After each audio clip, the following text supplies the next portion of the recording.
Hello friends, let me ask you, are you striving for perfection or are you seeking the essence of the leadership? It's a very profound question, and therefore to answer this, we dive deep into one of the most profound leadership lessons from Bhagavad Gita. While many CEOs focus on KPIs, scaling and operational perfection, the Gita reveals a deeper level of mastery that only a fraction of leaders ever reach. How this works? Let's explore this further. To most CEO spending their entire lives, climbing the ladder. They climb the corporate ladder, they climb the revenue charts, and they climb the industry rankings. But here is the uncomfortable truth. Reaching the top of the mountain is not the same thing as mastering the mountains. In the world of high stake business, we are obsessed with perfection. We want perfect systems, perfect quarters, and perfect products. But ancient wisdom suggests that the perfection is merely the entrance fee. It is not the final destination. Thousands of years ago, on a battlefield of a different kind, Bhagwan Krishna spoke a verse that serves as a startling wake-up call for the modern leaders. And this is mentioned in Bhagavad Gita chapter 7 verse 3, and it says, quote starts, among the thousands of men hardly one strive for perfection, and of those who strive and succeed hardly one knows me in essence, quote close. Today we are going to look at why most leaders stop at the first half of that verse, and why the essence is the secret to the world's most enduring legacies. So friends, if you have reached this far, please inform us from which city you have tuned in and which language you are watching this video. This will help us determine the reach of our channel. Alright, let's proceed further. Let's look at the first part of the verse. Bhagwan Krishna acknowledges that even striving for perfection is rare. In business, striving for perfection is what we call the operational excellence. It is the Six Sigma, the lean management, the 80-hour work week. Out of the thousands of entrepreneurs, only a handful actually have the discipline to build a perfect machine.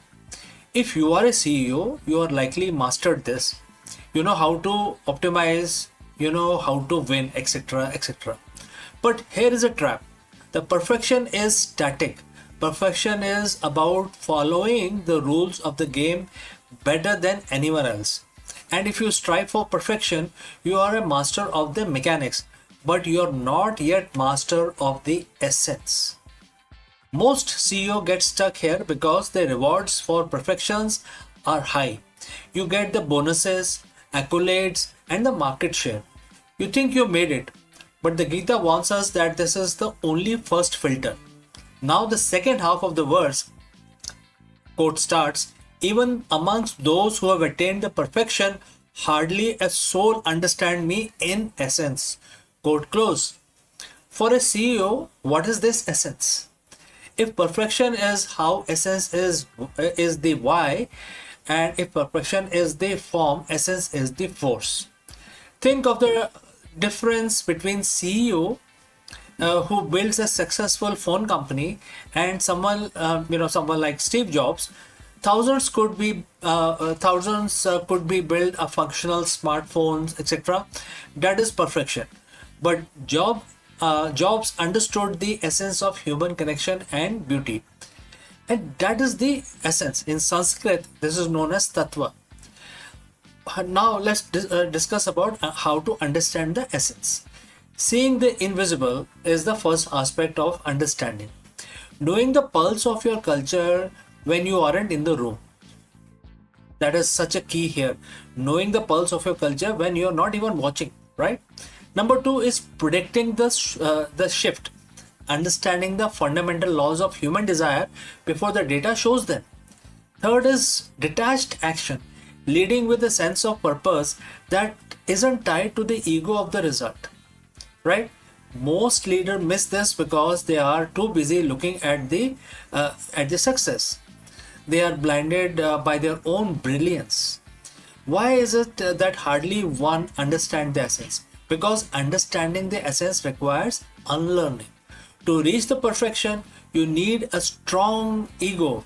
You need to believe you are the smartest person in the room. But to understand the essence, you must surrender the ego. You have to admit that the business doesn't move because of you, but through you. In the Gita, Bhagwan Krishna is the source of all the things. In business, the essence is the fundamental truth of your industry and your impact on humanity. When a CEO understands the essence, they stop reacting to competitors, they start responding to the truth, they move from managing people to moving souls. So ask yourself today, where are you on this path? Are you the one of the thousands who hasn't yet started the journey towards perfection? Or are you among the successful few who have built a perfect machine but feels like something is still missing? The Gita doesn't tell us this is, to discourage us. It tells us this to show how much more is possible. The greatest leader in history, the one who we talked for centuries, were the ones who moved past the how and touched the essence. They didn't just build the companies; they understood the fundamental laws of universe and applied them to their work. Your challenge this week, therefore, is look past your spreadsheet, look past your KPI, ask yourself, what is the essence of what we are doing here? Because perfection is the destination, but essence is the beginning. So friends, thanks for watching, and if you're already moved from perfection to essence, subscribe for more leadership insight from world greatest wisdom traditions, which is mentioned in Bhagavad Gita. And if you have any questions, please do not hesitate to send it across. Before I wind up, a word about our affiliate partner. Stop settling for a good enough video. If your built-in laptop camera looks like a grainy mess, it is time for an upgrade. Want to instantly level up your video presence? I like to present the Lenovo Performance FHD webcam. This is a game changer for your desktop setup. Technically, this is packed. It has a very sensitive RGB sensor, very crisp photographs it takes. Also comes with two microphones on board, which helps you to record very clear voice in stereophonic format. And these microphones are very sensitive. You can actually move away from the camera up to 2 meters and these microphones will pick up your voice without any problem. This is a very strong piece. This is very sturdy. Comes with tripod ready. Comes with a very long leash, so it gives you a lot of flexibility to place the webcam wherever you want to keep in your studio. And also it has a swivel base, which is also very handy. So if you want to basically level up your game and you want to pick up this camera at a discount, please click on the link here or scan the QR code. Now let's get back to our video.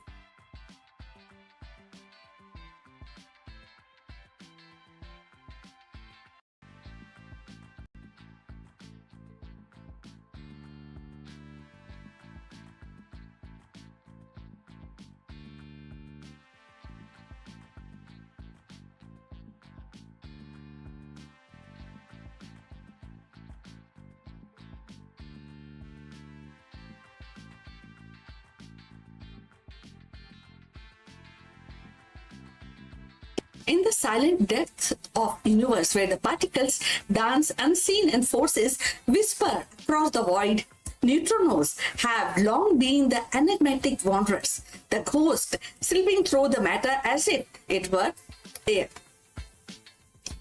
For decades, they seemed passive, mere spectator in the cosmic play.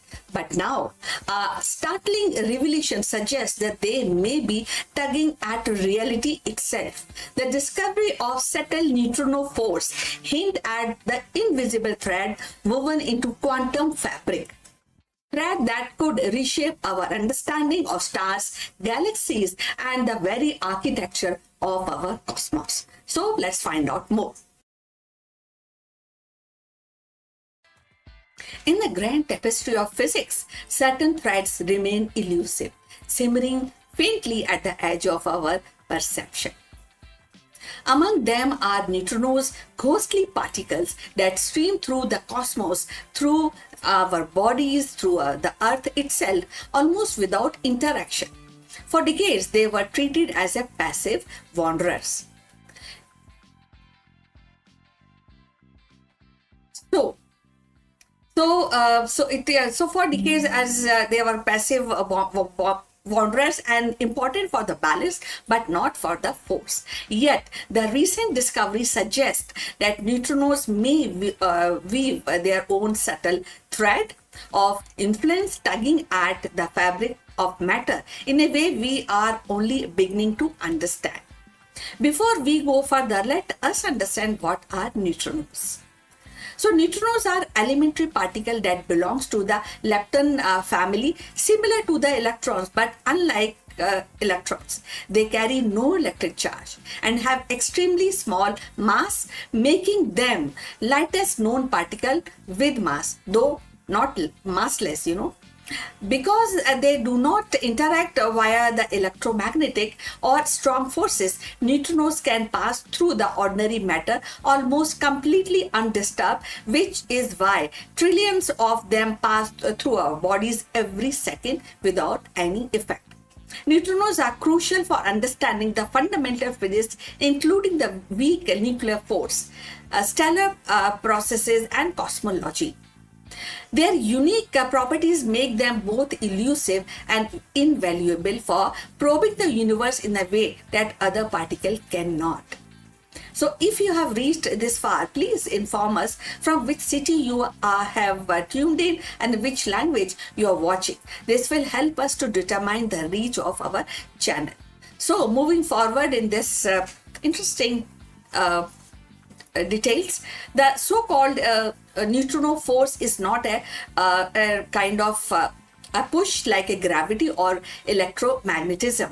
It is a whisper, a faint pressure that emerges when the neutrinos scatter off nuclei, leaving behind a measurable trace. Physicists long suspected such interaction, but the evidence was buried beneath the noise, so hidden in the shadow of stronger forces. So now, with the executively sensitive detectors buried deep underground and shielded from the cosmic interface, the researchers have begun to tease out these hidden signals.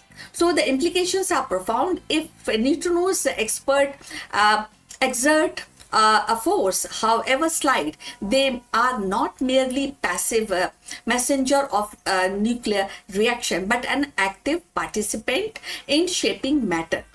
This reframed their role in stellar evolution, in supernova explosions, and even in the early universe. The faint tug of neutrinos may have influenced how galaxies cluttered and how matter danced and how the cosmic web itself was stitched together. So mapping this force requires patience and ingenuity. Detectors are filled with tons of liquid argon and heavy water wait slightly for the rare moment when the neutrino collides. And each flash of light, each ripple of energy is a clue. By collecting thousands of such events, scientists have reconstructed the hidden geometry of neutrino interactions. The emerging picture is one of the delicate thread quantum filament that connects the smallest scale of particle physics to the larger structure of cosmos. The discovery also challenges the standard model of physics that are so soft. It's like a soft framework which has guided science for half a century. Now, neutrinos were already anomalies, and they oscillate between flavors, and they have a mass when the theory predicted none. Now, with the evidence of the force, they may demand an extension of model, a new chapter in our understanding of fundamental interaction. For a lay person, the idea is both humbling and exhilarating, And imagine a particle so small they pass through a wall of lead as if it was a mist. Yet collectively they shape a density of stars.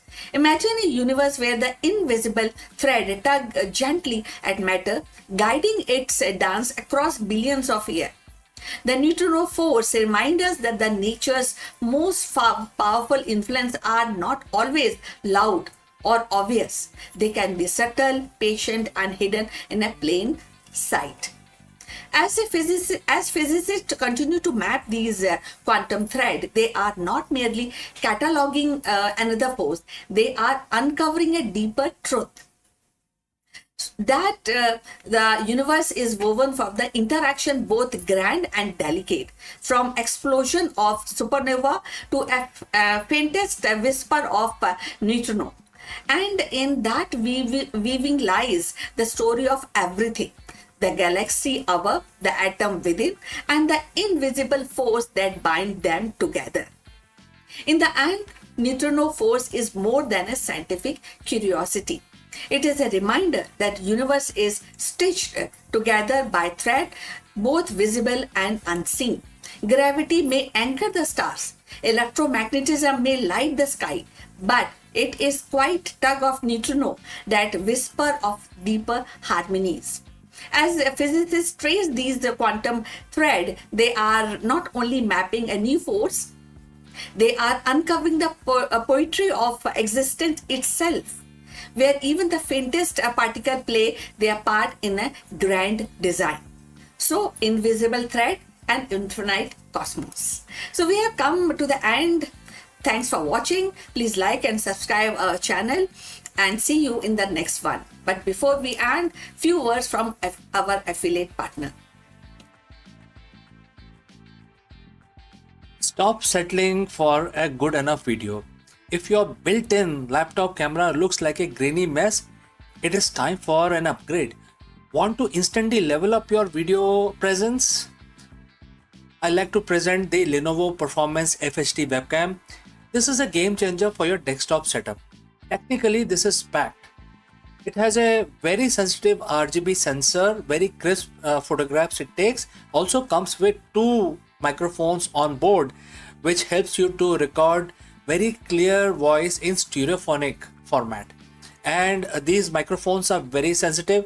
You can actually move away from the camera up to 2 meters, and these microphones will pick up your voice without any problem. This is a very strong piece. This is very sturdy. Comes with tripod ready. Comes with a very long leash, so it gives you a lot of flexibility to place the webcam wherever you want to keep in your studio. And also it has a swivel base, which is also very handy. So if you want to basically level up your game and you want to pick up this camera at a discount, please click on the link here or scan the QR code. Now let's get back to our video.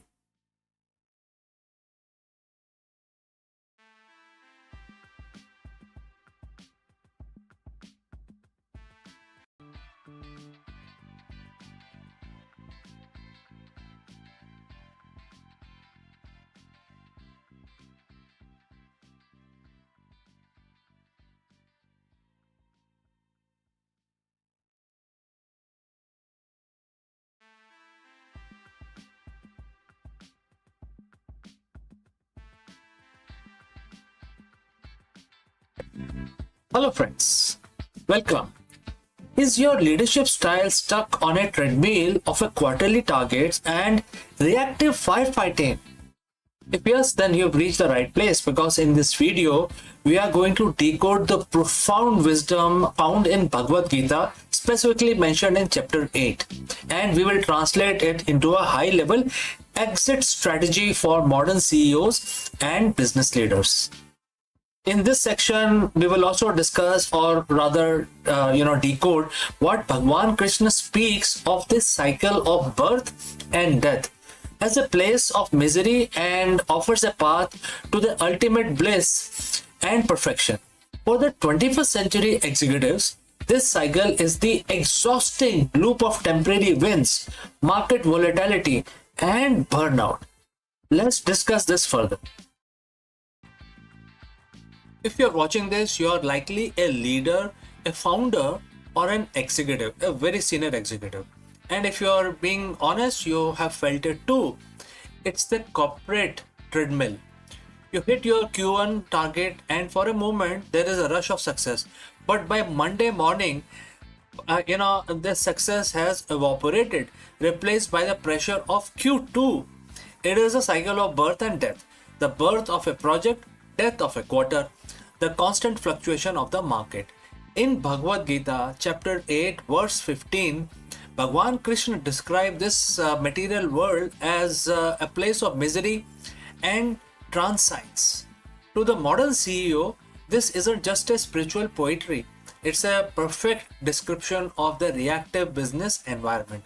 Today, we are going to discuss the exit strategy for excellence, how to stop running the cycle and start achieving what the Gita calls the ultimate perfection. So, friends, before we move forward, if you have reached this far, please inform us from which city you have tuned in and in which language you are watching this video. This will help us determine the reach of our channel. Let's proceed further. Let us look at the verse itself, and the verse starts, having attained me, these great souls do not again suffer rebirth in this transient world full of misery, because they have attained their highest perfection. Quote close. In Sanskrit, the word means temporary, and therefore think about your last 3 wins. How long did the satisfaction last? A week? An hour?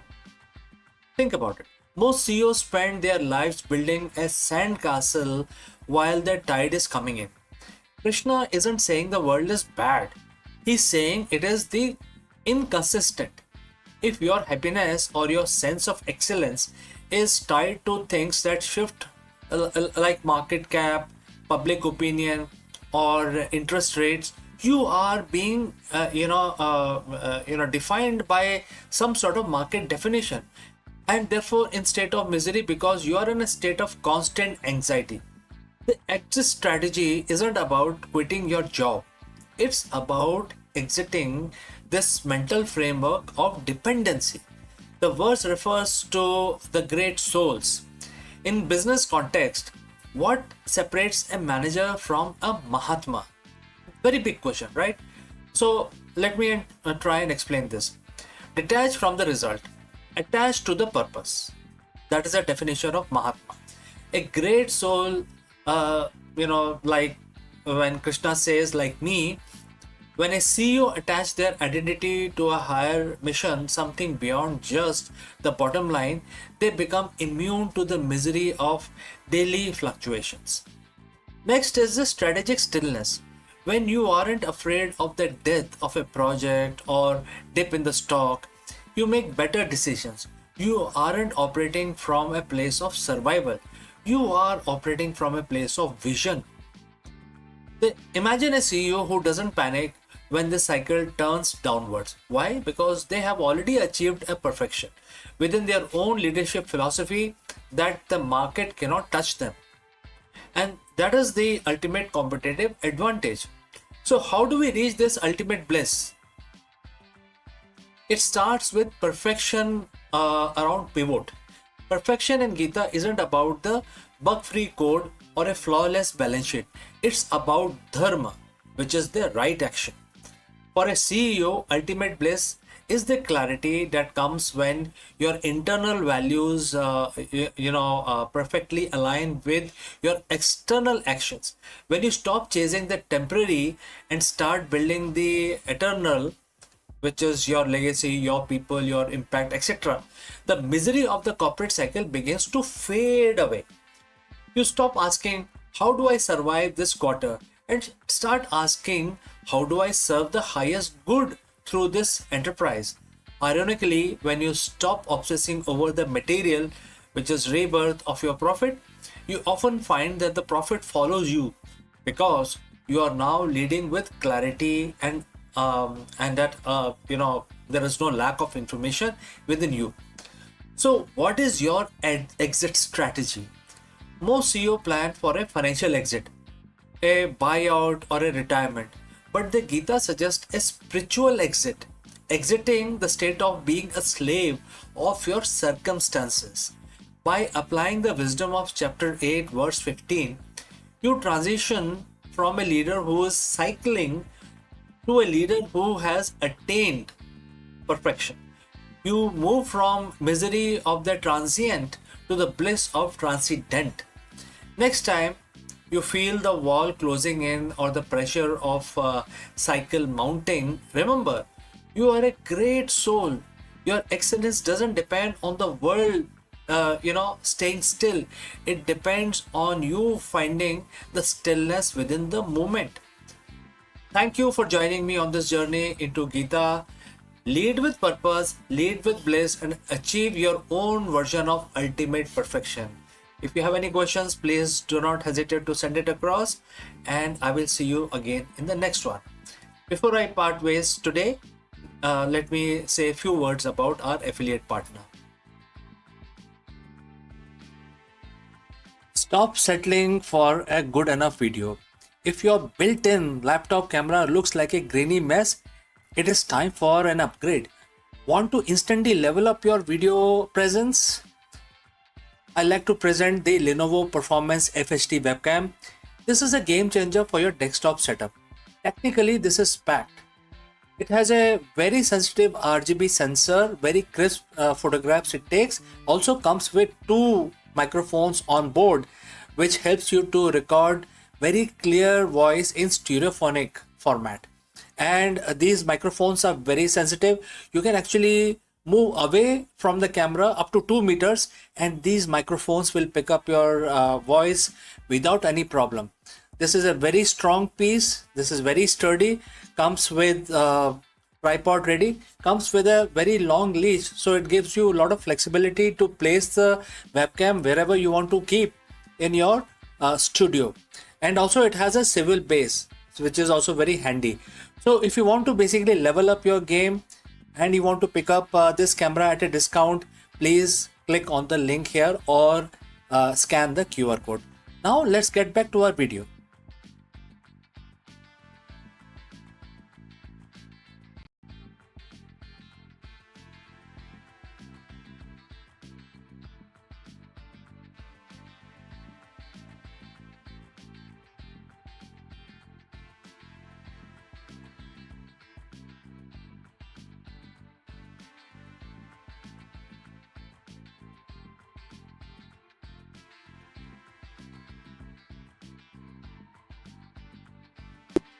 Two dawns break across the alien sky, one blazing, one gentle, casting twin shadows that stretch into the unknown. What once lived only in the imagination of storytellers has now stepped into the telescope lens. 27 planet candidates orbiting not one but 2 suns. And these worlds, simmering like echoes of Star Wars Tatooine, are no longer fiction but cosmic invitation. They whisper of future double horizon, and where every sunrise is a duet and every settlement a testament to our courage to thrive in the extraordinary. So let's find out more about this. Imagine standing on alien soil, the horizon painted not by one dawn, but 2. The first sun rises in a blaze of gold, and the second follows in a softer hue, casting shadow that dance in pair. And this is not the realm of myth or cinema. It is a reality hinted by astronomers who have uncovered 27 planet candidates orbiting binary stars. World of twin sun echoing the dreamscape of Star Wars Tatooine now stepped into the realm of science.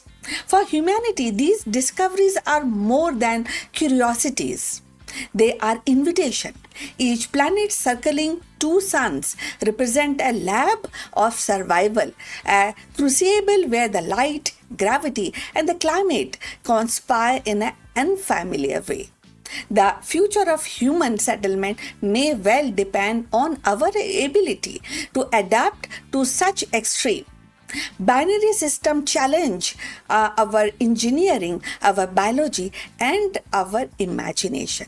How do we build the home where the daylight never truly ends, or where the nights are fractured by competing lunar rhythms? How do the crop grow under two suns and their photosynthesis tuned in a spectrum broader than Earth? So these are the questions that are obstacle, and if you feel they're obstacle, that is up to you. But for scientists and somebody who is inclined to new discoveries, these questions are not obstacles, but they are seed of innovation. So if you have reached this far, please inform us from which city you have tuned in and in which language you are watching this video. This will help us determine our channel. So moving forward, the dual suns offer paradoxical gift. On one hand, these gravitational tug of war can destabilize orbits, making climate volatile. On the other hand, their combined energy could sustain habitable zone wider than those around solitary stars. A planet warmed by two suns might host desert of a dazzling brilliance, ocean simmering under perpetual twilights, or forests that evolve pigment unknown to Earth. For settlers, survival would mean harnessing these abundance. Solar array tuned to twin frequencies, agriculture adapted to relentless light, and architecture designed to shield the channel heat. So, but beyond the survival lies culture. Imagine the myth born under binary skies. Children raised to see two dawns as a symbol of resilience. Poet describing love as a dance of twin flames. And scientists charting calendar by rhythm of dual eclipse. So human settlement is not only about biology, it is about meaning. And these words promises meaning in abundance. The discovery of 27 such candidates is a reminder that our galaxy is not uniform. It is diverse, it is unpredictable and generous. Each binary system is a stage where the humanity might rehearse its next act. Colonies under twin suns could become outposts of resilience, teaching us to thrive in the condition once thought to be impossible. They could serve as a way station for a deeper journey, stepping stones and towards galactical citizenship. The future of the settlement among the twin suns is not guaranteed. It is earned. So, it actually will demand technologies that tame chaos, philosophies that embrace duality, and courage that sees opportunities in strangeness. So, yet the history shows that humanity thrives when the challenged, and from desert to poles, from oceans to orbit, we have always actually turned the unfamiliar into the home. So, and as the telescope unveil these twin sun world, humanity stands at the threshold of possibilities. The double dawn are not just a spectacle of light. They are symbol of resilience, of future where we learn to thrive in the extraordinary. Each of these 27 planets is a reminder that the universe is vast, generous, and waiting. To settle beneath two sun is to embrace duality, to craft a new myth, and to prove that our spirit is as boundless as the sky we seek. The twin horizon rise, and with them the promise of civilization, unafraid to call the impossible as home. So we have come to the end of this information, this video.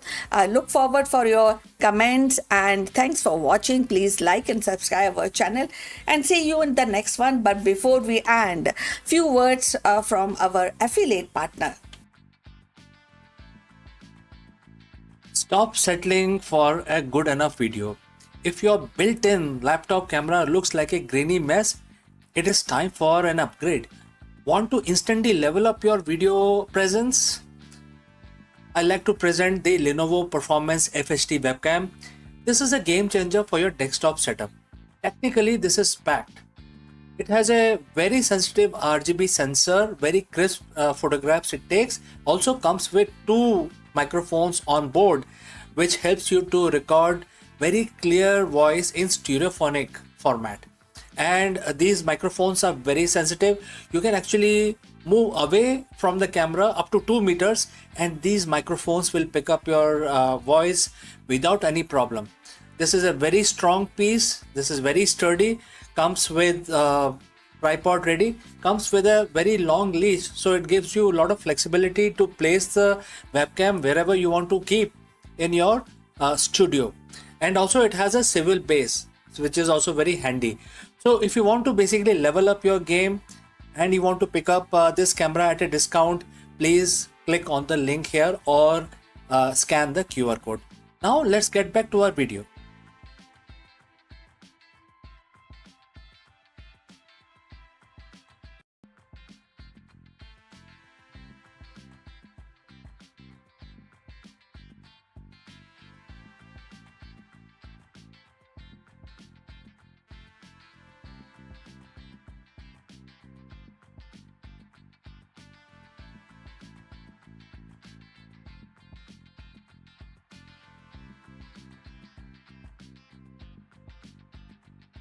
In the hushed chamber of Ming era medicine, where the wisdom was linked on scrolls and remedies brewed in porcelain jars, a startling secret has resurfaced. An anesthetic formula centuries ahead of its time. More than a potion, it was a calculated blend of herbs, philosophy designed to silence the pain and study the spirit. This discovery does not just rewrite medical history, it reveals a civilization that understood the delicate frontier between consciousness and oblivion, compassion and science. So the Ming dynasty, often celebrated for its art and for its architecture, now stands illuminated as a pioneer in surgical sophistication. A proof that the quest to ease human suffering is as old as civilization itself. So let's find out more about this. The corridors of history often conceal treasures that redefine our understanding of human ingenuity. One such revelation has emerged from Ming Dynasty, where the scholars have uncovered evidence of sophisticated anesthetic use centuries before the modern medicine codified the practice. This discovery does more than enrich the annals of pharmacology. It illuminates the depth of Chinese medicine philosophy and its seamless blend of science, ritual, and pragmatism.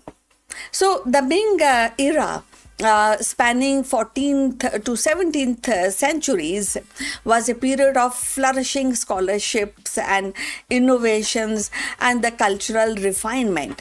Physicians of the time were they are heirs of millennia of accumulated wisdom and drawing from the classical text of Han Dynasty and practical refinement of Song era healers. So yet that what sets this anesthetic apart is its demonstration of deliberate calculated approach to pain management. Far from being a crude concoction, it was actually carefully blended mixture of herbal compound designed to dull the sensation, calm the spirit, and allow surgical interventions to proceed with minimal suffering. So, if you have reached this far, please inform us from which city you have tuned in and in which language you are watching this video. This will help us to determine the reach of our channel. Now, moving forward, archaeological and textual evidence suggests that the anesthetic combined with ingredients like wine, opium, derivatives, and a specific herb known for their seductive properties. So these formulas were not accidental. It is reflected a nuanced understanding of pharmacodynamics and even if it expressed in the language of yin and yang and the five elements. So this is how things is being expressed and defined. So physicians recognized that certain substance could quiet the heart and soften the sinews, and metaphors that today translates into seduction and muscle relaxation. So the sophistication lies in the precision. Doses were calibrated to induce unconsciousness without tipping into a fatal toxicity, a balance that modern anesthesiology still grapple with. So the discovery also reframes our perception of Ming era surgeries.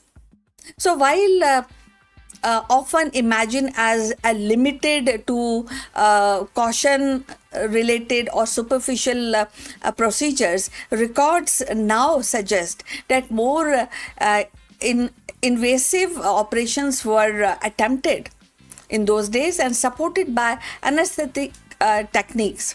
So dental extraction and excess drainage of these acids and even the rudimentary abdominal interventions may have been performed under the veil of this herbal seduction. So the anesthetic was not merely a tool, actually. It was a gateway enabling physician to push the boundaries of what was surgically possible in their time. So equally compelling is the cultural context.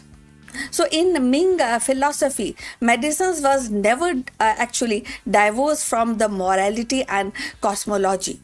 The act of easing the pain was not only a technical achievement but a moral duty aligned with the Confucian ideals of benevolence and Taoist principle of harmony. So administrating anesthetic was thus both a scientific act and a ritual of compassion, and reinforcing the physician's role as a guardian of balance between body, spirit, and society.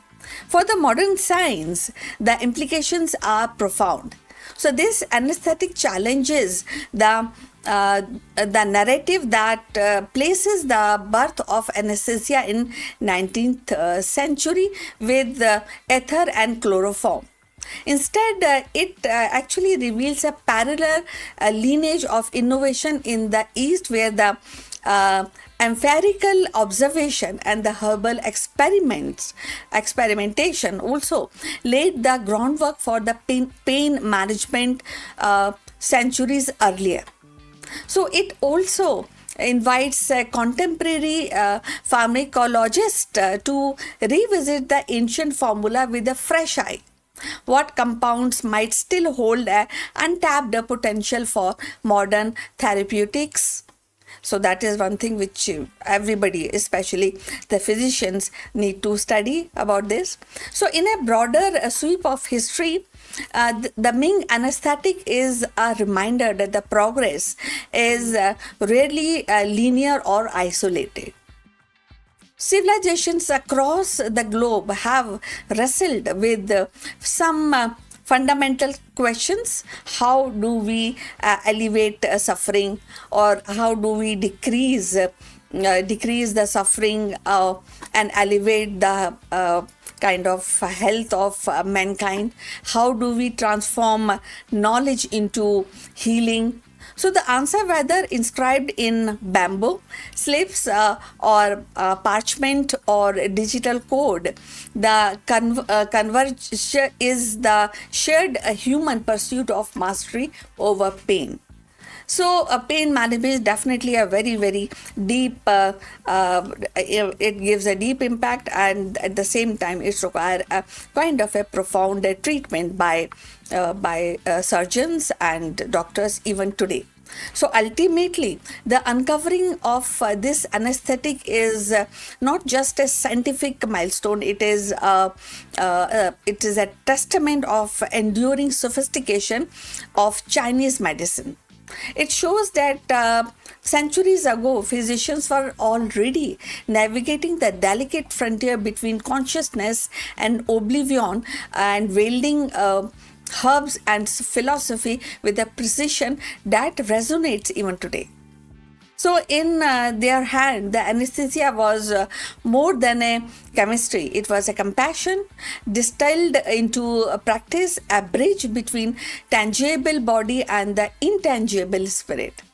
So, and in rediscovering this wisdom, we are reminded that the quest to heal is as ancient as civilization itself, and as timeless as the human desire to relieve, dignity, and care. So, the rediscovery of this Ming era anesthesia is more than a historical curiosity. It is a reminder that compassion and innovation have always walked hand in hand. And centuries before ether and the chloroform, Chinese physicians were already navigating the fragile boundaries between pain and relief, body and the spirit. So their silence auxiliary actually revealed civilization and attuned but to the dignity of the patient and the whole practice of medicines, especially in pain management. In honoring their wisdom, we see that the pursuit of easing suffering is timeless and echoing across the ages as one of the humanity's most profound achievement. What you feel about it, what you say, what would like to add to this in the comments. So I look forward for your comments on this subject. So thanks for watching, and please like and subscribe our channel, and see you in the next one. But before we end, few words about our affiliate partner. Stop settling for a good enough video. If your built-in laptop camera looks like a grainy mess, it is time for an upgrade. Want to instantly level up your video presence? I like to present the Lenovo Performance FHD webcam. This is a game changer for your desktop setup. Technically, this is packed. It has a very sensitive RGB sensor, very crisp photographs it takes. Also comes with 2 microphones on board, which helps you to record very clear voice in stereophonic format. And these microphones are very sensitive. You can actually move away from the camera up to 2 meters, and these microphones will pick up your voice without any problem. This is a very strong piece. This is very sturdy. Comes with tripod ready. Comes with a very long leash, so it gives you a lot of flexibility to place the webcam wherever you want to keep in your studio. And also it has a swivel base, which is also very handy. So if you want to basically level up your game and you want to pick up this camera at a discount, please click on the link here or scan the QR code. Now let's get back to our video.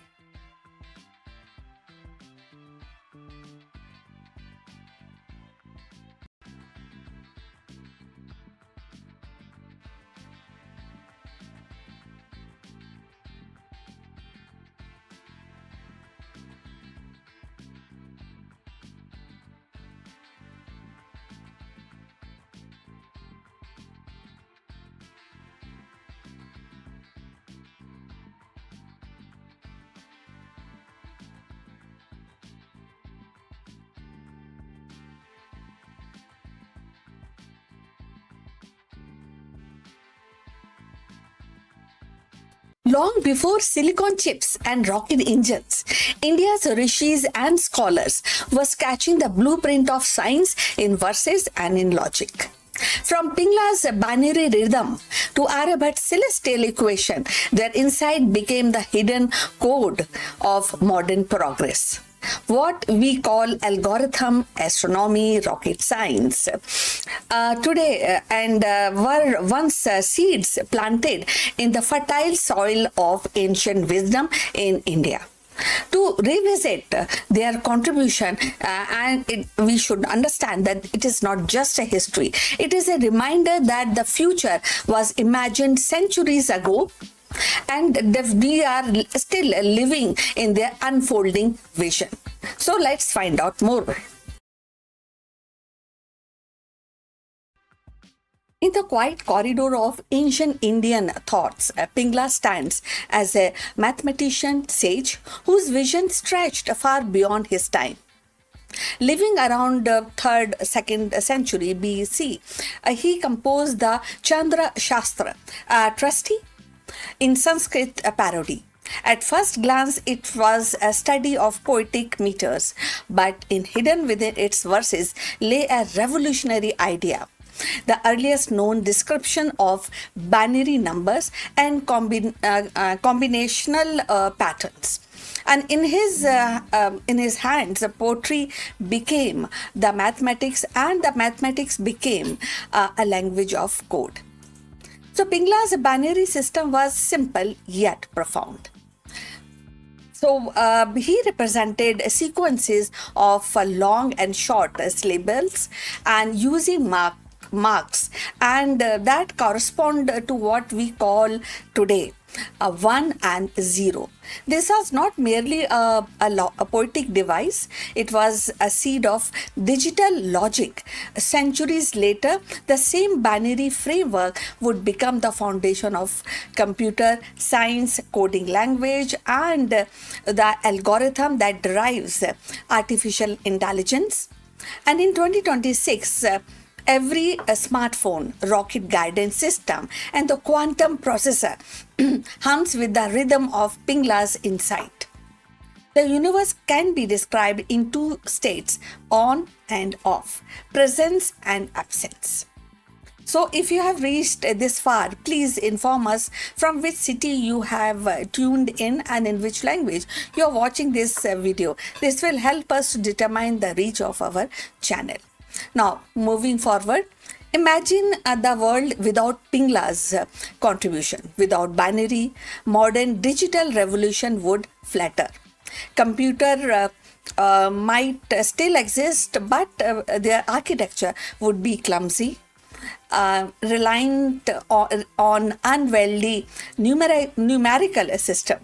Rocket science, which depends on precise coding, error-free communication, would stumble. The artificial intelligence, which thrives on binary logic, would be delayed maybe by centuries. The absence of Pingla's vision would mean a world where the progress limps and instead of leaps. So where the dream of space exploration and the digital connectivity remain distant. So in 2026, his relevance is sharper than ever. As scientists push boundaries in quantum computing, they still rely on binary as the bedrock of classical computation. Rocket science pierce the sky, and their guidance system echoes Pingla's binary rhythms. As artificial intelligence learns, adapt, and evolve, it does so through the string of 1 and 0, the same language Pingla first sketched in the poetic form. His work reminds us that the most advanced technologies are often born from the simplest truth. Modern scientists owe him a gratitude. Every programmer writes code, every physicist modeling particles, and every engineer designing spacecrafts stand on the shoulders of Pingla. His binary vision transformed poetry into mathematics, mathematics into logic, and logic into digital universe. To thank him is to acknowledge that the progress is not only building in the labs or observatories, but also in the mind of sage who saw pattern in verses, numbers in rhythm. Pingla's legacy is reminded that the science is not bound to by any time. His binary system, conceived in an age of oral tradition, poetic recitation, and now drive the engines of rocket science and the algorithm of artificial intelligence. In every line of code, in every rocket launch, in every digital heartbeat of 2026, Pingla's voice resonates. He showed us that the simplicity is the key to infinity. And that form two symbol, 1 and 0, the universe of knowledge can unfold. So, the legacy of India's ancient scientists is not confined to dusty manuscripts or forgotten verses. It is actually pulses through every circuit, every rocket launch, every equation written today. Without their vision, the binary code of Pingla, the celestial map of Aryabhat, or the medicinal insight of Charak, our modern world would be poorer. And their wisdom reminds us that the progress is not born in isolation, but carried forward by generation who dare to imagine beyond their age. As we step into 2026 and beyond, every scientist, coder, explorer, actually owns a silent gratitude to these rishis of reason for their lit the first spark of discovery that now fuels the engines of science and rocket flights. And in their echoes, we find our future. So we have come to the end of this video. Look forward for your comment on this subject. And please like and subscribe our channel, and we'll see you in the next one. But before we end, few words from our affiliate partner. Stop settling for a good enough video. If your built-in laptop camera looks like a grainy mess, it is time for an upgrade. Want to instantly level up your video presence? I like to present the Lenovo Performance FHD webcam. This is a game changer for your desktop setup. Technically, this is packed. It has a very sensitive RGB sensor, very crisp photographs it takes. Also comes with two microphones on board, which helps you to record very clear voice in stereophonic format. And these microphones are very sensitive. You can actually move away from the camera up to 2 meters, and these microphones will pick up your voice without any problem.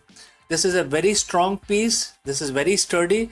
Comes with tripod ready, comes with a very long leash, so it gives you a lot of flexibility to place the webcam wherever you want to keep in your studio. And also it has a swivel base, which is also very handy.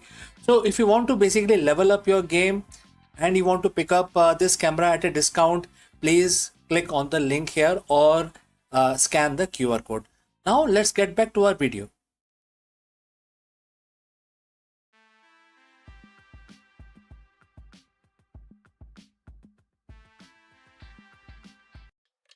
In the vast silence of desert, where the survival seems almost impossible, scientists have uncovered a hidden alliance that rewrites our understanding of endurance.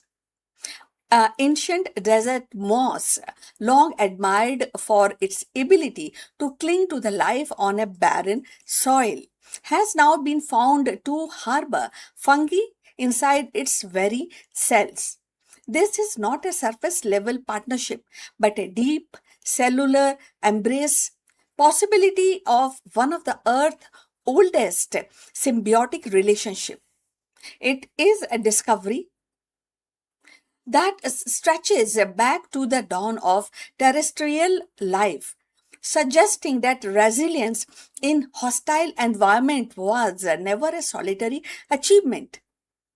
Moss brought photosynthesis and shelter, and fungi brought biochemical tools to withstand drought and scarcity. Together, they forged a blueprint for survival in extremes, a design that may have been shaped ecosystem across time and that could inspire strategies for life in the harsh world of tomorrow. So let's find out more about this.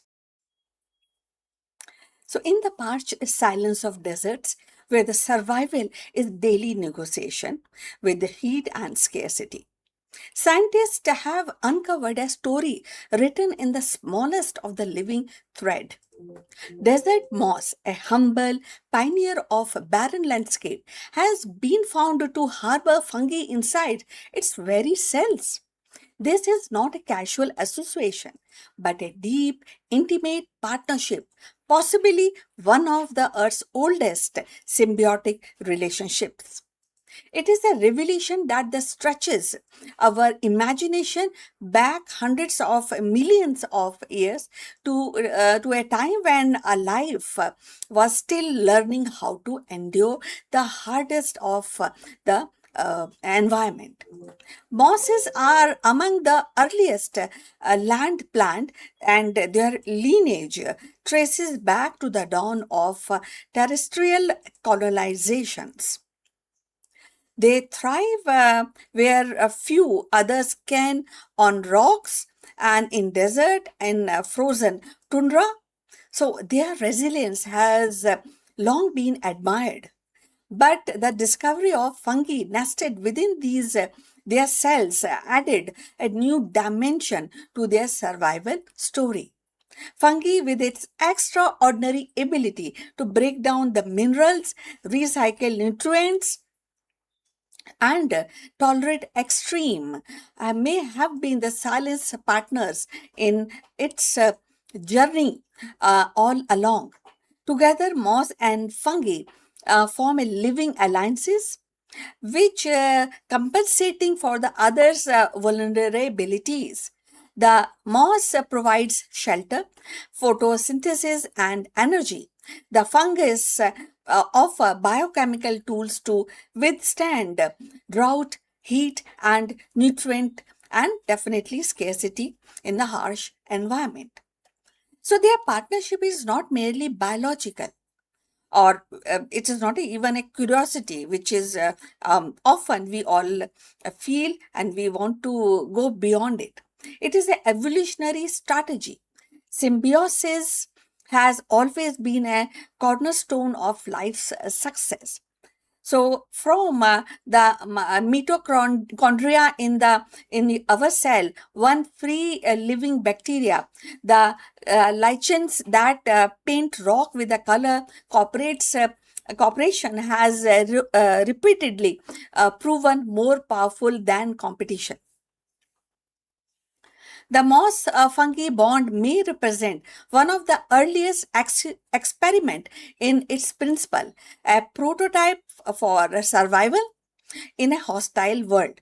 It suggests that the adaptation to the desert and the other extreme habitats was not achieved alone but through alliances forged in the microscopic intimacy.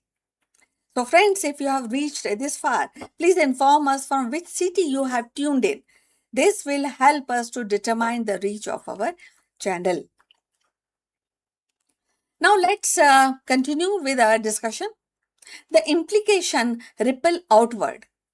If mosses could endure desert by welcoming fungi into their cells, then perhaps similar strategies allowed plants to colonize barren continents, shaping the ecosystem that would later support animals and eventually humans. It reframes desert not as a lifeless wasteland, but as a crucible of innovation where the life learned to band within without actually breaking. It also hints at how organism might adapt to future extreme weather, climate, and change also on the Earth or colonization of Mars. Partnership like these could be the blueprint for resilience in environments we have yet to face. So there is a poetry in the idea that survival is not about the dominance, but about the companionship. Moss and fungus, actually entwined in cellular embrace, remind us that the life's oldest lesson is cooperation. So, in their quiet persistence, they carry the echoes of ancient earth, whispers of the strategies that allowed green to shape across the stone and resilience to bloom where none was expected. To study them is a glimpse the architecture of endurance. A design has relevant, even very relevant, actually, in today's environment, as it was the desert of prehistory. So, in the story of desert moss and its hidden fungal partnership, the ending is not a conclusion but a reminder of life's oldest wisdom. What began as a microscopic alliance in the hardest and harshest landscape has endured across the ecos and teaching us that the survival is actually really solitary. So the moss shelter the fungus strengthen the moss, and together they embody resilience in its purest form. So, this discovery is more than a scientific curiosity. Actually, it is a testament of cooperation as the engine of adaptation. In desert, where the heat actually is so hard and so high, and the water vanishes, the moss fungi bond whispers of the ancient strategies that allowed life to persist against impossible odds. It tells us that the endurance is not about standing alone, but about weaving, strengthening through the companionship. So, as we look to the future, towards the changing climates, and even the prospect of life beyond Earth, this ancient partnership become a guide. It shows that the survival in the extreme will depend not on as an isolation or alone to be alone all the time, but on the collaboration, on alliances that transform the vulnerability into the possibility. Thus, the desert moss and its fungal ally leave us with the quiet but profound message. The oldest story of life are written not in dominance, but in a symbiosis. And its a cellular embrace, we glimpse the timeless architecture of resilience, an inheritance from the past and the blueprint for the future. So, we have come at the end of this discussion about this interesting topic of moss and fungi alliance. So please like and subscribe our channel, and we definitely look forward for your comments on this topic. See you very soon on more good topics, interesting topics for you. See you. Bye bye.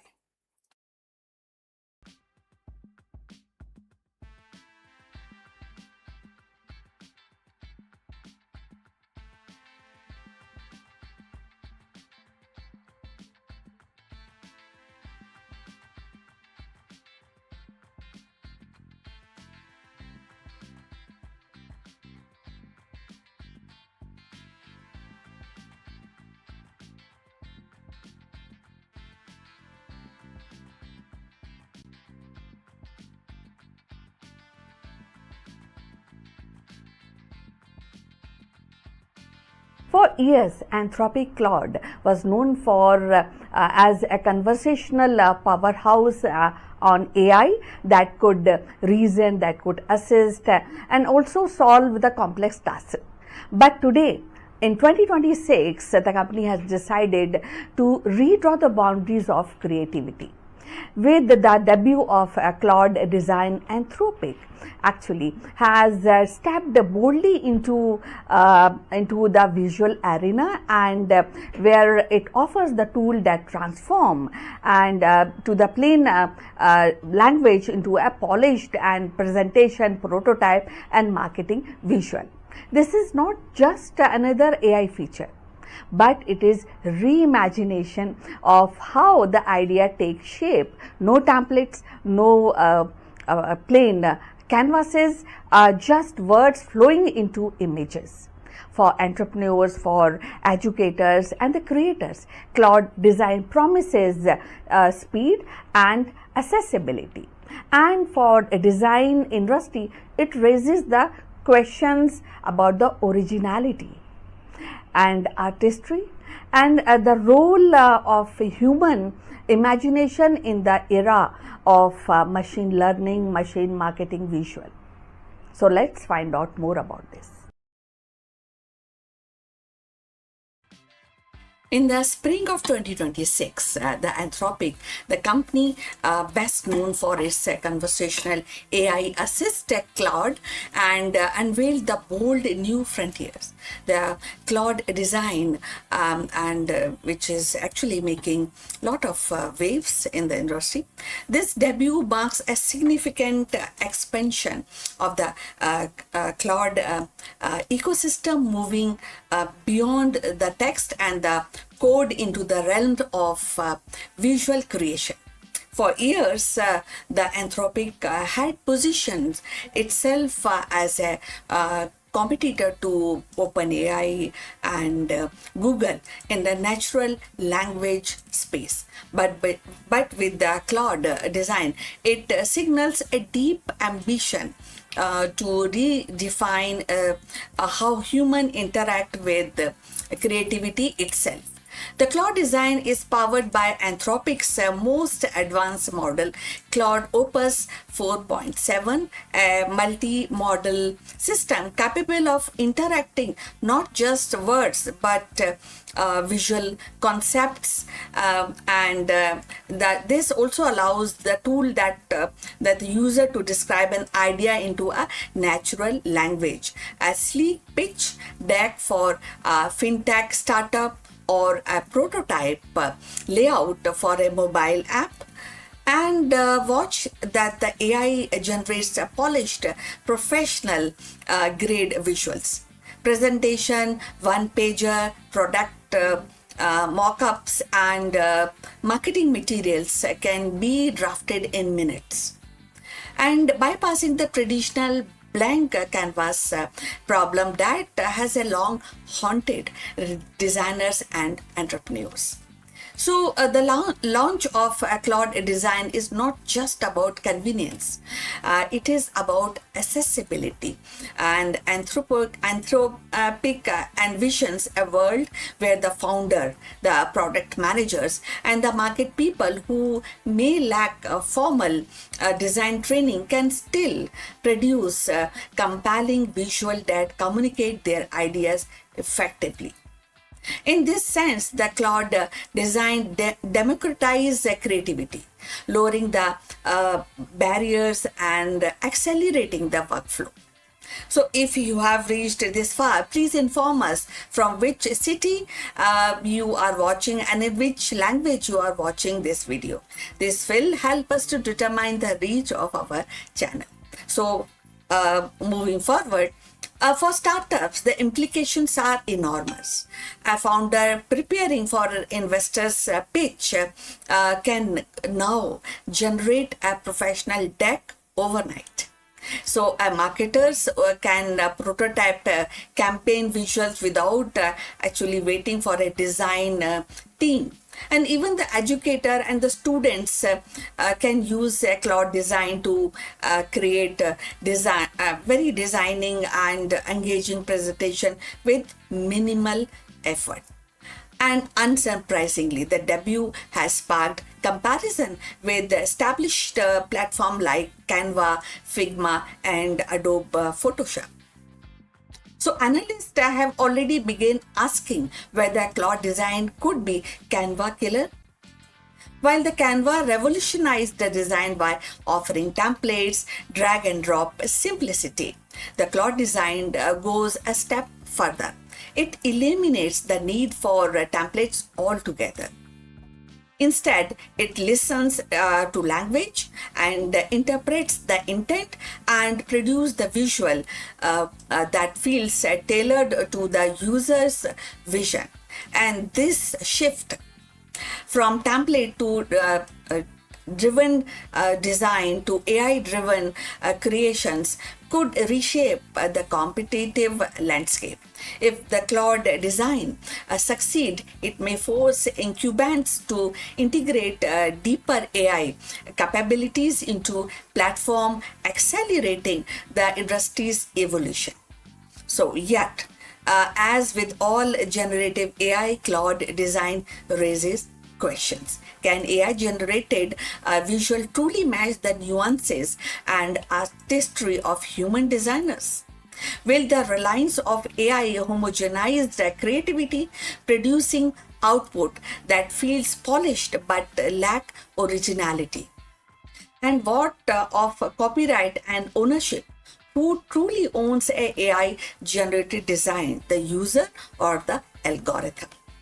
Now, the critics also warn the ethical risk, and just as the test-based AI has misused to generate misinformation, visual AI could be exploited to create misleading prototypes, fake branding, or even the counterfeit the documents. The Anthropic insists that safeguards are in place, but the debate is far from the settled. So, you will also agree that there's a turning point in AI creativity which is on rise. The Claude Design debut is more than a product launch. It is turning point in the story of AI creativity. For Anthropic, it represents a strategic pivot from being a text-first company to embrace the multimodal intelligence. And for user, it offers a glimpse of future where the language itself becomes the interface for the design.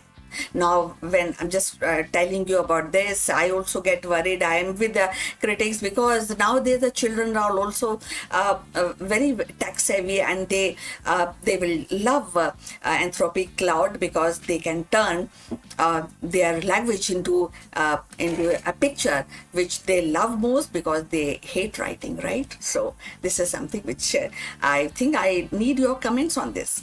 Now, going forward, for a society, it raises the profound question that is there about the role of human artistry in the age where the machine can generate beauty at scale. So Anthropic Cloud Design is both exhilarating and unsettling. It promises speed, accessibility, and democratization, but also challenges long-held notion of originality and authorship. As a business educator and creator, experiment with this new tool. The world will have to decide whether AI-led design is a complement to human creativity or a competitor. So in the end, Claude Design is not just about making visual easier. It is about redefining the very act of creation, turning the words into the images, the ideas into the artifacts. Whether it becomes a cornerstone of a creative economy or a cautionary tale will depend on how wisely we balance innovation with integrity. So we have come to the end. Thanks for watching, and please like and subscribe our channel. So see you in the next one. But before we end, few words about our affiliate partner. Stop settling for a good enough video. If your built-in laptop camera looks like a grainy mess, it is time for an upgrade. Want to instantly level up your video presence? I like to present the Lenovo Performance FHD webcam. This is a game changer for your desktop setup. Technically, this is packed. It has a very sensitive RGB sensor, very crisp photographs it takes. Also comes with two microphones on board, which helps you to record very clear voice in stereophonic format. And these microphones are very sensitive. You can actually move away from the camera up to 2 meters, and these microphones will pick up your voice without any problem. This is a very strong piece. This is very sturdy. Comes with tripod ready. Comes with a very long leash, so it gives you a lot of flexibility to place the webcam wherever you want to keep in your studio. And also it has a swivel base, which is also very handy. So if you want to basically level up your game and you want to pick up this camera at a discount, please click on the link here or scan the QR code. Now let's get back to our video.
Long before the telescope pierced the skies of Renaissance Europe, a brilliant mind in 5th century India dared to challenge the cosmic order.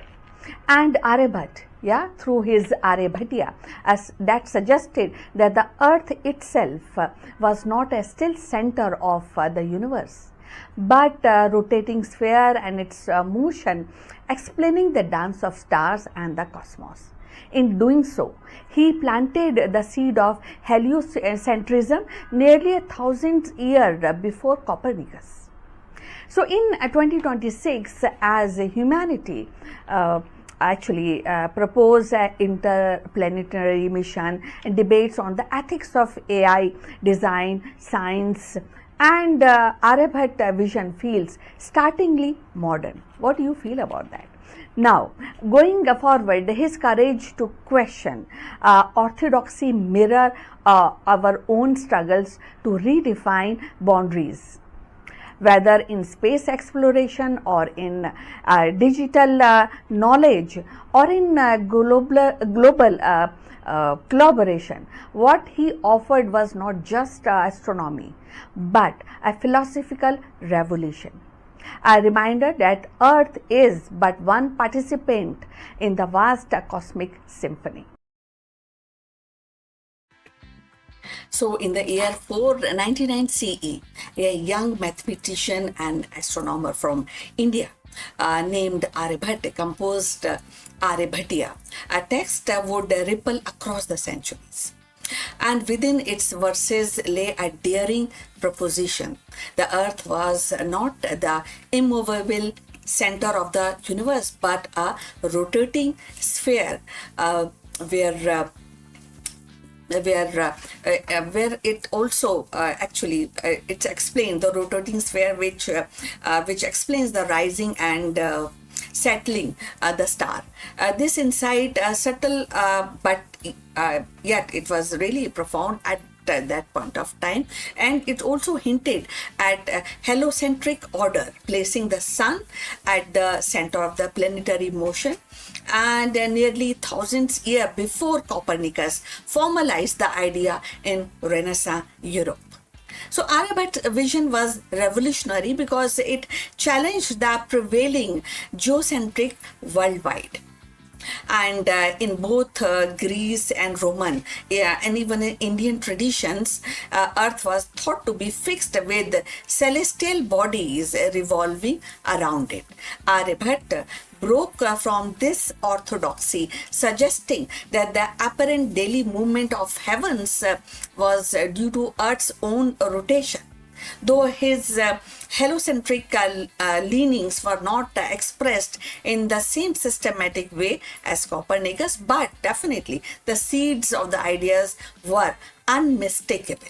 So if you have reached this far, please inform us about your city and from where you are tuned in and in which language you are watching this video, and this will definitely determine the reach of our channel. So look forward. And in 2026, the Aryabhat's heliocentric vision resonates in a striking way. Humanity is once again at a crossroad of knowledge, driven not only by a handwritten actually, manuscript, but also about artificial intelligence, global collaboration. And just as Aryabhatta challenged the obvious questions, Earth's immobility, today scientists and technologists challenges assumptions about the creativity, about ethics, and the boundaries of machine intelligence. His legacy also speaks to the decolonization of science. For centuries, the narrative of heliocentrism was framed as a European breakthrough. Yet, Aryabhatta reminds us that scientific progress has always been global, with the contributors flowing across the cultures and continents. In an era where the India's ISRO launches a mission to Mars and to the moon, reclaiming Aryabhat's place in history is not just about, and it is definitely not just about the pride. It is also about recognizing the shared heritage of human curiosity. So Aryabhat's genius lay not only in his astronomical imagination, but in his mathematical rigor. He introduced the trigonometric functions approximately and really very to the point, actually studying and presenting pi with a remarkable accuracy, and devised the method for calculating planetary positions. His equation implied a solar-centric system. where the planetary motion could be explained more elegantly than by Earth centric models. So these ideas traveled far beyond India, translated into Arabic. Into Arabic language. It was taken by Arabs and Arabics work into a Islamic world. No, so this is how how these ideas generate a worldwide. So where the scholars they expanded upon his insights, and centuries later, fragments to its knowledge influenced by some of the fragments also influenced European thought and forming part of intellectual soil from which picked up by Copernicus heliocentric model that would grow later, and we know all this. All of us know about this. So Aryabhat's heliocentric model also feels the prophetic in the age of space exploration. So, by placing Earth as one planet among many, he reframed humanity's place in the cosmos. Today, as astronaut prepares for Mars mission and telescopes peer into distinct galaxies, his insight remind us that Earth is not the center of existence, but a part of a vast interconnected universe. So in 2026, this perspective is more urgent than ever. So climate change, geopolitical tensions, and AI-driven transformation all demand a planetary consciousness and awareness that Earth is fragile, finite, and not the axis of all the things. Aryabhat's heliocentric courage became a metaphor for humanity and responsibility in the modern age. So Aryabhat's heliocentric leaning were not merely scientific hypotheses; they were act of intellectual bravery. To suggest that Earth itself was in motion and was also a challenging the deepest assumptions of his times. In 2026, as we grapple with the AI ethics, planetary colonization, the global collaboration, Aryabhat's example reminds us that the progress begins with questioning obvious. So his story is not just about astronomy, it is about courage to see things differently. And in that sense, Aryabhat's heliocentric revolution continues to orbit our imagination, urging us to look beyond the familiar and embrace the infinite.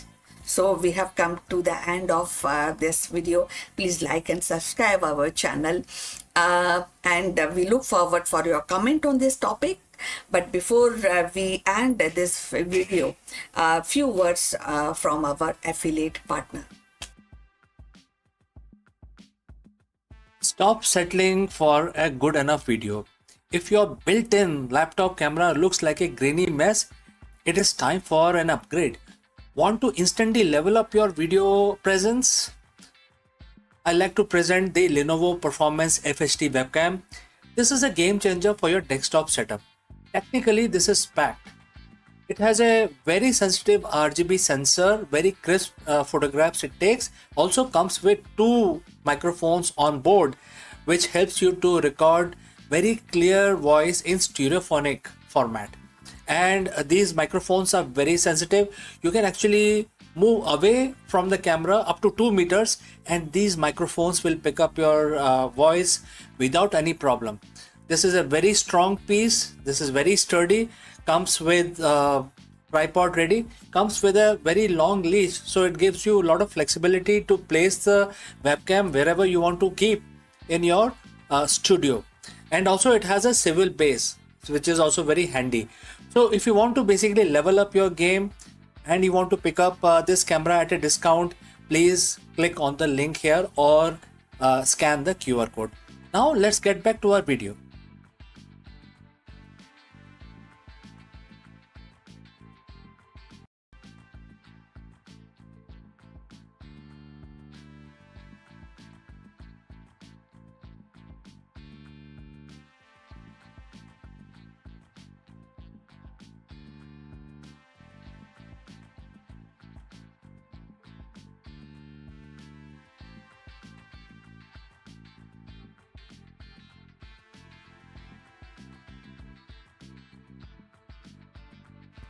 Hello, friends, and namaskar. Is your business strategy built on a foundation of sand? Like a sand castle? I'm sure everybody gets this kind of a feeling, and there are no straightforward answers. Therefore, in this video, we dive into a powerful and sobering lessons from Bhagavad Gita and apply its ancient wisdom to the high-stake world of modern leadership. Many CEOs and entrepreneurs fall into the trap of hollow hustle, achieving massive metrics, scaling operations, and they acquire vast knowledge only to find that their efforts feel empty or ultimately fail. Let's go forward and discuss this further. We've all seen it. The CEOs who have everything, the corner office, the soaring stock price, a strategy that looks flawless on a PowerPoint deck. They are brilliant, driven, and possess a wealth of technical knowledge, technical know-how. But then it happens. Despite the perfect plans, the culture rot from within. The strategy lead to a moral or financial dead end. The growth wasn't sustainable because it wasn't grounded in anything real. In the corporate world, we call this a strategic failure. But 7,000 years ago, the Bhagavad Gita called it something else. It called it a spell. Today we are looking at chapter 9, verse 12 of Gita. This isn't just a religious text. It's a psychological mirror for every leader who has ever wondered why their hard work felt like total waste. So friends, if you have reached this far, please inform us from which city you have tuned in and in which language you are watching this video. This will help us determine the reach of our channel. Alright, let's proceed further. Let's look at the verse, and the quote starts. They came under the spell of the material energy, embracing demonic and atheistic belief. Alas, all their hopes for liberation, their fruitive actions, and their knowledge are a total waste. Quote close. To a modern CEO, words like demonic or spell might sound out of place, but let's translate them into business language and let's give it a business context. The spell is what we call a confirmation bias or a corporate myopia. It is when you are mesmerized by a short-term metrics and material energy, which is the profit, the clout, and the vanity metrics that you lose, and therefore you lose sight of reality. Demonic and atheistic beliefs in a business context isn't about theology. It's the belief that you are the sole creator of your success, that ethics are hurdle to be cleared, and that people are just resources to be used. So Bhagavad Gita warns that when a leader operates from this place, three specific things become a total waste. Every CEO, every CEO has a hope for liberation. In business, this is your exit strategy.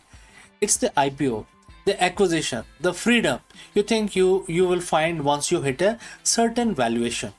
But verse 12 says these hopes are waste if they are built on demonic foundation.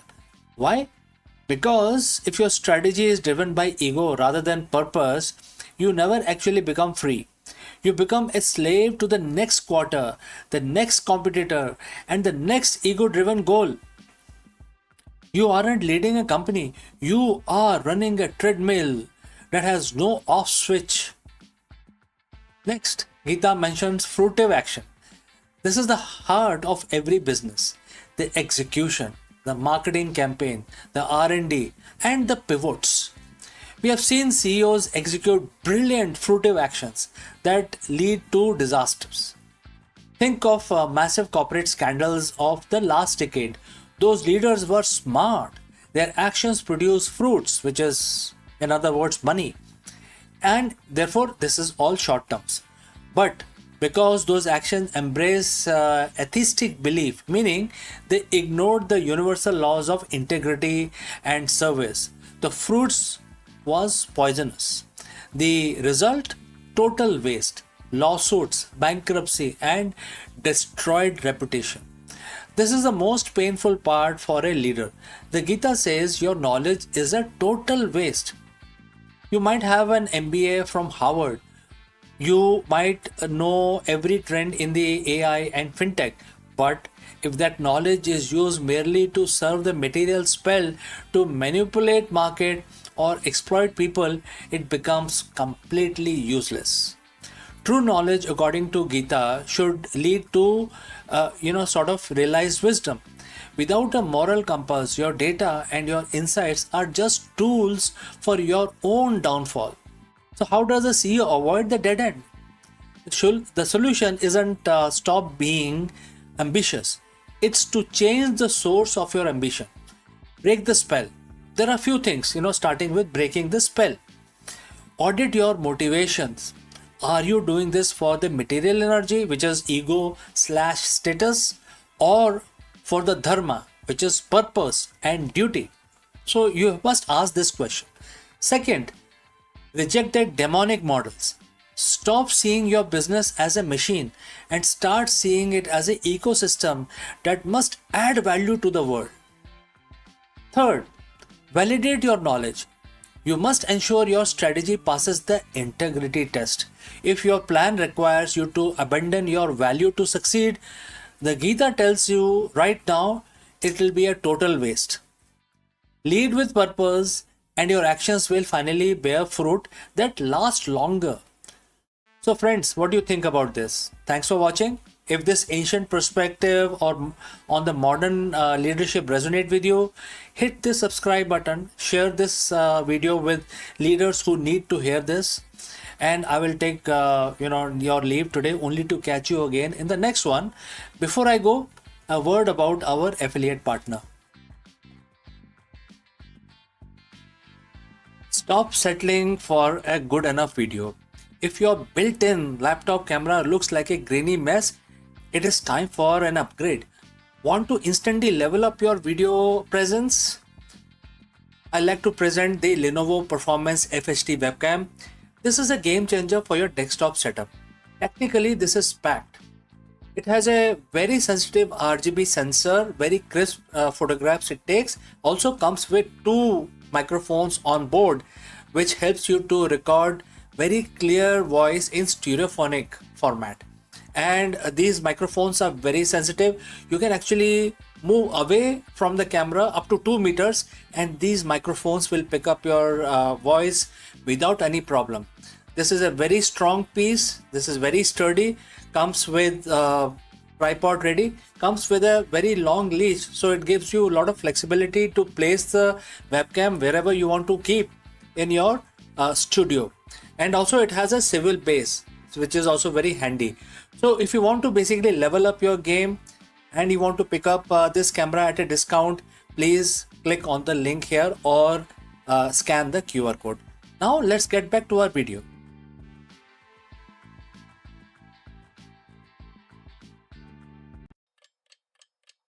Hello friends, Namaskaram. In an era of market volatility, economic uncertainty, and the rapid digital transformation, what separates the good CEOs from the great one? It isn't just a strategy, it is a leadership resilience.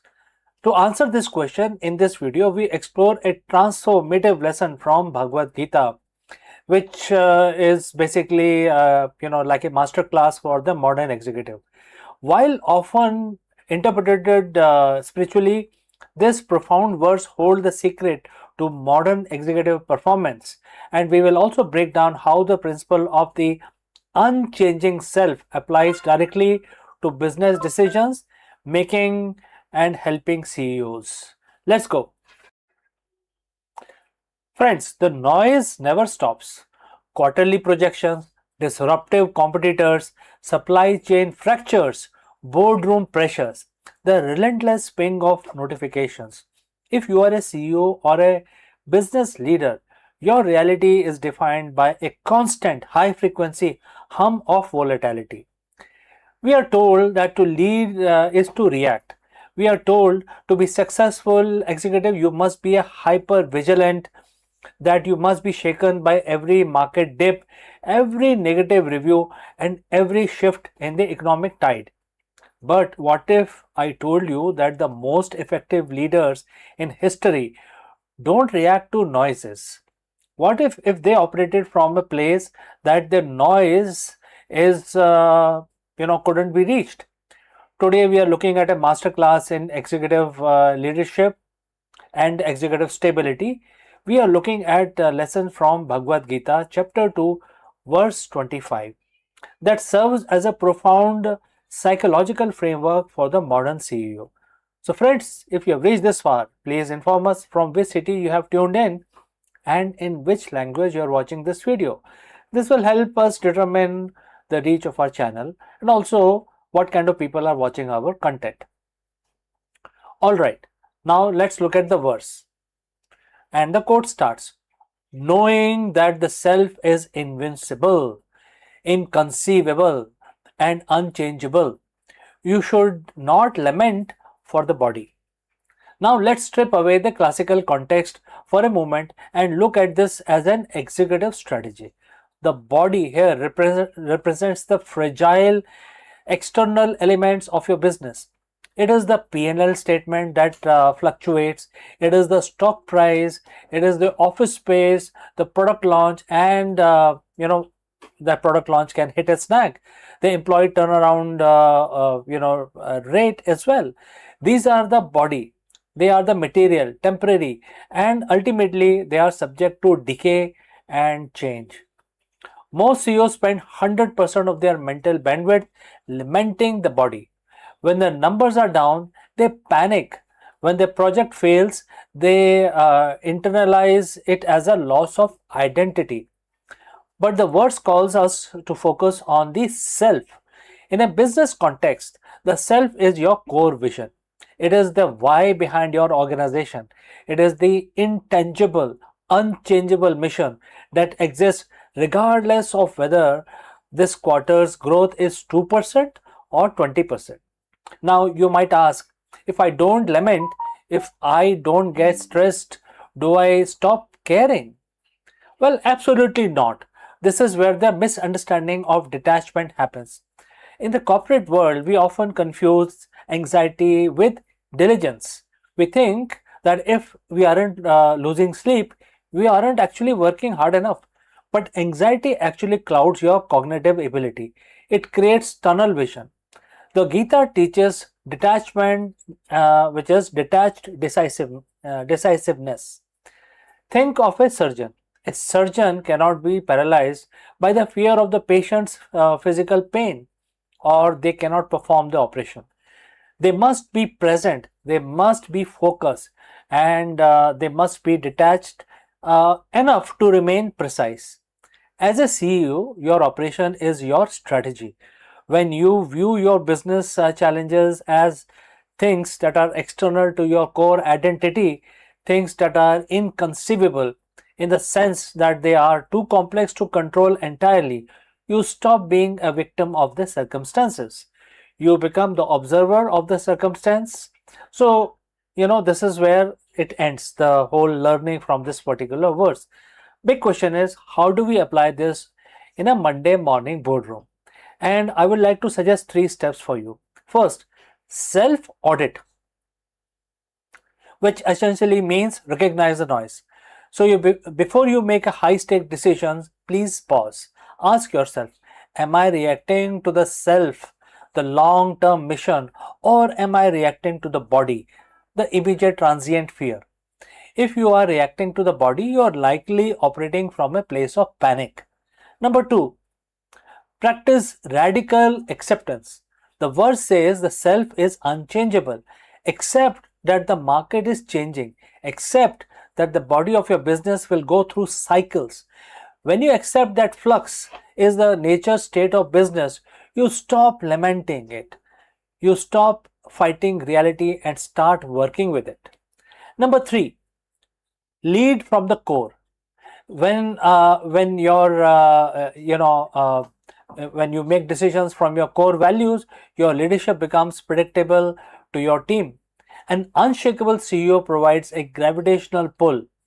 If you are rattled, your team is rattled as well. If you are anchored in the unchanging mission, your team will feel that stability.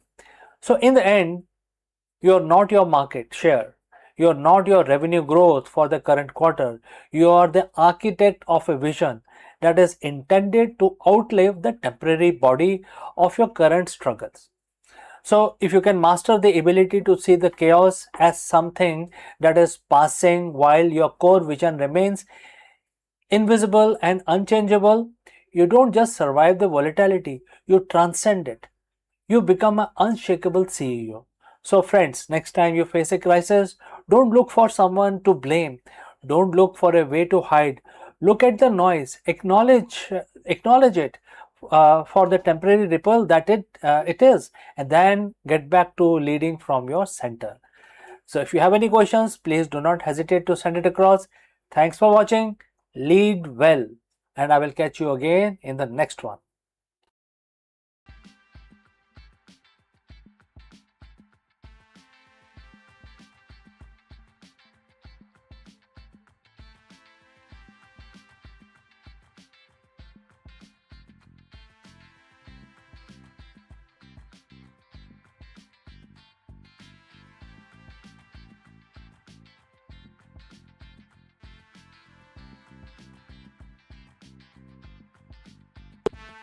Hello, friends, and namaskar. We all know and think that the black holes are just born from dying stars. But, friends, think again. This new groundbreaking research from Cardiff University has revealed a startling truth. The universe's largest black holes are built, not born. While we used to think supermassive black holes grew primarily by consuming gas, this new study suggests they reach monster status through a violent process of repeated collisions within a dense star cluster. And therefore, in this video, we dive deep into the science of hierarchical merger, the cosmic assembly line where black holes smash into one and another, growing larger and more powerful with every hit. Let us go and discuss this further. Imagine a monster, not a ghost or a creature from a movie, but a real life titan so heavy it warps the very fabric of space and time. We call them supermassive black holes.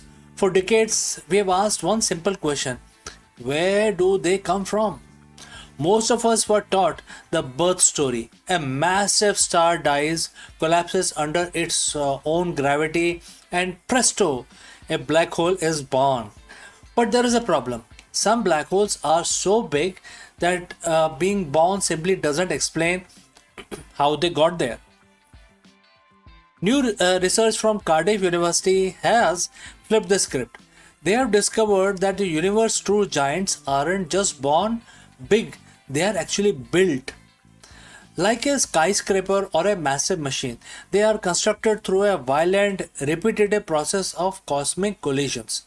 Today, we are breaking down the built, not born theory and how it's changing everything we thought we knew about dark hearts of these galaxies. So, friends, if you have reached this far, please inform us from which city you have tuned in and in which language you are watching this video. This will help us determine the reach of our channel. Alright, let's proceed further. To understand the Cardiff discovery, we first have to look at the old way of thinking. The traditional model says the black hole grew by eating. Imagine a black hole sitting in the middle of a cloud of gas.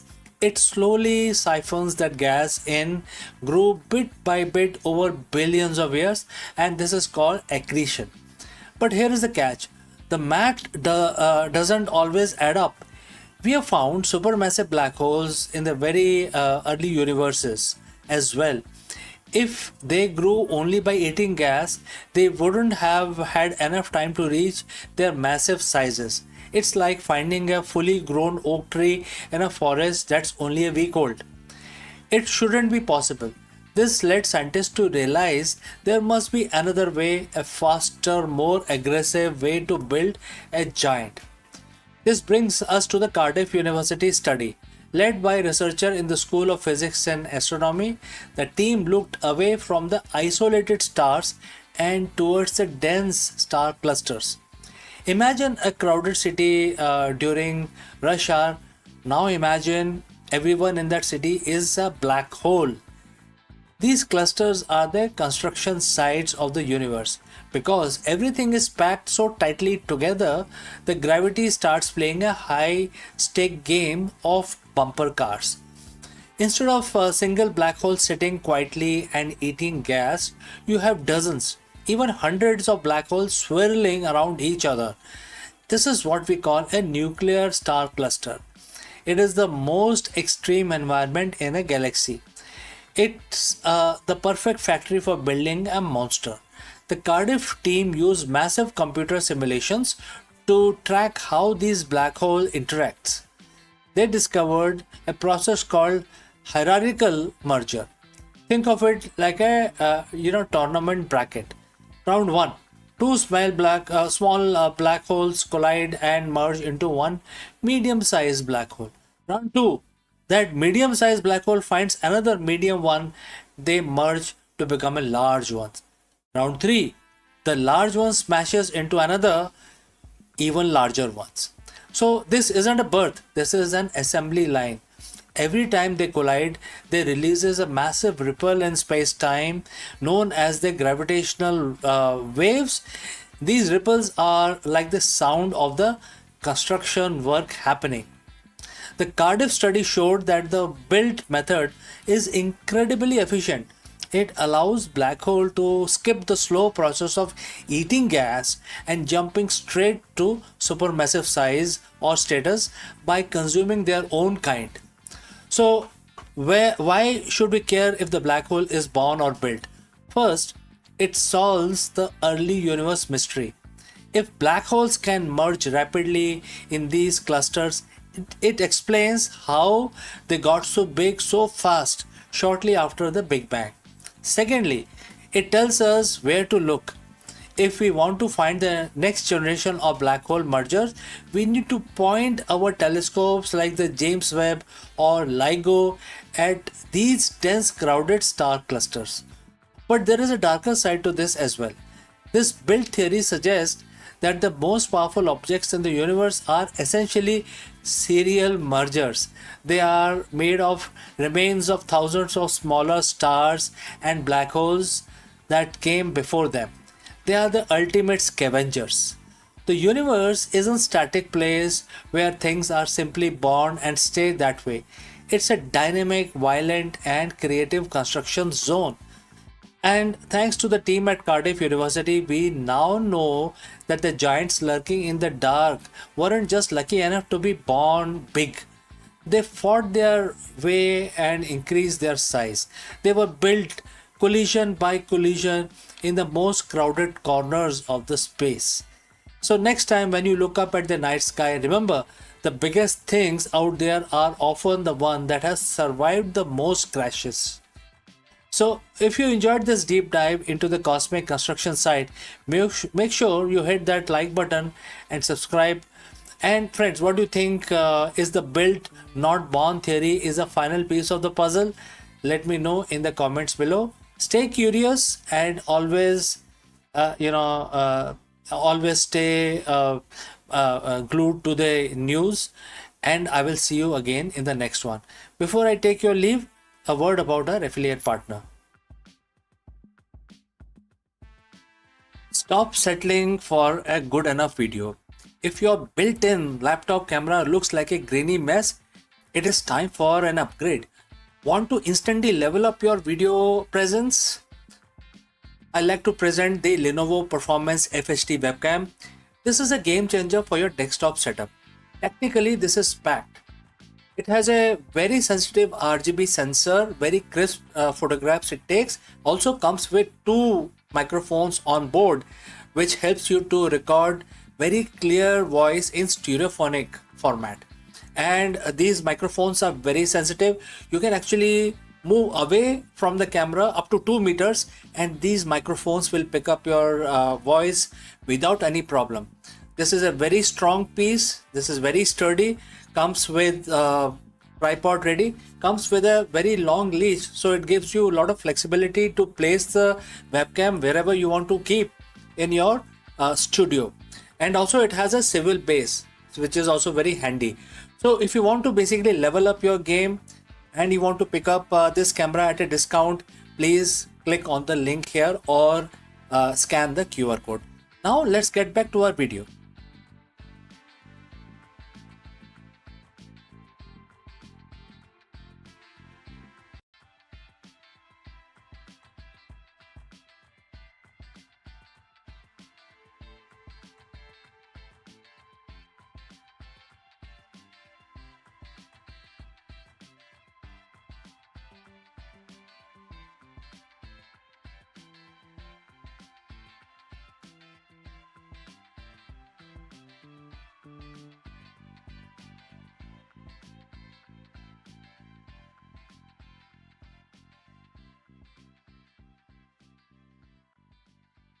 Beneath the quiet wisdom of Jain philosophy, Mahavir carved the pathway into the infinite, teaching humanity how to unlock the hidden roots of number.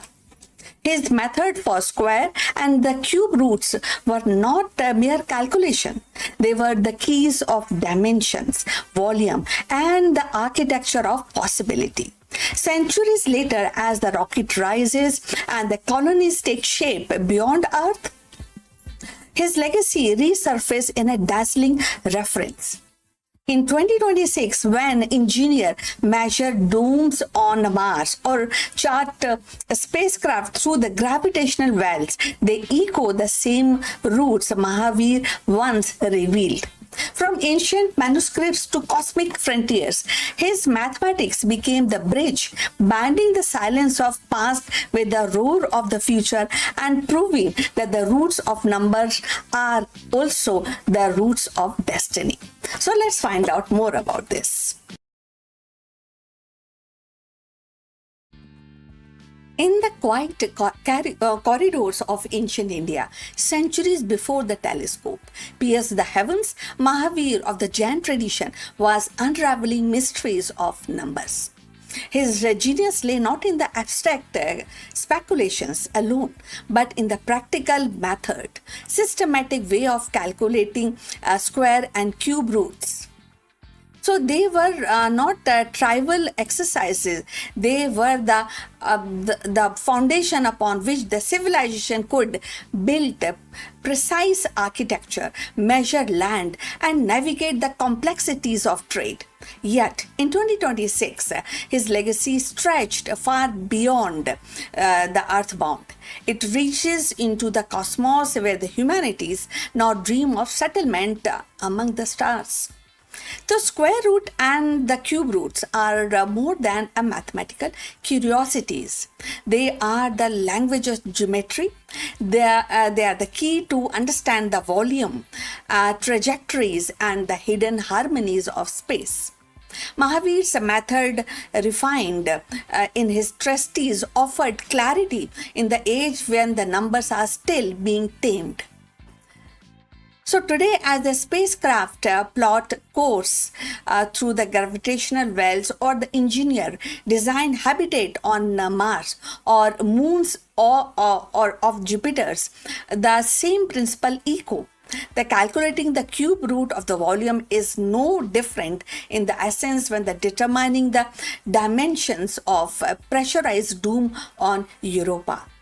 The maths of Mahavir became the mathematics of survival. So if you have reached this far, please inform us from which city you are tuned in and in which language you are watching this video. This will help us to determine the reach of our channel. So moving forward on this interesting details about Mahavir and his mathematics. So in 2026, space exploration is no longer a domain of few nations. It is a collective human endeavor. Private companies, international collaborations, and the AI-driven research coverage to push the boundaries. And at the heart of every trajectory, every orbital calculation lies the need to extract roots, to balance the equation, to tame the infinity into unusable form. So Mahavir's contribution reminds us that the tools we wield today are not inventions of present alone, but are inheritance from mind that saw the order in the chaos centuries ago. So consider the cube root, the silent architect of a three-dimensional understanding. For Mahavir, it was a way to measure the unseen, to give form to the intangible. For Space Settler, it is the measure of oxygen tanks and the volume of hydroponic chambers and the capacity of a spacecraft fuel cell. So without such calculation, the dreams of living beyond Earth collapse into fantasy. With them, it becomes the engineering. Mahavir's roots are the root of possibilities. But beyond the technical lies the philosophical also. Now, the Jain thought, with its emphasis on non-violence and multiplicity of viewpoints and the cosmic order, offers a moral compass for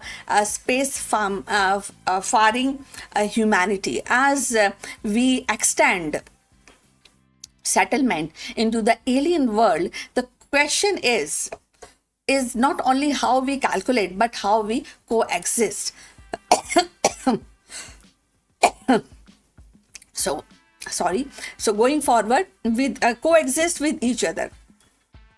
With ecosystem we may encounter with the responsibilities of stewardship. Mahavir's mathematics was born of worldview that sought harmony, and in 2026 harmony is vital as propulsions.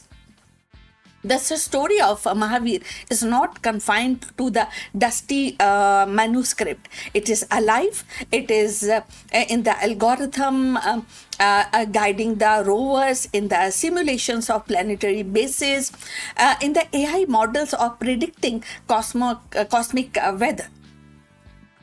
So his square roots and the cube roots are the silent equations behind every launch, every orbit, every settlement. So they remind us that the future is built on the past, that the stars we reach for are illuminated by the wisdom of those who first taught us to measure. So as humanity prepares to plant its flag beneath the twin suns or the Martian soil, Mahavir's legacy whisper through the numbers that the roots are not merely calculation but pathways from earth to sky, from ancient thoughts to futuristic settlement. And in 2026, as rockets rise and the colonies take shape, we are not just exploring space, we are expanding the vision of Jain mathematician who saw in numbers the architecture of infinity, of destiny.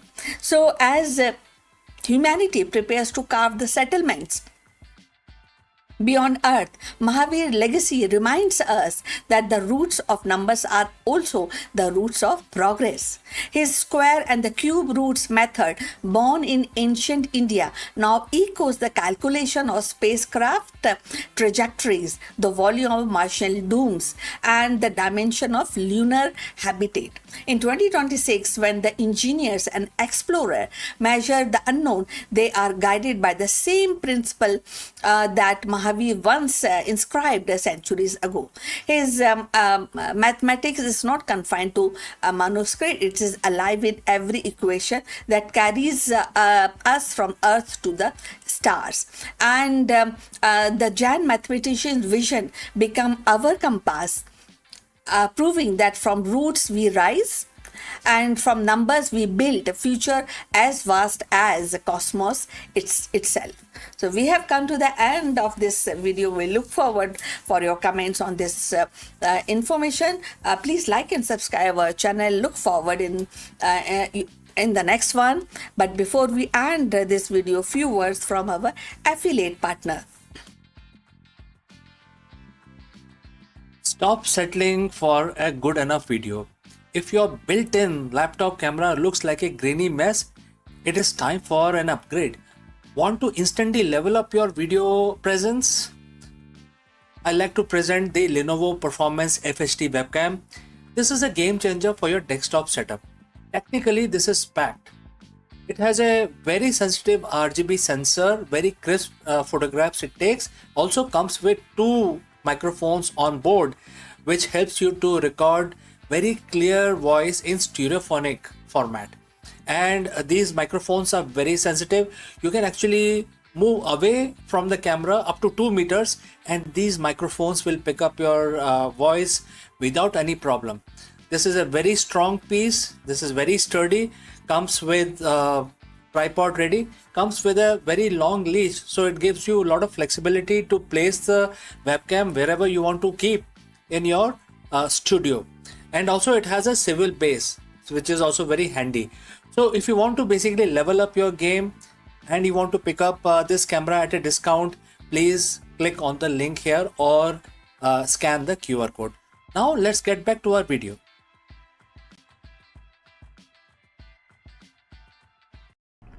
Hello friends. In the high-stake world of corporate leadership, volatility is the only constant. But what separates a good leader from an unshakable one? In this video, we explore the profound wisdom of Bhagavad Gita and its direct application to the modern CEOs and different high leadership executives. We dive deep into the concept of samadhi, not as a mystical retreat, but as the ultimate state of the mental clarity and decision making. Let us proceed further on this thought. नमस्कार दोस्तों, आप सभी का स्वागत है। और आज 1 जून है, 1 और आज तो सोमवार है, तो ये शंकर भगवान का दिन है। तो हम अपना दिन शुरू करने से पहले हम भगवान की स्तुति करेंगे और उसके बाद अपना दिन चालू करेंगे। तो आप सब मेरे साथ जुड़ें और हमेशा की तरह हम इस काउंटर को यूज़ करेंगे जिसमें ये नंबर आ जाते हैं और ये पता चलता है कि हमने कितनी दफ़ा हमने भगवान की पूजा की है। तो एक बहुत ही साधारण सा भगवान शंकर का, शिव भगवान का एक मंत्र है जो हम 11 दफ़ा करेंगे। हम इस काउंटर, जैसे मैंने बताया, आप कैसे भी कर सकते हैं, कोई सा भी आपका प्रोसेस हो वैसा आप फॉलो कर सकते हैं। तो हम स्तुति स्टार्ट करते हैं। आप भी हमारे साथ जुड़ें और भगवान का नमन करते हुए हम अपना दिन शुरू करते हैं। चलिए शुरू करते हैं। ओम त्र्यंबकम यजामहे सुगंधिम पुष्टिवर्धनम उर्वारुकमिव बंधनान् मृत्युर्मोक्षीयमामृतात् सज्ञो जातं प्रपागमि भगवान् मृत्युं जय शिवम अवयामि। ओम त्र्यंबकम यजामहे सुगंधिम पुष्टिवर्धनम उर्वारुकमिव बंधनान् मृत्युर्मोक्षीयमामृतात् सज्ञो जातं प्रपागमि भगवान् मृत्युं जय शिवम अवयामि। ओम त्र्यंबकम यजामहे सुगंधिम पुष्टिवर्धनम उर्वारुकमिव बंधनान् मृत्युर्मोक्षीयमामृतात् सज्ञो जातं प्रपागमि भगवान् मृत्युं जय शिवम अवयामि। ओम त्र्यंबकम यजामहे सुगंधिम पुष्टिवर्धनम उर्वारुकमिव बंधनान् मृत्युर्मोक्षीयमामृतात् सज्ञो जातं प्रपागमि भगवान् मृत्युं जय शिवम अवयामि। ओम त्र्यंबकम यजामहे सुगंधिम पुष्टिवर्धनम उर्वारुकमिव बंधनान् मृत्युर्मोक्षीयमामृतात् सज्ञो जातं प्रपागमि भगवान् मृत्युं जय शिवम अवयामि। ओम त्र्यंबकम यजामहे सुगंधिम पुष्टिवर्धनम उर्वारुकमिव बंधनान् मृत्युर्मोक्षीयमामृतात् सज्ञो जातं प्रपागमि भगवान् मृत्युं जय शिवम अवयामि। ओम त्र्यंबकम यजामहे सुगंधिम पुष्टिवर्धनम उर्वारुकमिव बंधनान् मृत्युर्मोक्षीयमामृतात् सज्ञो जातं प्रपागमि भगवान् मृत्युं जय शिवम अवयामि। ओम त्र्यंबकम यजामहे सुगंधिम पुष्टिवर्धनम उर्वारुकमिव बंधनान् मृत्युर्मोक्षीयमामृतात् सज्ञो जातं प्रपागमि भगवान् मृत्युं जय Shivam अवयामि। Om Trayambakam Majamahe Sugandhim Pushti Vardhanam Urvakarukmeva Bandhanan Mrityo Mokshiya Mahamritat Sangyo Jatam Prapagami Bhagwant Mrityum Jai Shivam Avayami Om Trayambakam Majamahe Sugandhim Pushti Vardhanam Urvakarukmeva Bandhanan Mrityo Mokshiya Mahamritat Sangyo Jatam Prapagami भगवंत मृत्युम जय शिवम अवयामी ओम त्र्यंबकम मजामहे सुगंधिम पुष्टि वर्धनम उर्वाकरुक्मिव बंधनान मृत्यो मोक्षीय महामृतात् संज्ञोजातम प्रपागमि भगवंत मृत्युम जय शिवम अवयामी जय भोलेनाथ जय भोलेनाथ। तो हमारी आज की 1 जून की जो स्तुति थी, पूजा थी, वो संपन्न हुई और हमने भगवान शिव को याद किया, 11 दफा उनका मंत्र जाप किया। तो दोस्तों अब हम आपसे इस वीडियो में विदा लेते हैं, जल्दी ही मिलते हैं दूसरे वीडियो में। आपका दिन मंगलमय हो। नमस्कार।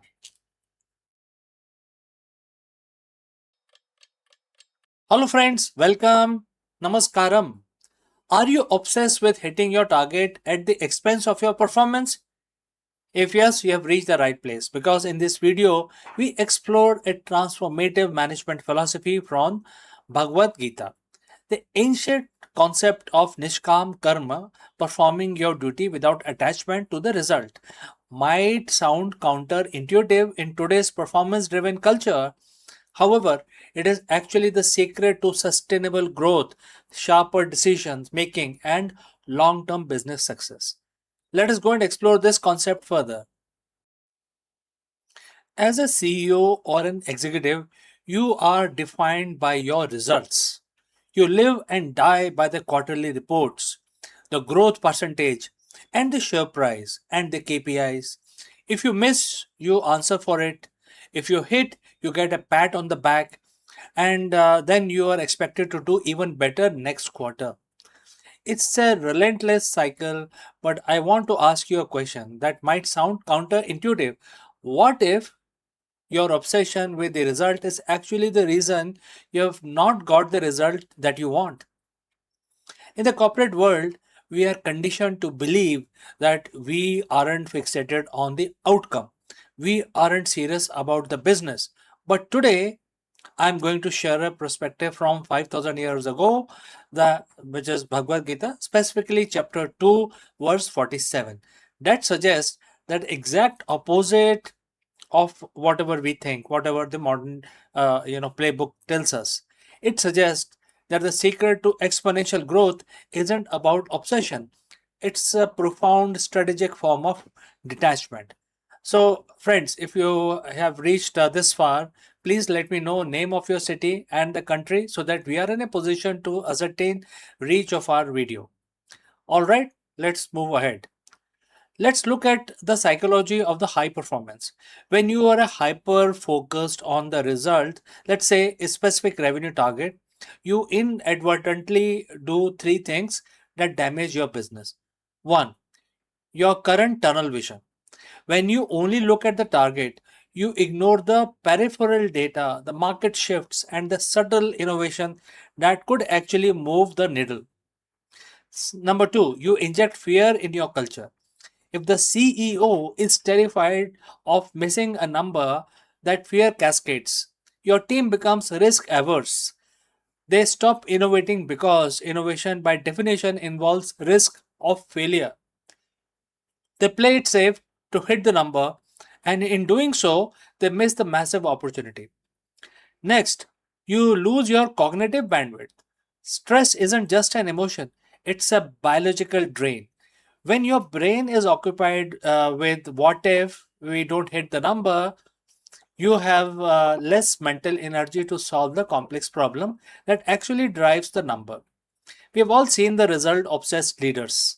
They are reactive, they are micromanaging, they are usually burnt out. But there is a better way to lead, a way that is ancient yet arguably more relevant to the modern business landscape than ever before. Let's look at the verse. It is one of the most famous lines in Bhagavad Gita, and the quote starts, You have a right to perform your prescribed duties, but you have no right to the fruits of your action. Quote close. At first glance, this sounds like it goes against everything we teaches in business schools. No, right to the results. Yes, if you don't care about result, won't I fail? That's a big question that you might ask me. No, this is a misunderstanding. This is not a philosophy of passivity. It is a philosophy of extreme ownership of the process. Think about it like an archer. You can control the stance, the grip, the breath, and the release of the arrow. Those are your duties. The target is 100 yards away. Can you control what happens to the arrow once it leaves your bow? No. A gust of wind could move it, the target could shift, etc. If you're obsessed with the target, your hand shakes, you overthink, you tense up. But if you are entirely focused on the process of the shot, the technique, the result becomes a natural, inevitable consequence of your skill. In business terms, your duty is the strategy. The team, the culture, the product development, and the customer experience. Those are the archery skills. The revenue, the market share, the stock prices, those are the wind and the target. They are the outcome. The verse is telling you put your heart into the work because that is the only thing you actually control.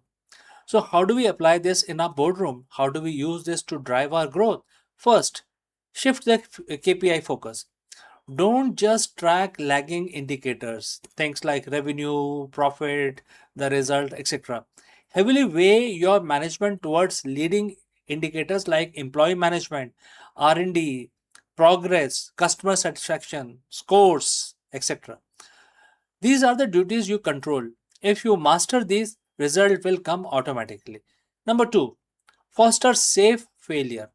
If you detach from the fear of outcome, you can give your team permission to experiment. When the team knows that a failed experiment isn't a career ending disaster, they innovate, they move faster, they uncover the next big product. It is how you drive growth by removing the paralysis of outcome anxiety. Third, gain the CEO's composure. When a market crash happen or a competitor undercut you, the result obsessed CEO panics. The detached CEO assess the situation calmly because their ego isn't tied to being the person who never fails. They can pivot, adapt, and iterate with cold, clear head. The paradox of Gita is that by letting go of the desperate need for the result, you actually become more capable of achieving it. You work smarter, not harder. You lead with clarity instead of chaos, etc. The most effective leader I've studied are not those who spend every waking hour trembling about the bottom line. They are the ones who build incredible systems, nurtured incredible teams, and focus obsessively on craft of building the business, not the result. The result weren't their masters. The result was a byproduct of their excellence. So here is a challenge for the next 3 months, for the next quarter. Identify the things you're doing solely because you are afraid of the result, and then shift your energy. Pour it into the process, pour it into the people, pour it into the strategy. Let go of the outcome and watch how much more effective you can drive the growth that you're looking for. Because when you stop shaking from the pressure of the result, your aim becomes incredibly steady. So, friends, thanks for watching. If this perspective resonated with you, I invite you to share your thoughts in the comments below. What is one process you have been neglecting because you were too busy chasing a result? Let us discuss this further in the next video. Friends, have a nice day ahead, and I will catch you again in the next one. Hello, friends, and Namaskaram. The National Stock Exchange, also known as NSE, has officially filed its draft for red herring prospectus for a massive 30 billion IPO.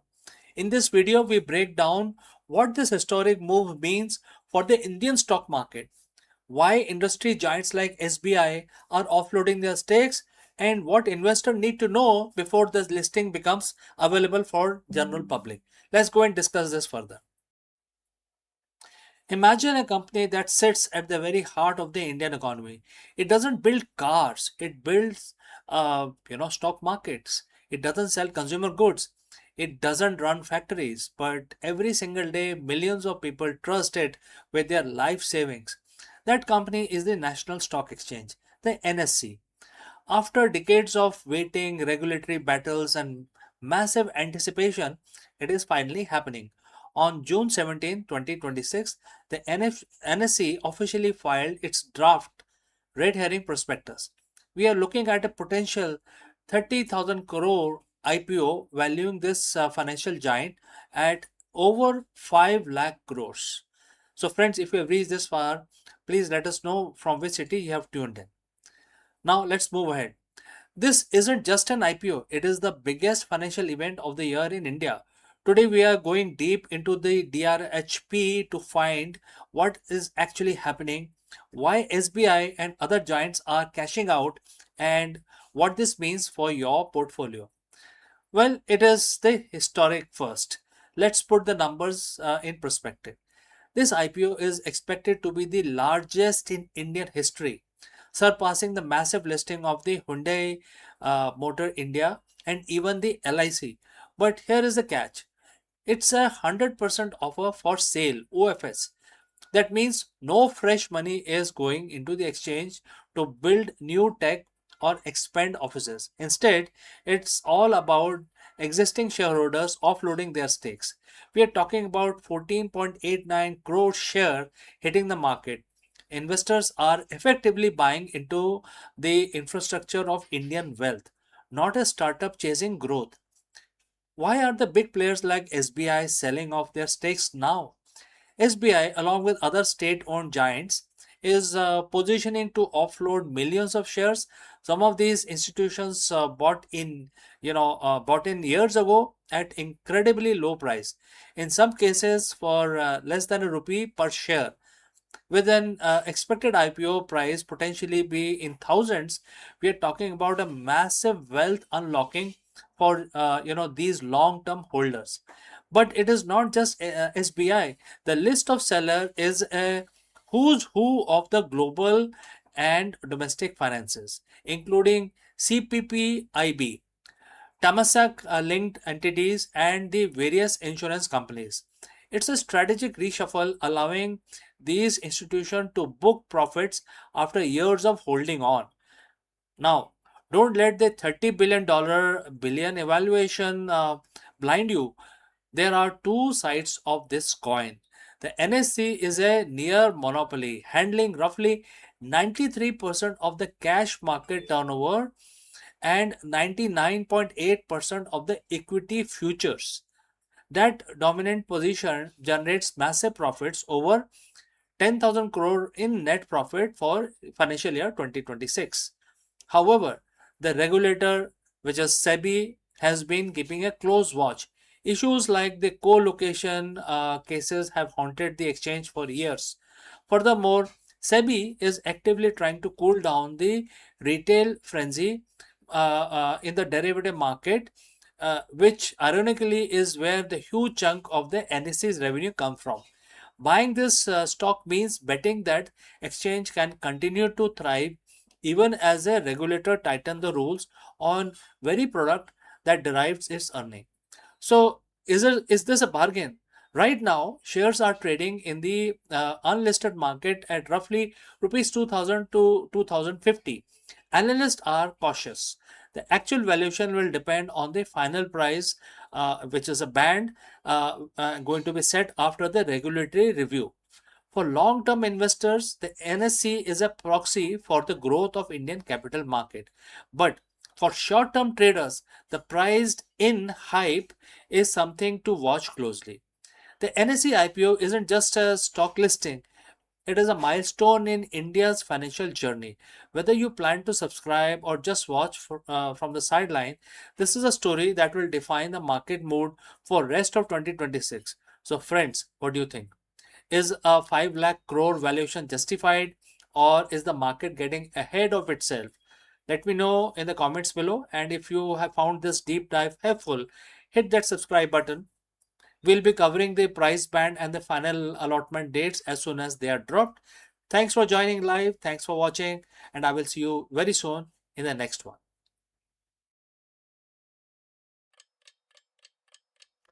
नमस्कार दोस्तों, आप सभी का स्वागत है।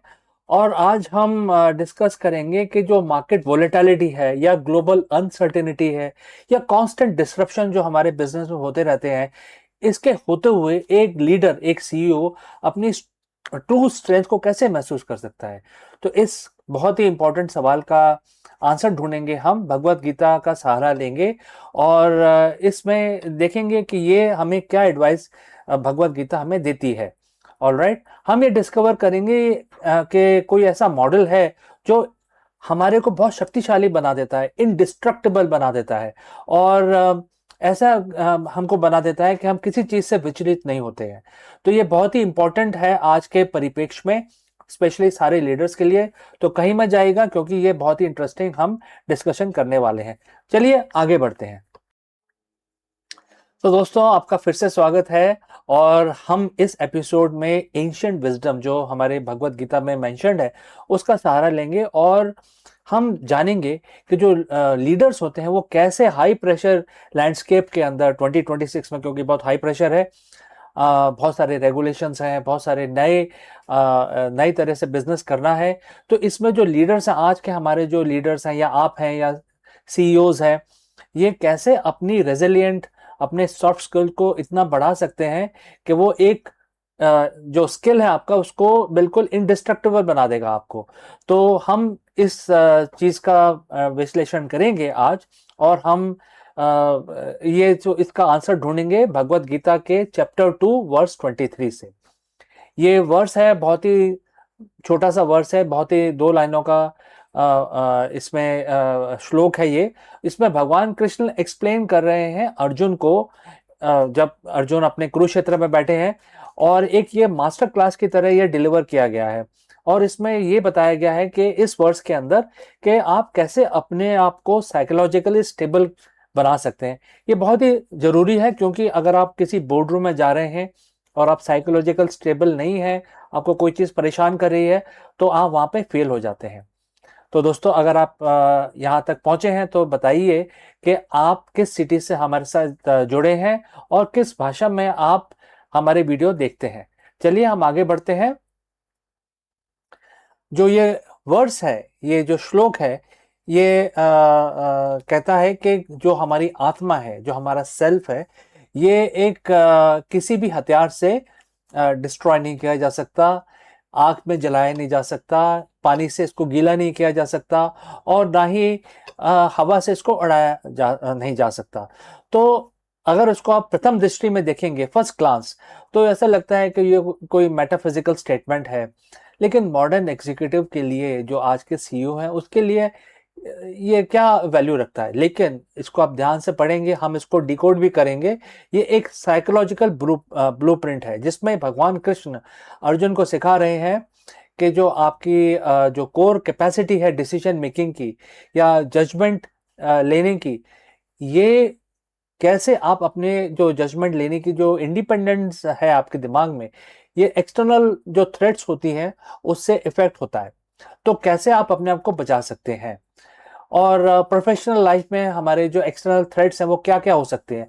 देखिए, criticism हो सकता है, मार्केट में आग लगी है, आग लगी है, हर चीज खराब हो रही है, कोई बिक रहा है, कुछ नहीं बिक रहा है, तो मार्केट का डेटा वो एक एक्सटर्नल हो सकता है। और रेगुलेटरी चेंजेस एक एक्सटर्नल इनपुट हो सकते हैं, क्योंकि रेगुलेटरी चेंजेस होते हैं, रियलिटी है लाइफ की कि जो गवर्नमेंट है किसी भी देश में, वो कभी भी अपने हिसाब से वो रेगुलेशन को बदल देते हैं। तो हमें बिजनेस को ये हमेशा इनपुट रहता है कि कुछ ना कुछ उथल पुथल हो रही है। और दूसरा लास्ट में क्या होता है, इकोनॉमिक वॉलेटिलिटी। इन सब के बावजूद जो इकोनॉमी है वो हमारे हाथ में होती नहीं है, ये तो यूनिवर्स अपने आप ही मेंटेन करता है इस चीज को। तो जो ये वर्स है ये बताता है, एक बहुत स्टेबल देता है कि ऐसी कोई चीज है जो ना आग में जलाई जा सकती है, ना उसको हवा उड़ा सकता है, ना पानी गीला कर सकता है, ना कोई उसको वेपन डिस्ट्रॉय कर सकता है। तो इससे हम कैसे इंस्पायर हो और हम अपने जो हमारा जो बिजनेस वर्ल्ड है उसमें कैसे इसको उतारें। तो सबसे पहला जो सीख है इससे हमें जो ड्राइव करते हैं वो है ये है कि हम अपनी जो आइडेंटिटी है वो आउटकम से अलग रखें। मतलब हम हमारी जो आइडेंटिटी है वो हमारे एक्सटर्नल जो सोर्सेज हैं, जैसे कि मैंने बताया बहुत सारी चीजें हो सकती हैं, उनसे हम उनसे हम अलग हैं। जैसे कि कोई प्रोजेक्ट फेल हो गया, तो जो लीडर है उस प्रोजेक्ट को लीड कर रहा है वो उसको लगेगा कि यार मेरा तो सब खत्म हो गया, तो पर्सनल डिफीट जैसा लगता है। तो गीता हमें इस चीज का ज्ञान देती है कि पर्सनल डिफीट या पर्सनल विक्ट्री से हम विचलित नहीं होना चाहिए, हमें विचलित नहीं होना चाहिए, और हमारी जो इंटेग्रिटी विजन है वो काफी लॉन्ग टर्म होना चाहिए। तो जो कभी हमारी विक्ट्री होती है, कभी हमारा फेलियर होता है, उससे ना हम बहुत ज्यादा खुश हो और ना हो बहुत ज्यादा दुखी। दूसरा बताया गया है इसके अंदर जो हमें सीख मिलती है वो ये है मेंटेनिंग इक्विनामिटी। ये हमें बताता है कि हम जो इनर सेल्फ है, जैसे मैंने बताया कि जो हमारा जो इनर जो हमारी पर्सनालिटी है वो स्टेबल रहना चाहिए, एक स्ट्रेट लाइन पे ही रहना चाहिए, ना ज़्यादा खुश होना चाहिए ना ज़्यादा दुखी होना चाहिए। और उससे क्या होता है कि जब जब हम किसी से विचलित नहीं होते तो हम कोई भी परेशानी जो आती है उसको हम बहुत आराम से और उसको सोच समझ के सूझबूझ के साथ उसको हैंडल कर सकते हैं। और तीसरा इसमें जो सीख मिलती है अनबर्नेबल माइंडसेट। आपको जो माइंडसेट है जो किसी भी तूफान को झेल सकता है, मतलब बोलते हैं ना इंग्लिश में कि थ्रो एनीथिंग एट मी, तो उस चीज को आप मतलब आप झेल सकते हैं और आपको इसका फर्क नहीं पड़ता है। तो आप कुछ भी आपको इफेक्ट नहीं करता है, इस वजह से आप एक रेजिलिएंट लीडर बन जाते हैं और अपनी कंपनी को, अपनी ऑर्गेनाइजेशन को टर्बुलेंट टाइम्स के अंदर अच्छी तरह लीड कर सकते हैं।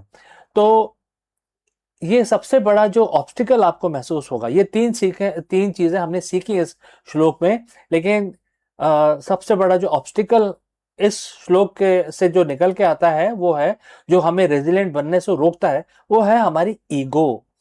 जो हमारी ईगो है वो हमेशा या तो किसी ना किसी आउटकम से जुड़ी रहती है। जैसे कि हमारे टाइटल्स हैं, हम प्रेसिडेंट हैं, हम वाइस प्रेसिडेंट हैं, हम सीईओ हैं, हम head of so and so है। एक ये ईगो हो जाता है। एक हमारा स्टॉक प्राइजेस, कि हमने इतना अच्छा काम किया, हमारी कंपनी का प्राइस बहुत ऊपर जा रहा है, हमारी खुद की reputation.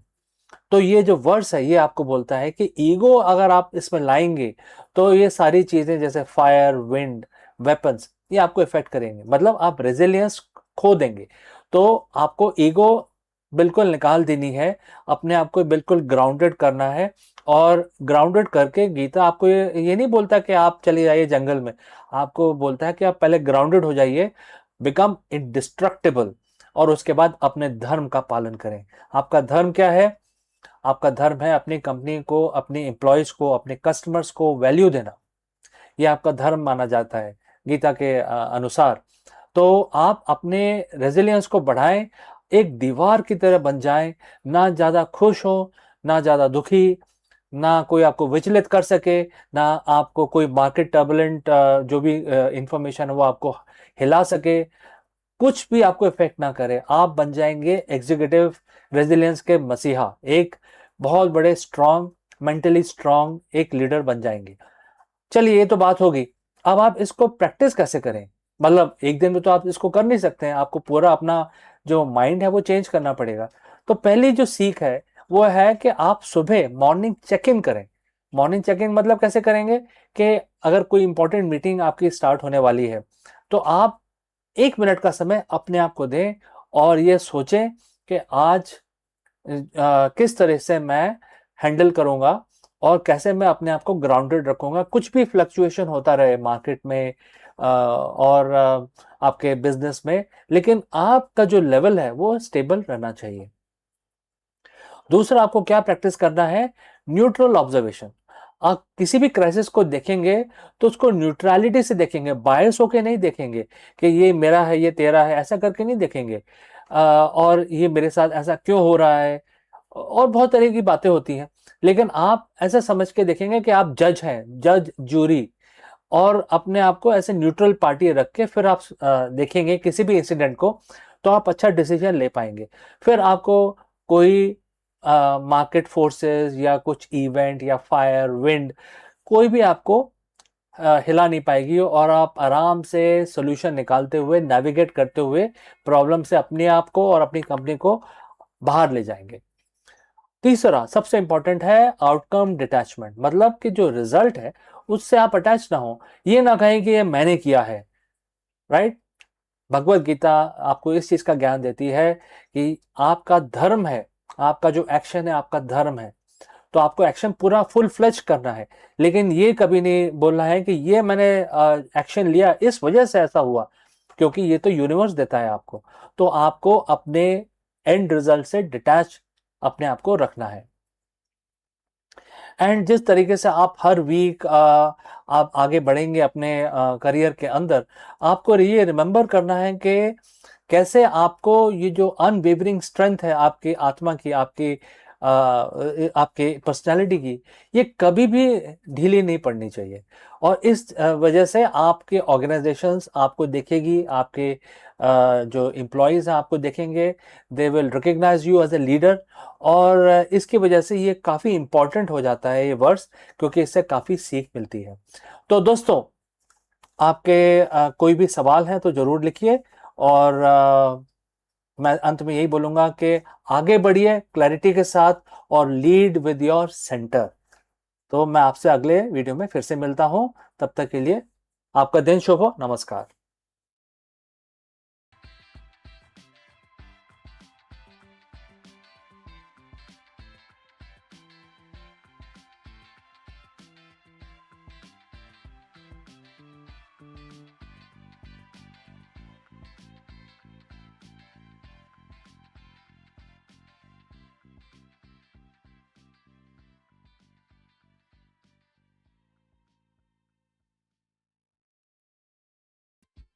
Hello, friends. We have a very profound and very deep question to address today, and that is there a part of you that survives beyond the physical world or physical realm?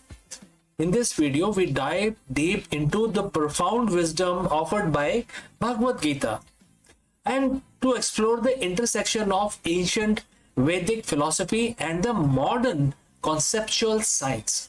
While our bodies changes from infancy to old age, our sense of I remains constant. We explore why the Gita defines Brahman as the supreme, the indestructible entity, and how this transcendental energy operates outside the laws of decay. Let's go. Friends, every 7 years, virtually every cell in our body, in your body, my body, get replaced. Your skin, your blood, even the lining on the stomach. It's all new. And if you look at the photo of yourself from 10 years ago, you are looking at a collection of atoms that are the most part no longer belonging to you. And yet you feel like the same person. When you say, I am hungry or I am tired, who is this I? Who is this I talking? Is it the meat suit that made of carbon and water, or is it the driver inside? Today we are going to explore one of the most profound scientific and the spiritual intersection in history. We are looking at the Bhagavad Gita, chapter 8, verse 3, to answer the ultimate question. That is, why are you not your body? So friends, if you have reached this far, please let us know from which city you have tuned in and in which language you are watching this video. This will help us determine the reach of our channel. Alright, let's proceed further. In the middle of the literal and the metaphorical battlefield, the warrior Arjun asks about the nature of existence. Bhagwan Krishna responds with a verse that serves as a theory of everything for the souls. And the verse says, the quote starts, Brahman is the supreme, indestructible and transcendental living entity. The material nature of living entity is called Atma, and karma is the fruitive action that result in the material body of a living being. Quote close. Let's break this down like a scientist would, right? Let's look at the word Brahman, which is, in other words, is supreme entity. In physics, we talk about the laws of conservation of energy. Energy cannot be created or destroyed. Bhagavad Gita calls this Brahman. It is the fundamental stuff of the universe, which is indestructible, and also this is an indestructible observer. Number two is the nature of self, which is Atma or your soul. This is your software. It is the inherent nature of the living entity that remains constant even when the hardware, which is your body, changes. Number three is the karma, which is the mechanism. This is the kinetic force. It is the action that bridges the gap between the spiritual and the material world. And if you are not your body, then what are you? In science, we often struggle with the hard problem of consciousness. We can map the brain, we can see the neurons firing, but we cannot find you in the gray matter. Think of your body like a mobile phone. The phone has a screen, a battery, and a circuit, but the signal, which is the data, the internet, the voice of on the other end, doesn't live inside the wires. If you smash the phone, the signal doesn't die. It simply has no medium to manifest through. You're getting this point? I hope you're. Now, the Gita explains that Brahman is that the signal. It is a transcendental, meaning it exists on a frequency higher than the physical world. While the body is subject to entropy, which I hope you know is the second law of thermodynamics, where everything moves towards a disorder. The soul is described as the imperishable. It's a constant. Nothing can touch it. It is the only thing in the universe that doesn't rust or get destroyed. The verse says karma. Karma is the fruitive action that results in the material body. This is the revolutionary way to look at the biology. Usually we think our DNA is the sole architect of our lives, but Gita suggests a deeper layer. Karma is the work or the energy we generate through our desires and actions. Think of it as a cloud server.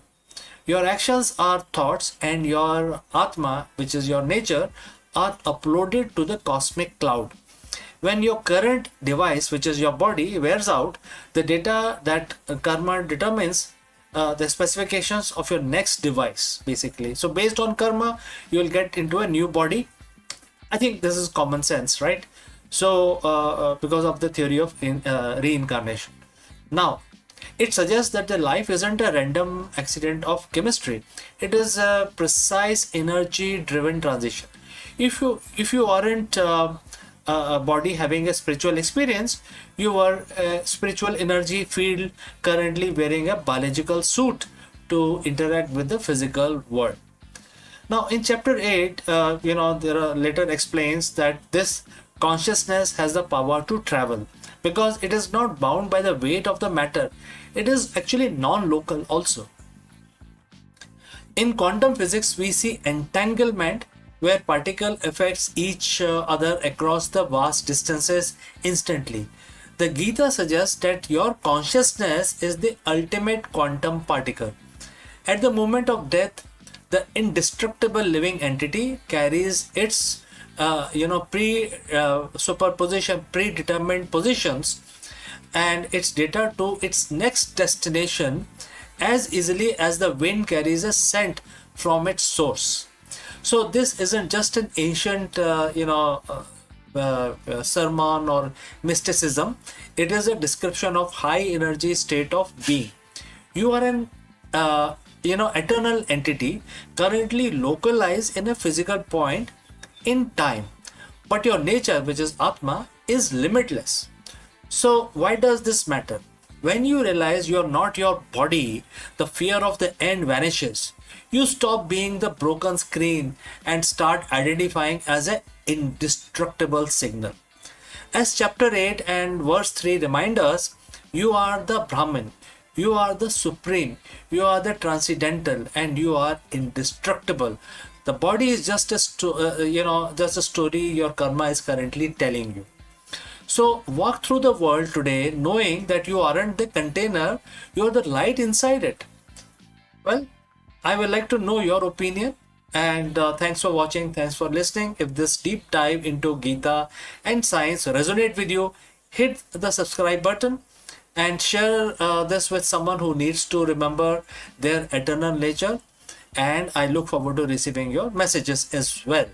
Before I part ways, a word about our affiliate partner. Stop settling for a good enough video. If your built-in laptop camera looks like a grainy mess, it is time for an upgrade. Want to instantly level up your video presence? I like to present the Lenovo Performance FHD webcam. This is a game changer for your desktop setup. Technically, this is packed. It has a very sensitive RGB sensor, very crisp photographs it takes. Also comes with 2 microphones on board, which helps you to record very clear voice in stereophonic format. And these microphones are very sensitive. You can actually move away from the camera up to 2 meters and these microphones will pick up your voice without any problem. This is a very strong piece. This is very sturdy. Comes with tripod ready. Comes with a very long leash, so it gives you a lot of flexibility to place the webcam wherever you want to keep in your studio. And also it has a swivel base, which is also very handy. So if you want to basically level up your game and you want to pick up this camera at a discount, please click on the link here or scan the QR code. Now let's get back to our video.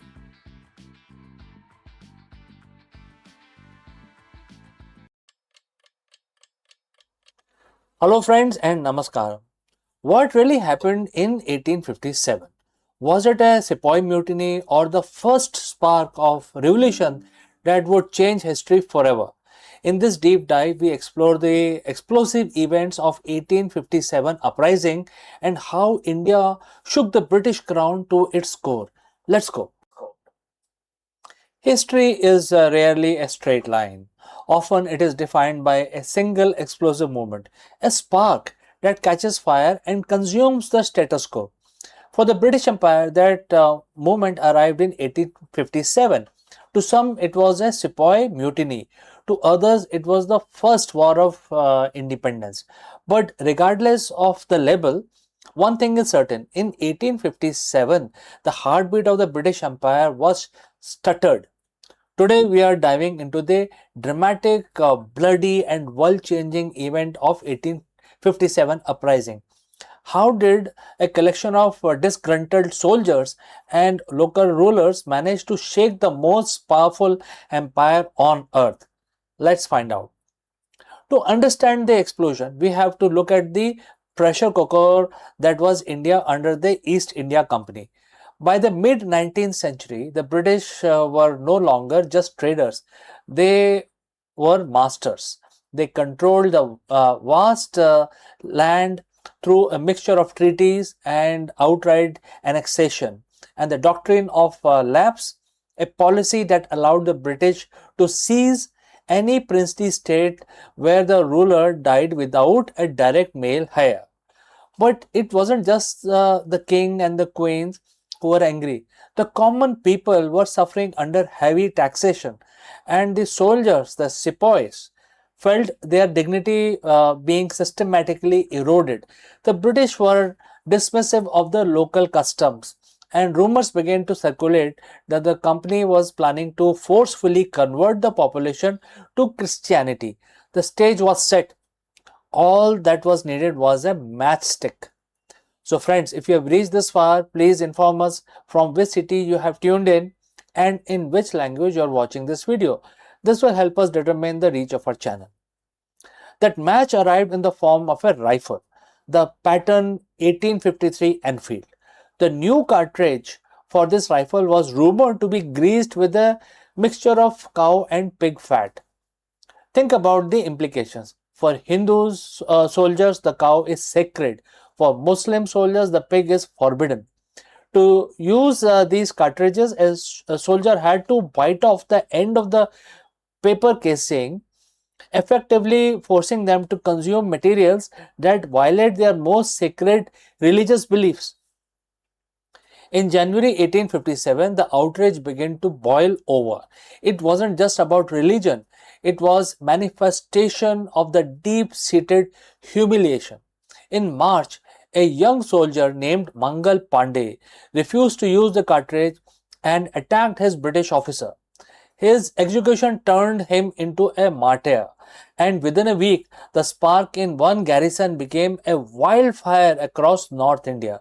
The rebellion officially ignited in Meerut on May 10, 1857. Soldiers marched on Delhi, the former seat of Mughal Empire, and declared the aging Emperor Bahadur Shah Zafar as their leader. The uprising was not a single coordinated military campaign, it was a massive decentralized eruption. In cities like Lucknow, Kanpur, and Jhansi, the rebellion took different forms. In Jhansi, the Rani Lakshmi Bai became an icon of defiance, leading her troops against the British with unmatched courage. For the British, the situation was dire. They were quite spread thinly, caught off guard, and for a few months they were genuinely terrified that they would be driven out of the subcontinent entirely. The invincible British administration was scrambling for its dear life. The British reaction was swift and brutal. They poured reinforcement into India and launched a series of counter-offensives that were as ruthless as the rebellion had been chaotic. The siege, massacre, and the betrayal defined the final stages of the conflict. By 1858, the rebellion was effectively crushed. But the victory came at a massive cost. The British realized they could no longer govern India through a private company. The East India Company was dissolved and control was transferred directly to the British Crown. The British Raj had begun and the political landscape of India was permanently altered. So, did this uprising fail? If you look at the immediate military outcome, yes, definitely. The British remained in control for another 90 years. But if you look at the soul of the nation, it was the greatest victory imaginable. 1857 was the moment Indians across different regions, religions, and social classes realized they could challenge the imperial giants. It planted the seed of nationalism that would eventually lead the way to freedom movement of the 20th century, which is the largest freedom movement. Finally, we got the independence in 1947. When we look back at the event of 1857, we aren't just looking at a battle. We are looking at the moment India stood up, shook the chains of colonial rule, and began the long journey towards reclaiming its destiny. So friends, thanks for watching. If you enjoyed this deep dive into history, don't forget to like, subscribe, and share your thoughts in the comments below. Do you think 1857 was inevitable? Let me know, and I will see you again very soon in the next one. Hello friends and Namaskaram. In a landmark deal that reshapes the global AI landscape, Meta has officially partnered with Reliance Industries to build its first ever AI-enabled data centers in India. Located in Jamnagar, Gujarat, this 168 megawatt facility is more than just infrastructure. It is a clear signal that India is rapidly becoming the backbone of the next generation of artificial intelligence. Let us explore this further. Hello everyone, my name is CK and welcome back to Akul Mac Business.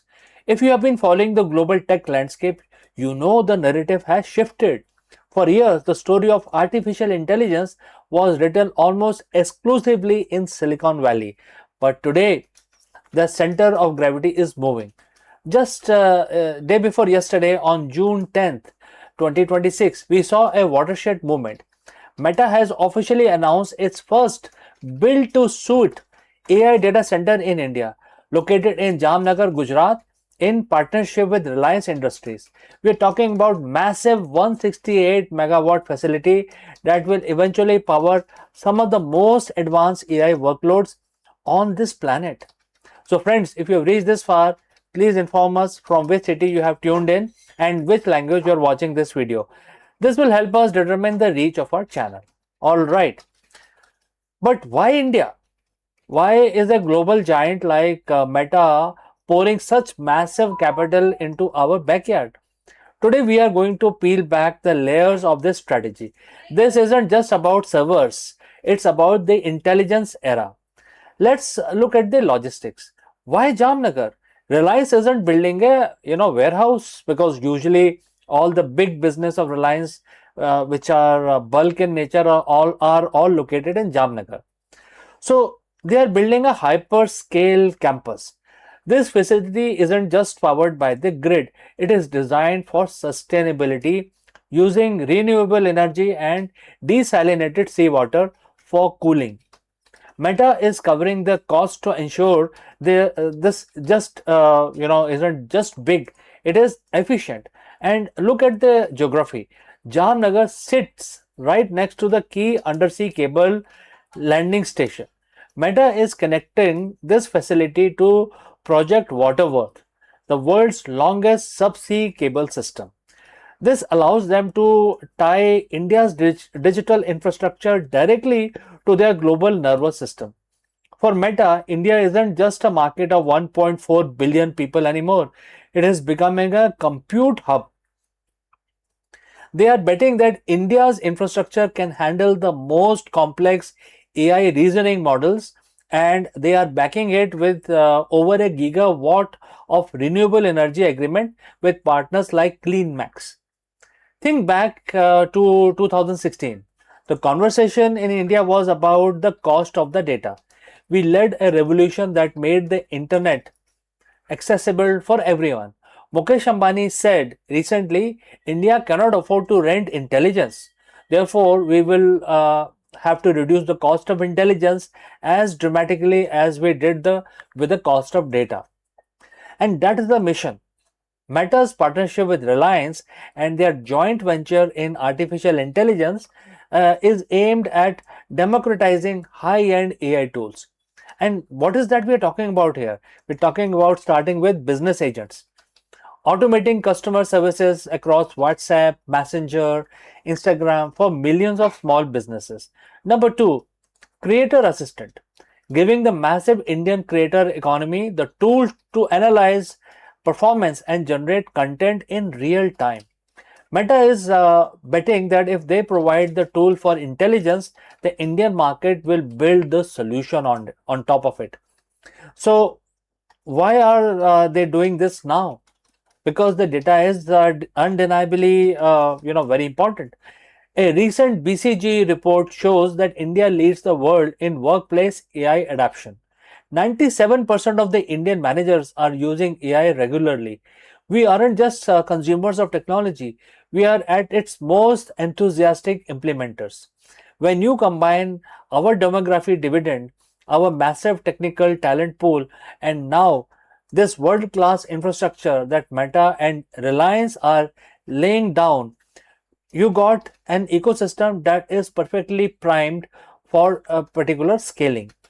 A global giant realized that if they want to win in AI, they don't just need to sell to India, they need to build in India. So what does this mean for people like you and me, for the developers, for the business owners, and for the students watching this channel? It means the barriers to entry for AI innovation is collapsing. With the level of infrastructure, India is transitioning from service provider to global hub for AI-driven transformation. We are no longer just outsourcing work, we are insourcing the intelligence revolution. As we see these data centers come online over the next 2 years, keep a close eye on the applications being built here.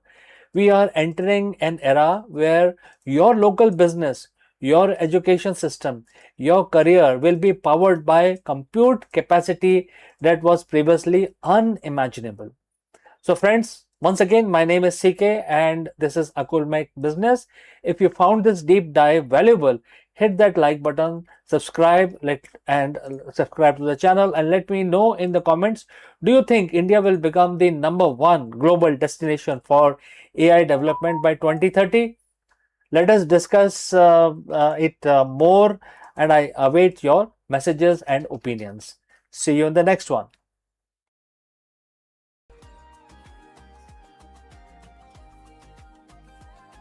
In the dawn of Vedic age, when human curiosity first turned towards the stars and the mystery of fire, one stage stood at the crossroad of spirituality and science. So we are talking about Rishi Angira. He became a pioneer of knowledge system that shaped Indian knowledge system and the thought that stayed for millennia. Angiras looked at fire not merely as a ritual but as a very essence of energy, transformative, purifying, and eternal. He listened to the sound not only as a chant but as a scientific medium, a carrier of wisdom across generation. He gazed the cosmos and saw order, symmetry, and proportion, principle that would echo in maths and astronomy long after his time. And above all, he taught that the body, mind, and universe were not separate realms, but a reflection of one harmonious whole. And in 2026, the contribution of Rishi Angira feels more relevant than ever because his teachings sit at the intersection of science, philosophy, and holistic living, exactly where the modern society is searching for balance. In the vast tapestry of India's spiritual and intellectual heritage, few figures stand out as bright as Rishi Angira. Counted among the Saptarishi, he was not only a seer of divine truth, but also a pioneer where the insight laid the foundation of astronomy and mathematics, and definitely the sound and how to actually handle the sound and the holistic philosophy. His legacy reminds us that the root of science and spirituality in India are deeply intertwined. So Angira is often described as the sage of fire. In Rig Veda, his hymn of Agni reveals a profound understanding of fire, not merely a physical phenomena, but as a universal principle of energy, transformation, and purification. Fire consume and transform, and also that. So it transform into kind of a energy, and it also into purifying, and in this whole process a renew idea that resonate with the modern science notion of energy conservation and thermodynamics. For Angira, the Agni or the fire was both a deity and a metaphor. The eternal flame that linked the material world with the cosmic order. His vision of fire as energy linked to the transformation and purification, and that even resonate today also, and we that also focus on renewable energy and sustainable practices. So Angira reminds us that the energy is not just a resource, but a principle of harmony. So today we are keen regarding energy and sustainability, aren't we? So, but Angira's vision extended far beyond fire. He was deeply engaged with the cosmos and observing the star and the cycle of time. His association with the Rishi constellation reflect the Vedic tradition of linking sage to celestial bodies.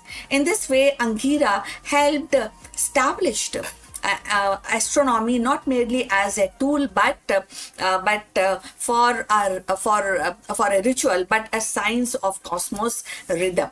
His teaching emphasized that the heavens were not a distinct mystery, but a living pattern guiding human life. Now in 2026, with the space exploration and AI-driven astronomy advancing rapidly, his emphasis on cosmos rhythm and the cycle offers a philosophical ground and seeing the universe not as a chaos but as an order pattern we have learned from. So, if you have reached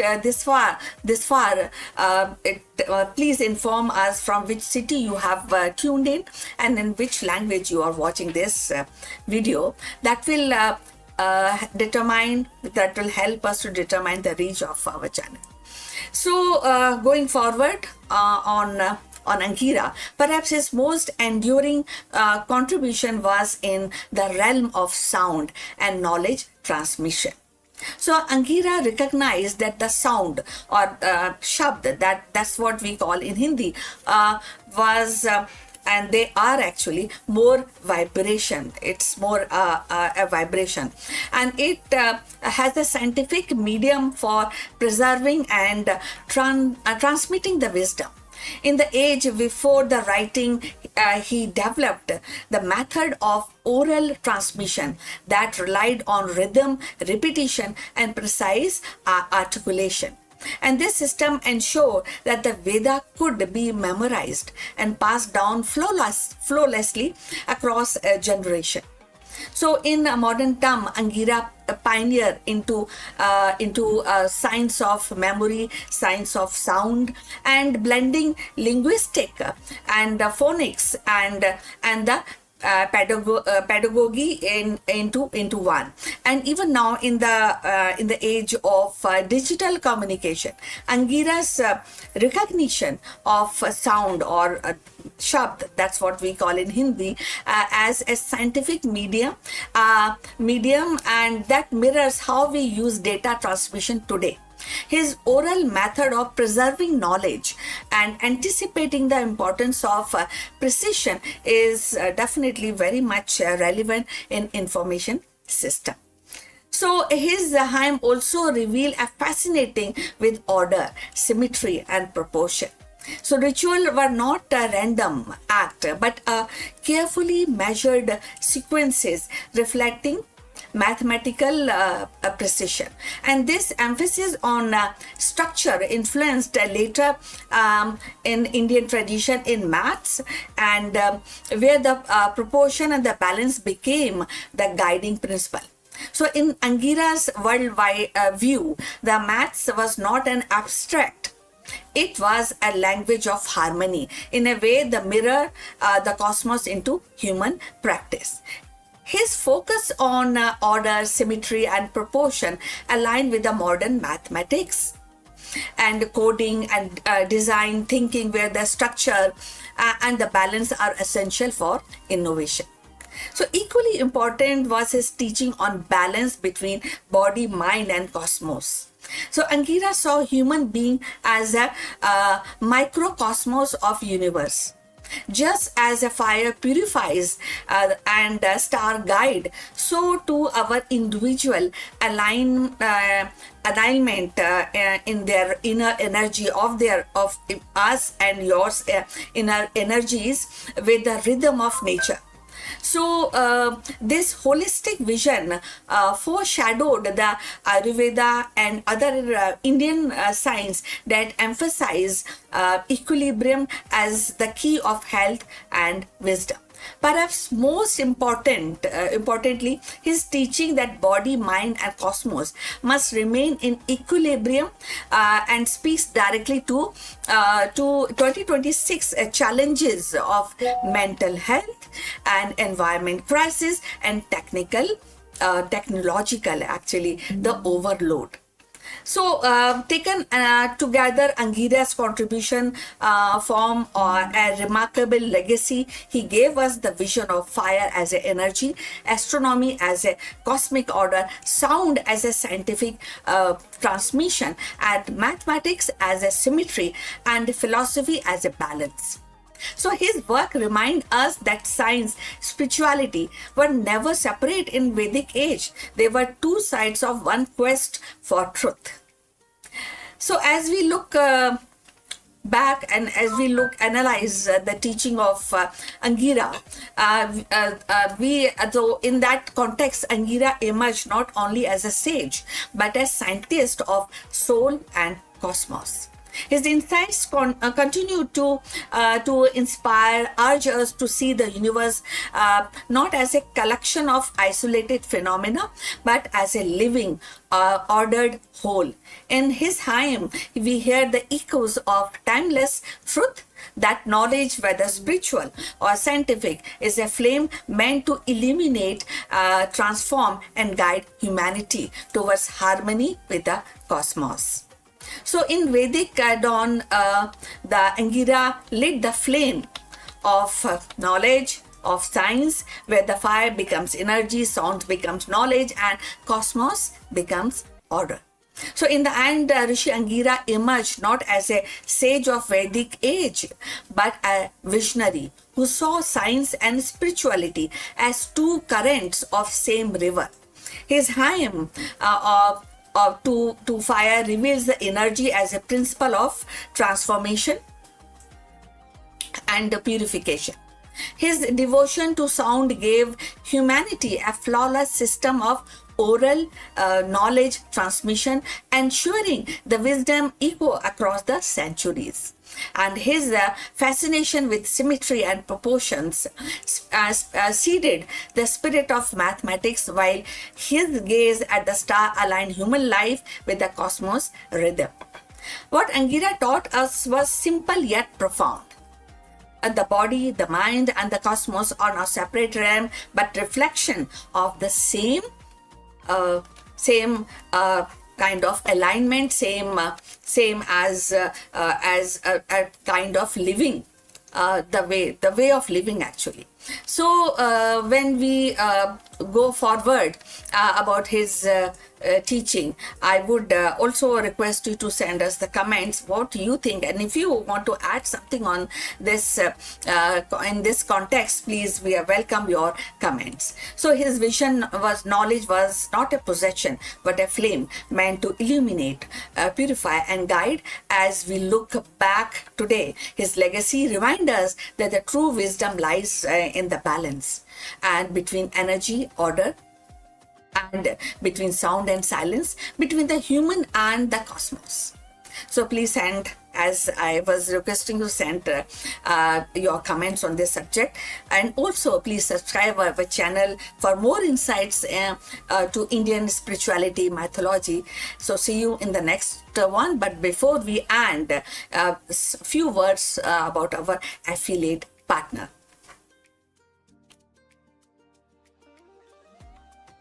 Stop settling for a good enough video.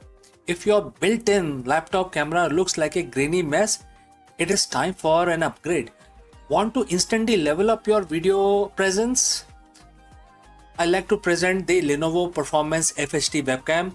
This is a game changer for your desktop setup. Technically, this is packed. It has a very sensitive RGB sensor, very crisp photographs it takes. Also comes with two microphones on board, which helps you to record very clear voice in stereophonic format. And these microphones are very sensitive.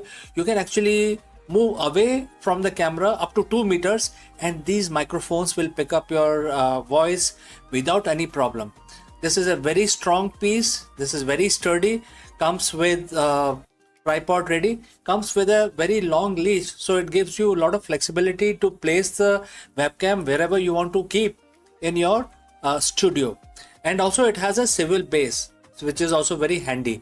So if you want to basically level up your game and you want to pick up this camera at a discount, please click on the link here or scan the QR code.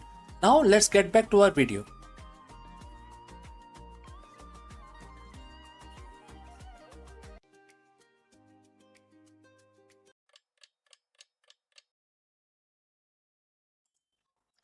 नमस्कार दोस्तों, आप सभी का स्वागत है। आज शनिवार का दिन है और आप सब जानते हैं कि शनिवार का जो दिन होता है वो शनि महाराज के लिए समर्पित है।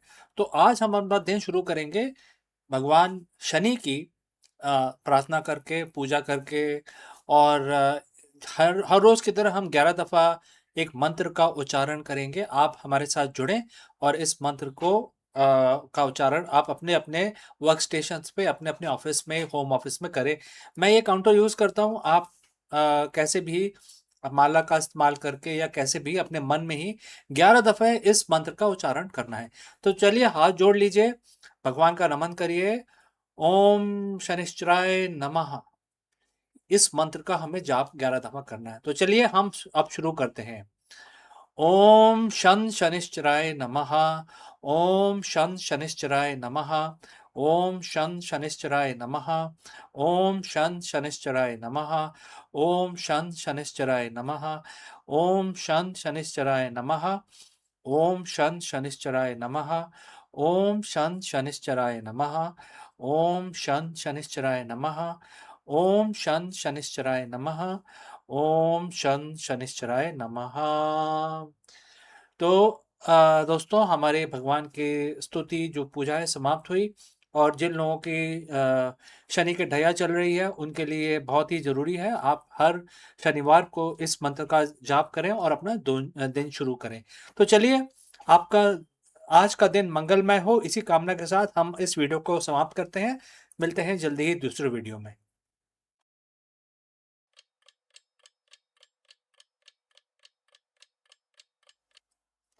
नमस्कार दोस्तों, आप सभी का स्वागत है। और हर रोज की तरह हम अपना जो दिन है उसकी शुरुआत करते हैं भगवान की पूजा करके। तो आज है आ, बुधवार, और आज तो गणेश जी की स्तुति बनता है, क्योंकि हम अपना दिन शुरू करेंगे गणेश जी की पूजा करके, क्योंकि आज का दिन उनको समर्पित है। तो बहुत ही सिंपल सा एक मंत्र हम 11 दफ़ा पढ़ेंगे। और आप तो जानते हैं कि हर रोज़ की तरह हम अपनी पूजा शुरू करते हैं, और जो मंत्र है 11 दफ़ा अपने हमें थोड़ा सा सहायता मिले तो हम इस काउंटर को यूज़ करते हैं। और इसमें ये बड़े आराम से हमें इसमें नंबर आ जाते हैं स्क्रीन के ऊपर, पता चल जाता है कि हमारे कितनी दफ़ा हो गया है। तो आप कोई भी तरीका यूज़ कर सकते हैं, लेकिन सबसे इम्पोर्टेंट बात यह है कि हमारे साथ जुड़ें और हमारे साथ इस मंत्र का उच्चारण 11 दफ़ा करें। इससे भगवान गणेश काफ़ी खुश होते हैं। तो चलिए जी, हाथ जोड़ के हम नमन करते हैं और 11 दफ़ा भगवान जी को याद करते हैं। ओम गण गण गणपते नमः। ओम गण गण गणपते नमः। ओम गण गण गणपते नमः। ओम गण गण गणपते नमः। ओम गण गण गणपते नमः। ओम गण गण गणपते नमः। ओम गण गण गणपते नमः। ओम गण गण गणपते नमः। ओम गण गण गणपते नमः। ओम गण गण गणपते नमः। ओम गण गण गणपते नमः। ओम गण गण गणपते नमः। तो दोस्तों, हमारे 11 दफ़ा जो स्तुति थी वो पूरी हो गई भगवान गणेश की। अब हम अपना दिन स्टार्ट करेंगे आराम से। भगवान की हमने पूजा कर ली है, तो चलिए अभी आपसे विदा लेता हूँ, लेकिन जल्दी ही मिलता हूँ दूसरे वीडियो में। कहीं मत जाइएगा।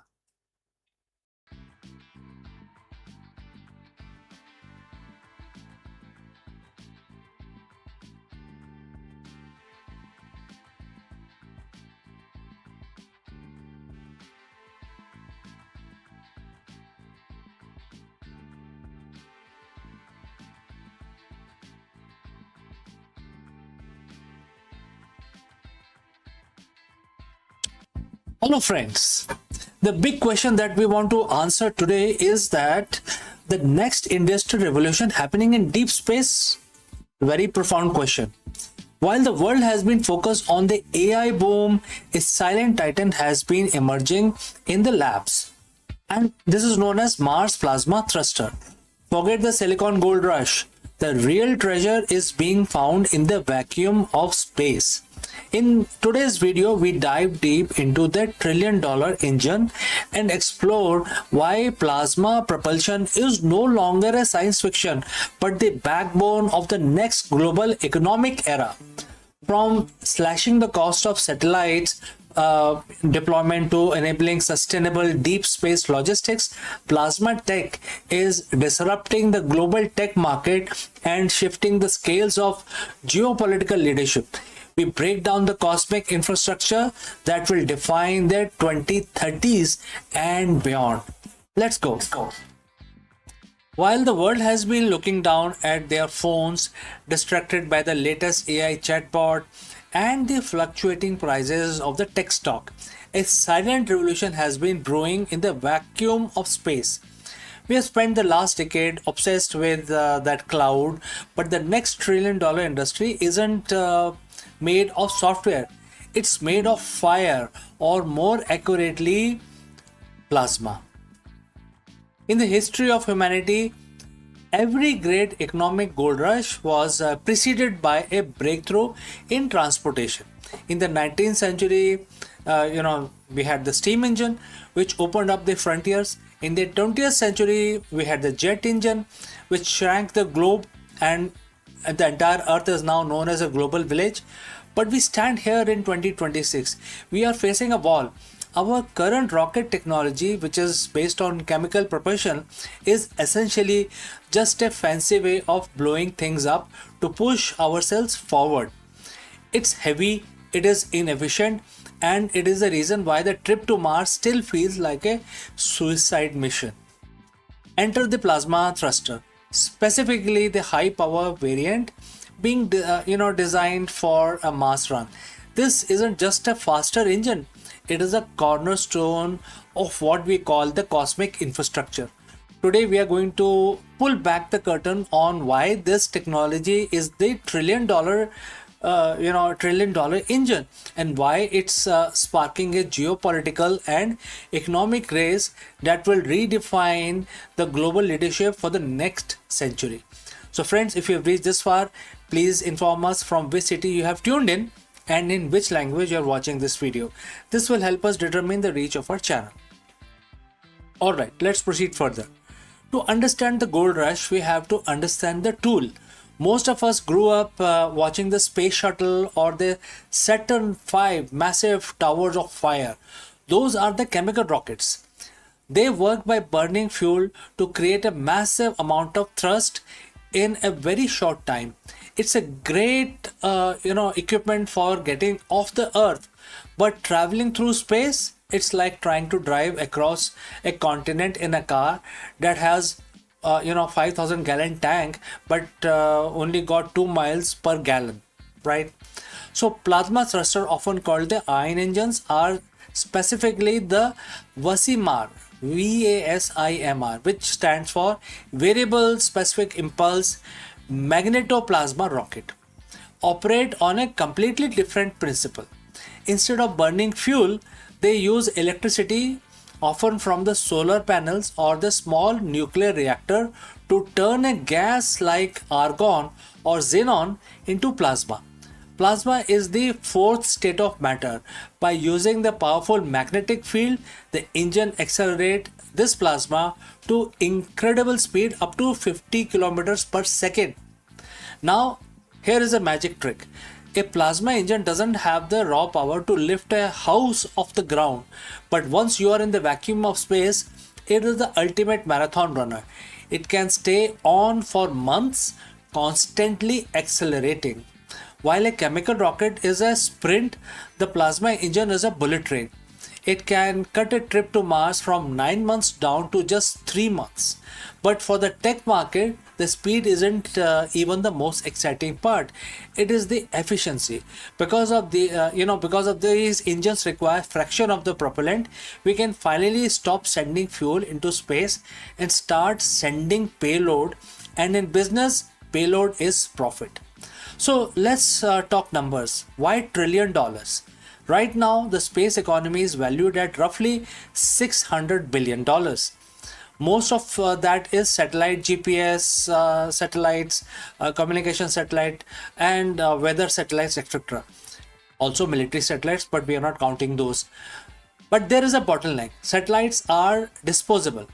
Once they run out of fuel to stay in their proper orbit, they become expensive space junk. Plasma thruster changed the math of space logistics. Imagine a fleet of space tugs, a small plasma powered vehicle that can move from orbit to orbit, refueling satellites, repairing them, or moving them to new positions. This isn't just a niche service, it is the birth of an orbital economy. When the cost of moving things in space drops by 90%, industries that were once impossible suddenly becomes inevitable. Think about asteroid mining. A single metallic asteroid can contain more platinum and gold than has ever been mined in human history. But you can't bring a 500-ton rock back to Earth using chemical rockets.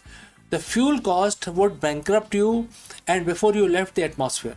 With plasma propulsion, however, you have the slow and steady torque needed to move massive amount of raw material across the solar system.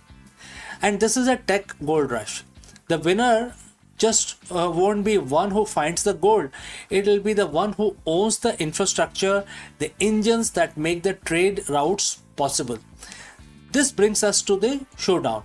Who is going to own this infrastructure? Very big question. For decades, space are playground of the superpower, the US and Russia.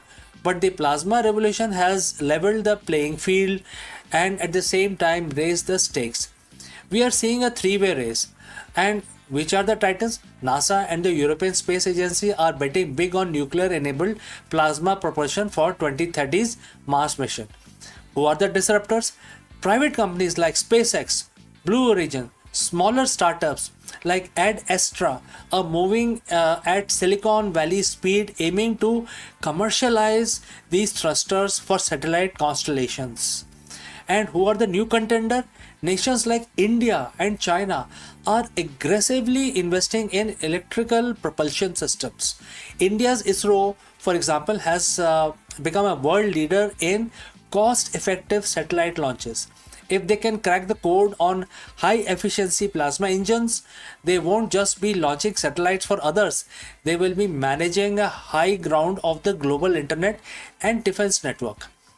Global leadership in the 21st century is no longer just about who has the most aircraft carriers. It's about who controls the cosmic toll booths. If a nation or a corporation owns the primary plasma transport network, they effectively control the flow of data, resources, and security for the entire planet. And this is why the Mars thruster isn't just a piece of hardware, it is a geopolitical chess piece. Now, you might be thinking this is all great for astronauts and billionaires, but what does it mean for guys like me and you, people living in Delhi, London, or New York? The tech gold rush always has a ripple effect. When we perfect the jet engines, we didn't just get faster vacations, we got global trade, overnight shipping, and a connected world. The development of Mars-grade plasma thruster requires breakthrough in superconductors, number one. To create the magnetic field needs to contain 1 million degrees of plasma. So we need very high magnetic field generators. Number two is the energy density. To power these engines, we are developing the most efficient solar and micronuclear systems ever conceived. Number three is the material science. Creating hulls that can withstand the bombardment of deep space radiation. These technologies don't stay in space. The superconductor that powers a Mars thruster today will power a fusion reactor on Earth tomorrow. The energy system designed for plasma engines will eventually provide clean, limitless power for our cities. The trillion-dollar engine is a massive R&D laboratory for the problems we face on Earth today. We aren't going to Mars to escape the Earth. We are going to Mars to invent the tool that will save it. So this is very exciting. So friends, do let me know what you feel about it. And I will catch you again in the next one. Before I go, what about our affiliate partner? Stop settling for a good enough video. If your built-in laptop camera looks like a grainy mess, it is time for an upgrade. Want to instantly level up your video presence? I like to present the Lenovo Performance FHD webcam. This is a game changer for your desktop setup. Technically, this is packed. It has a very sensitive RGB sensor, very crisp photographs it takes. Also comes with 2 microphones on board, which helps you to record very clear voice in stereophonic format. and these microphones are very sensitive. You can actually move away from the camera up to 2 meters, and these microphones will pick up your voice without any problem. This is a very strong piece. This is very sturdy. Comes with tripod ready. Comes with a very long leash, so it gives you a lot of flexibility to place the webcam wherever you want to keep in your studio. And also it has a swivel base, which is also very handy. So if you want to basically level up your game and you want to pick up this camera at a discount, please click on the link here or scan the QR code. Now let's get back to our video.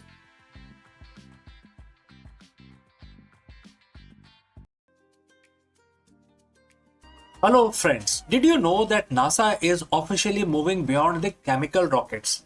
In this video, we dive deep into the revolutionary nuclear thermal propulsion (NTP) technology that is set to slash travel time to red planet. Imagine a future where Mars isn't a grueling 7 months journey, but a weekend trip in comparison to everything we have known about the space exploration. Let us explore this further.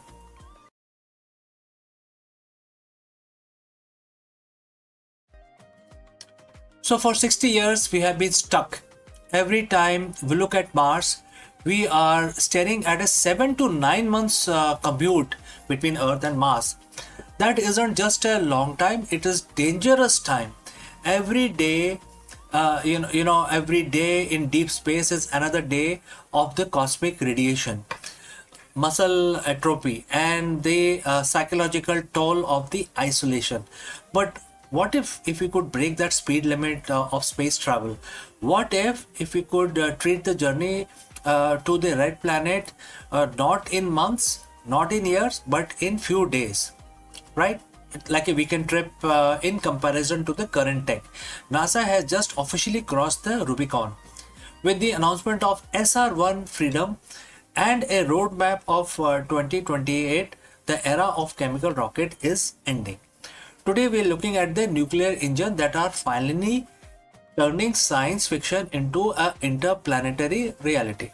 So friends, if you have reached this far, please inform us from which city you have tuned in and in which language you are watching this video. This will help us determine the reach of our channel. Alright, moving on. To understand the future, we have to look at why we cannot reach at this point in time, and currently why it is slow. Our best rockets today are chemical combustion. We all know that liquid hydrogen and liquid oxygen. They are very powerful, but they are incredibly inefficient. Think of it like this. A chemical rocket is like a high performance dragster. It's a massive oomph at the start, but it burns through its fuel in minutes. Once you are in orbit, you are basically a glider. By switching to nuclear, we aren't just adding more fuel, we are doubling the energy we get out of every gram of the propellant. So how does a nuclear engine actually works? Unlike the nuclear power in a plant on Earth basically that makes electricity, a nuclear thermal rocket NTR is much more direct, and it has several components starting with core. We have a compact fission reactor using high assay low enriched uranium, right? And it then create energy, which then send it to the nozzle, etc. And therefore we have to talk about the propellant. We pump the liquid hydrogen through the white hot core reactor, and then it basically comes out of the other side at very high speed. So now we have to talk about expansion. In less than a second, the hydrogen goes from minus 420 degrees Fahrenheit to 5000 degrees Fahrenheit, which then creates a huge thrust. So now let's talk about this thrust. The superheated gas screams out of the nozzle at a speed no chemical fire could ever reach. This is the holy grail of the propulsion. It gives us the high thrust of a rocket with a very long-term efficiency of an electric drive. We are currently in the pivotal year. As of April 2026, The design is right now on the drawing table. However, there is a roadmap, and that is June 2026. The final hardware development begins, and the mission will be SR1. It's a design as a nuclear electric hybrid. It uses the reactor to generate massive amount of electricity, powering high efficiency thruster to basically increase the speed. And it can run for months. It can go for very long time. And what is the goal? The goal is a direct mass mission capability by 2028. This isn't just a lab experiment anymore. We are building the flight hardware right now.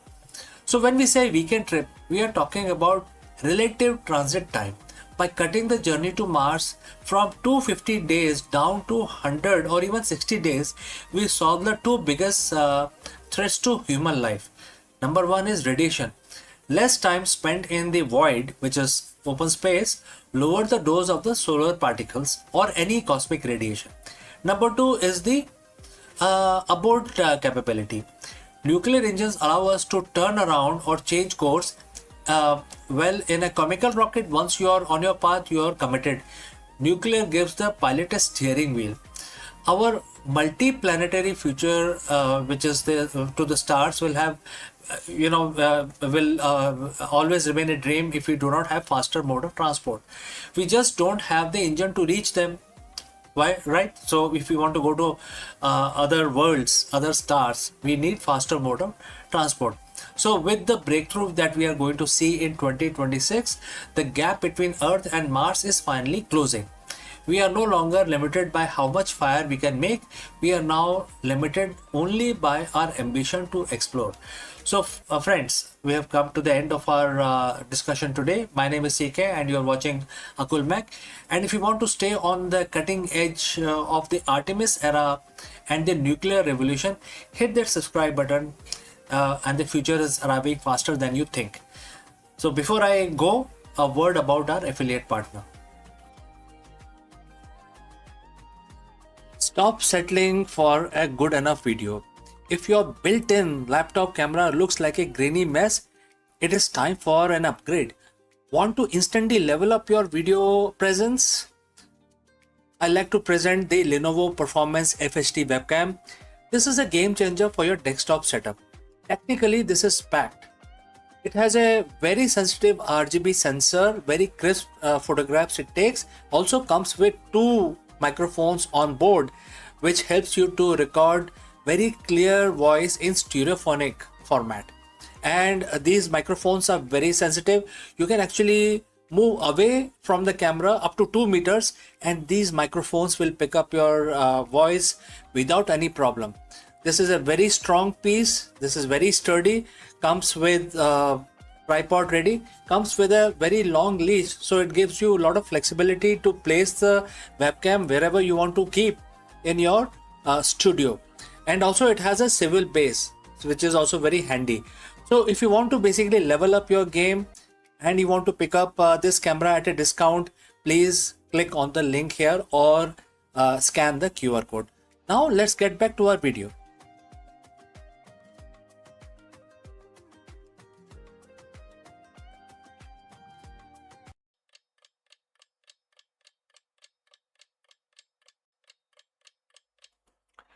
नमस्कार दोस्तों, आप सबका स्वागत है। और आज बुधवार का दिन है। आज का दिन गणेश भगवान के लिए समर्पित होता है, आप सबको पता है इस बारे में।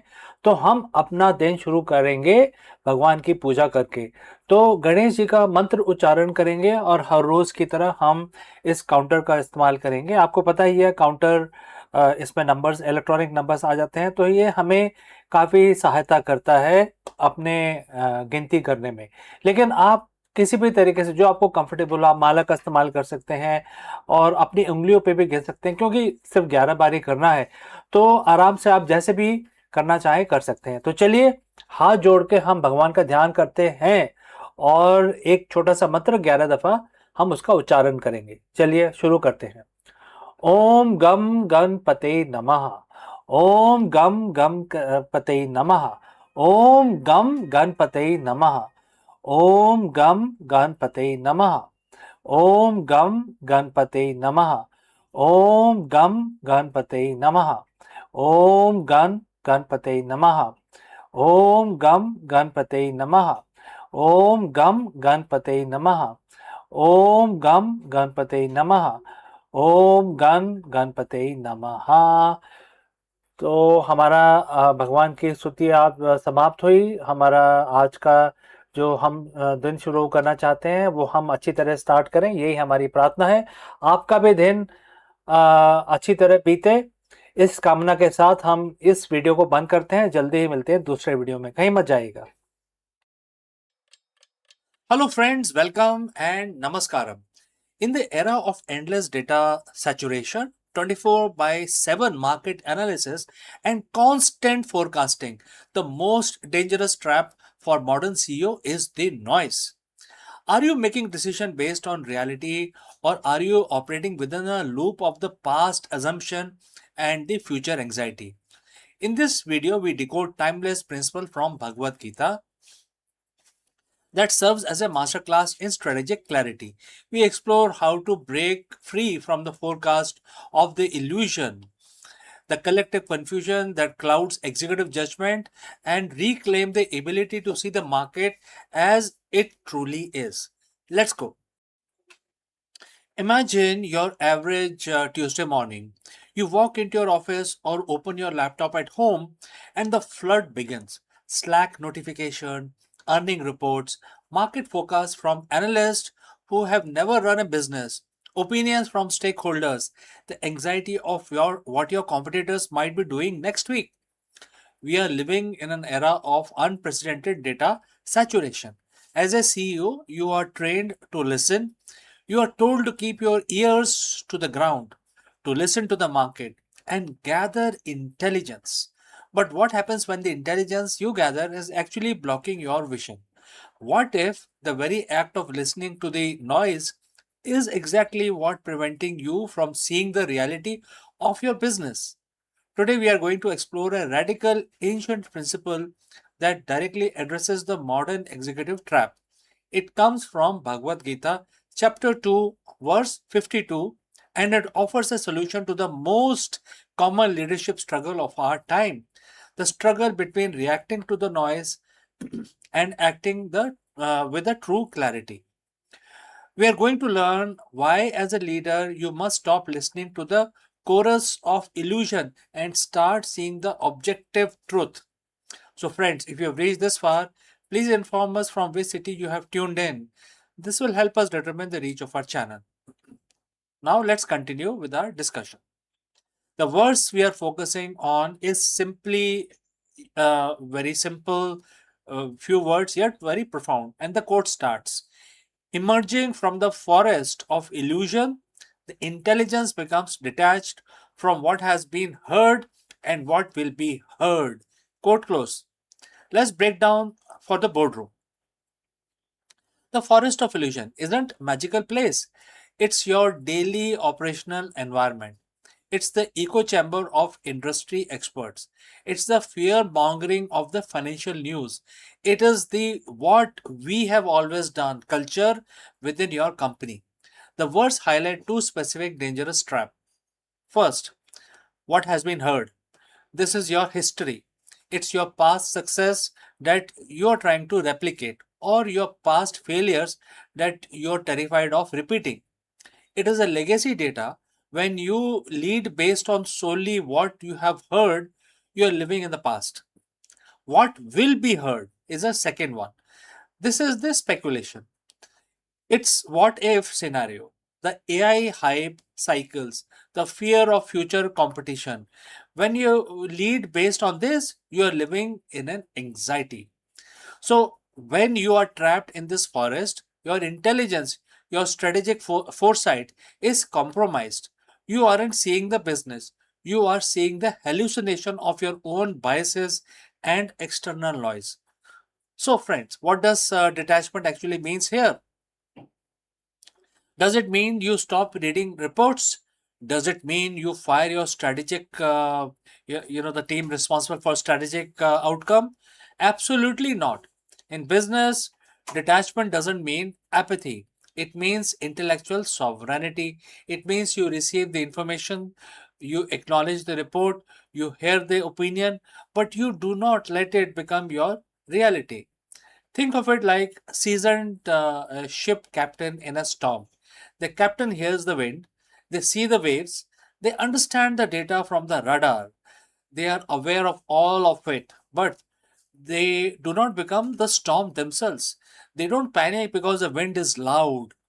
They maintain their grip on the wheel, focused on the horizon and the true destination. Most CEOs are currently letting the wind steer the ship. They are reacting to every gust of market volatility. The goal of this Gita inspired leadership is to stop letting the noise determine your trajectory. How do you actually transition from listening to seeing? And here are three-step framework which I would like to offer to you. Step one, the noise filter, and it's an audit. Once a week, look at your data point you consume. Ask yourself, is this objective reality, or is this someone's interpretation of reality? A financial report is data. A market sentiment analysis is an opinion. Separate the two. If you can't act on it directly, it is noise. Minimize your exposure to it. Step number two, the what if quarantine.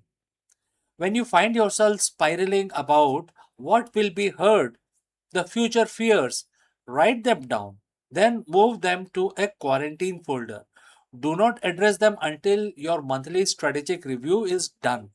When you look at them later, you will be surprised at how many of those urgent fear have evaporated. You are detaching from the future anxiety to focus on the present execution. Step number three, assessing the observer's self. This is the most critical part. When a crisis hit, force a 10-second pause. Physically, step back from your screen.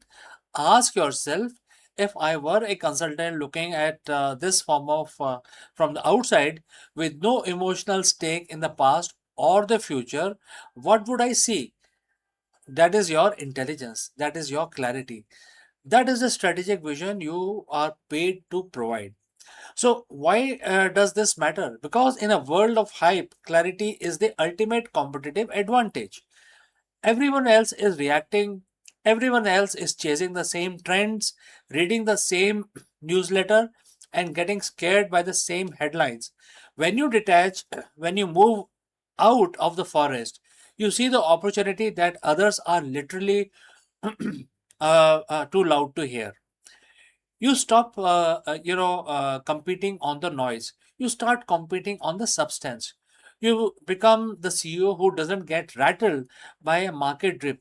You become the leader whose team feels calm because your direction is based on objective truth, not temporary emotion.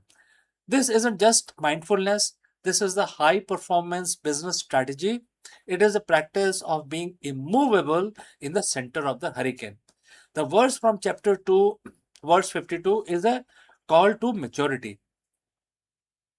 It's a time to stop looking for answers in the noise. The answers isn't in another market report.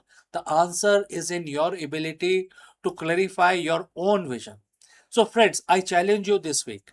Identify one noise source in your life, a meeting, a report, a channel that contributes more to your anxiety than your insight. Cut it out, create the space, step out of the forest, start seeing the reality of your business. So, friends, if you found this perspective helpful, share this with other leaders who need to hear it. And for more deep dives into the intersection of ancient wisdom and the modern strategy, make sure you subscribe our channel. I'm CK, and I will see you very soon in the next one, my friends.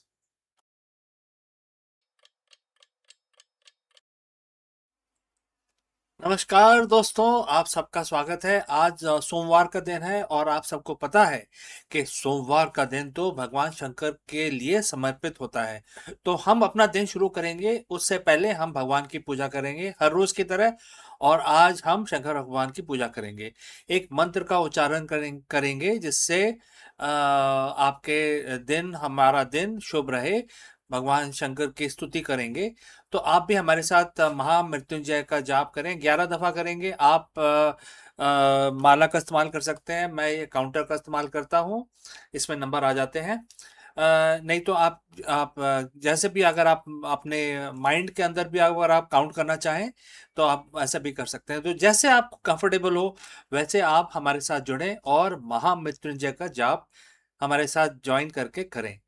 ठीक है, तो हाथ जोड़ लीजिए, नमन करिए भगवान शंकर का और ध्यान लगाइए और हम महामृत्युंजय का जाप शुरू करते हैं। ओम त्र्यंबकं यजामहे सुगंधिं पुष्टिवर्धनम् उर्वारुकमिव बन्धनान् मृत्युर्मोक्षीयमामृतात् सद्यो जातं प्रपागामि भगवन् मृत्युं जय शिवम् आवाहयामि। ओम त्र्यंबकं यजामहे सुगंधिं पुष्टिवर्धनम् उर्वारुकमिव बन्धनान् मृत्युर्मोक्षीयमामृतात् सद्यो जातं प्रपागामि भगवन् मृत्युं जय शिवम् आवाहयामि। ओम त्र्यंबकं यजामहे सुगंधिं पुष्टिवर्धनम् उर्वारुकमिव बन्धनान् मृत्युर्मोक्षीयमामृतात् सद्यो जातं प्रपागामि भगवन् मृत्युं जय शिवम् आवाहयामि।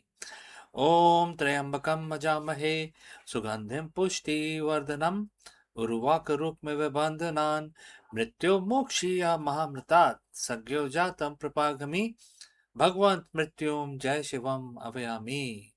ओम त्र्यंबकं यजामहे सुगंधिं पुष्टिवर्धनम् उर्वारुकमिव बन्धनान् मृत्युर्मोक्षीयमामृतात् सद्यो जातं प्रपागामि भगवन् मृत्युं जय शिवम् आवाहयामि। ओम त्र्यंबकं यजामहे सुगंधिं पुष्टिवर्धनम् उर्वारुकमिव बन्धनान् मृत्युर्मोक्षीयमामृतात् सद्यो जातं प्रपागामि भगवन् मृत्युं जय शिवम् आवाहयामि।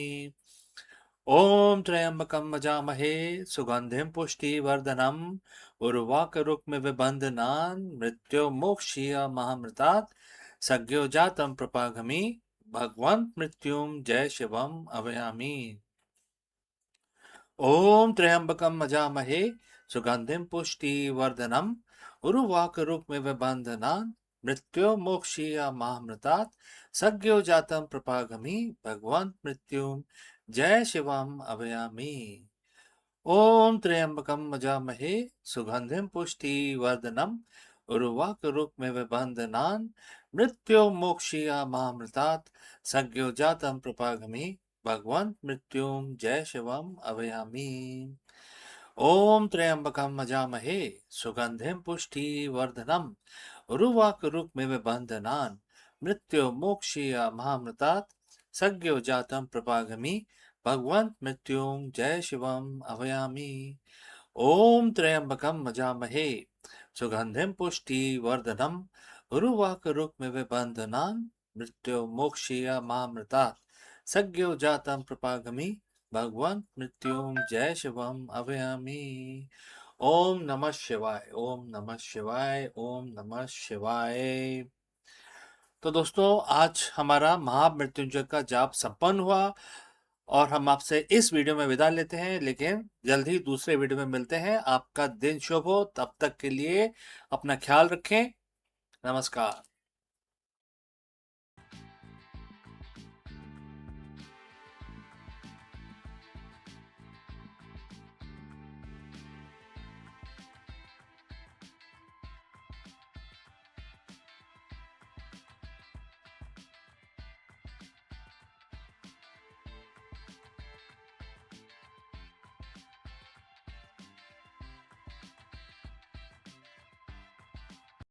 Hello friends, welcome. In this video, we decode one of the most profound verses of the Bhagavad Gita to reveal a blueprint for a modern leadership and business's longevity. While the most CEO fear the end of a market cycle or the disruption of their industry, the Gita teaches that dissolution is simply the precursor to a more powerful manifestation. Let us go and discuss this further. Every CEO, every founder, every leader share a common nightmare. That is the end. The end of a product relevance, the end of a market cycle, the end of an era. We spend billions on R&D and strategy just to stave away and stave off the inevitable moment when what we have built is no longer enough. We treat disruption like an enemy, and therefore it has to be defeated. But what if the end wasn't a failure? What if it was a biological, even cosmic necessity? Today, we are bridging the gap between the modern boardroom and the ancient Vedic philosophy. We are looking at chapter 9, verse 7 of the Bhagavad Gita, where Shri Krishna, Bhagwan Krishna, reveals a concept that can transform your lead, you can scale, and most importantly, how you can pivot. Welcome to the Eternal Pivot Leadership Lessons from the Cycle of Kalpa.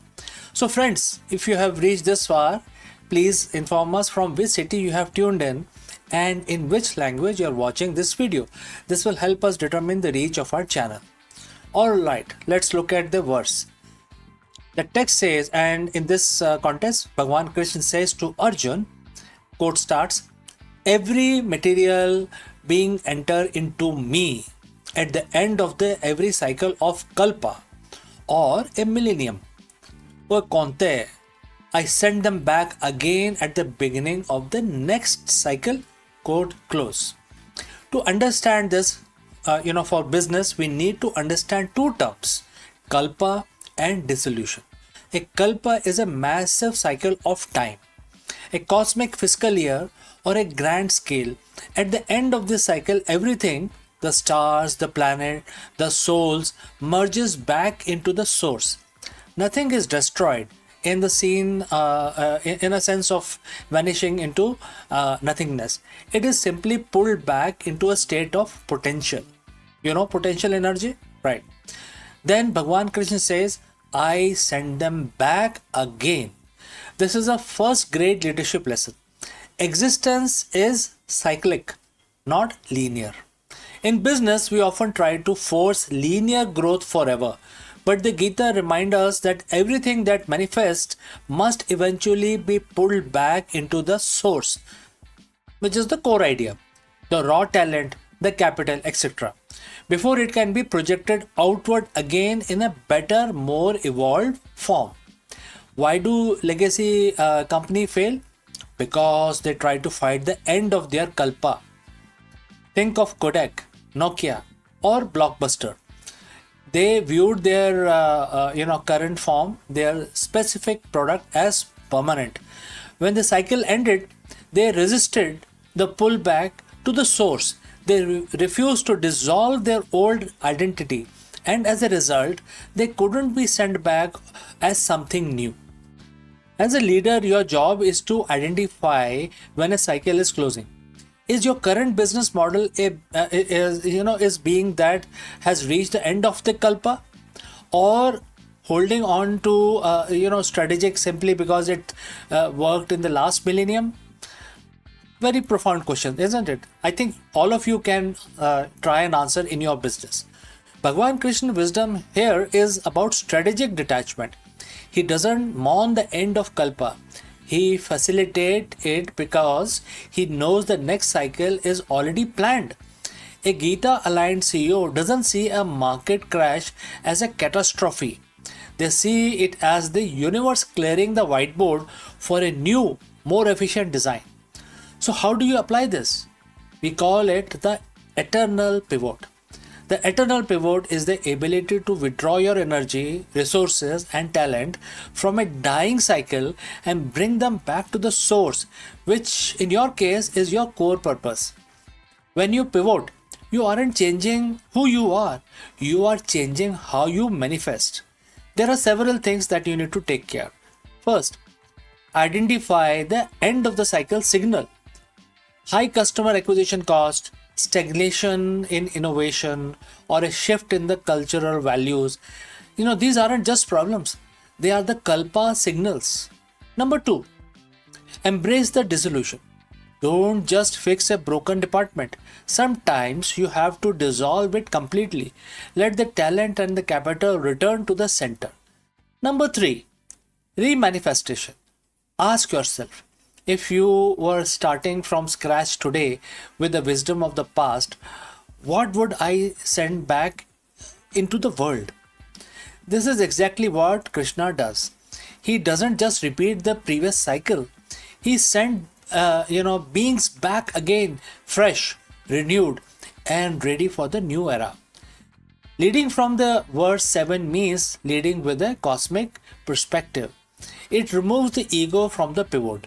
If you believe you are your current product, a pivot feels like a personal death. But if you see yourself as the facilitator of the cycle, like Bhagwan Krishna of your organization, then the pivot becomes your greatest act of creation. You become a leader who's unshakable. When the industry is in chaos, you are calm because you understand the mechanics of the kalpa. You know that for something to be born, something must first return to the source. You aren't just managing people, you are managing the rhythm of evolution. Next time, when you face a major transition, a failed venture, or a shifting market, don't look at it as an ending of the your career, etc. Look at it through the lens of chapter 9 and verse 7. The cycle is closing so that the new one can begin. Your material being, your current project, is just returning to you so that you can send it back out, stronger, wiser, and more aligned with the future.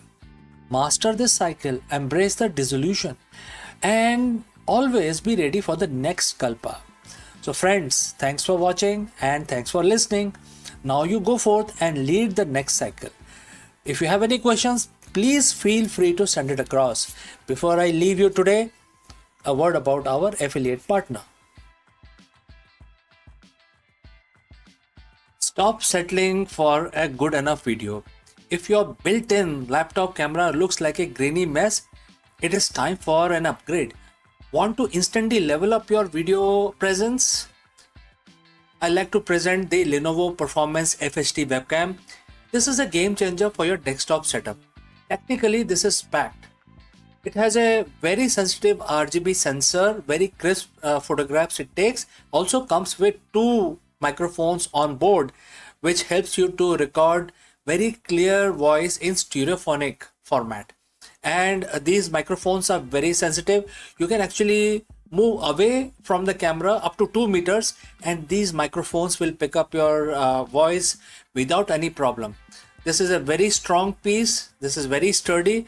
Comes with tripod ready. Comes with a very long leash, so it gives you a lot of flexibility to place the webcam wherever you want to keep in your studio. And also it has a swivel base, which is also very handy. So if you want to basically level up your game and you want to pick up this camera at a discount, please click on the link here or scan the QR code. Now let's get back to our video.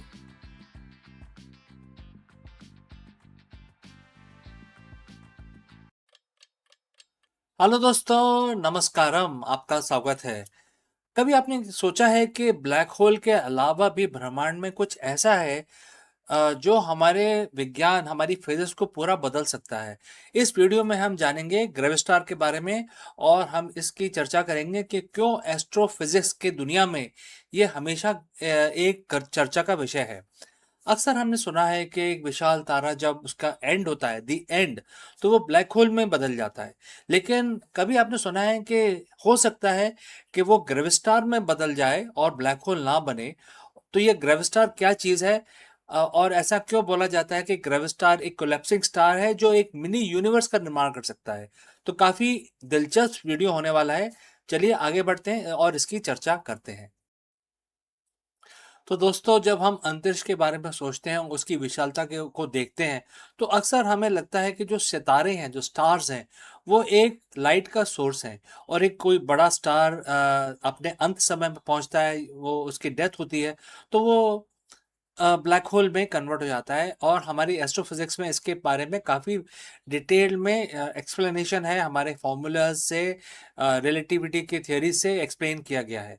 लेकिन हाल ही में कुछ ऐसा देखने को मिला है कि जब ये बड़ा स्टार का दी एंड होता है, सुपरनोवा हाइपरनोवा में जब तब्दील होता है, तो उसके बाद वो कई दफ़ा ब्लैक होल नहीं छोड़ता है। वो एक नए तरीके का, जिसके बारे में हम कम जानते हैं, एक नए तरीके का एक ब्लैक होल की तरह ही एक नया एक छोड़ता है, एक आइटम छोड़ता है जिसका नाम है ग्रेविस्टार।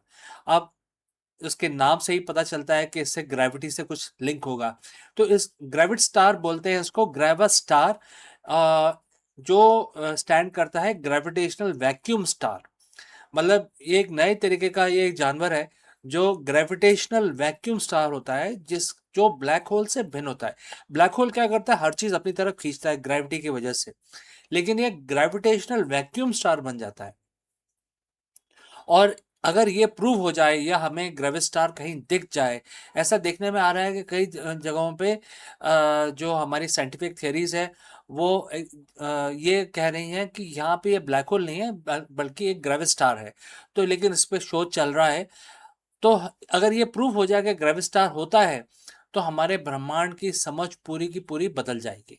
तो दोस्तों, आगे बढ़ने से पहले मैं आपसे पूछना चाहता हूँ कि आप किस शहर से हमारे साथ जुड़े हैं और किस लैंग्वेज में हमारा इस वीडियो को देख रहे हैं। इससे हमें मदद मिलेगी अपने वीडियो की पहुंच को असेस करने के लिए। तो चलिए आगे बढ़ते हैं।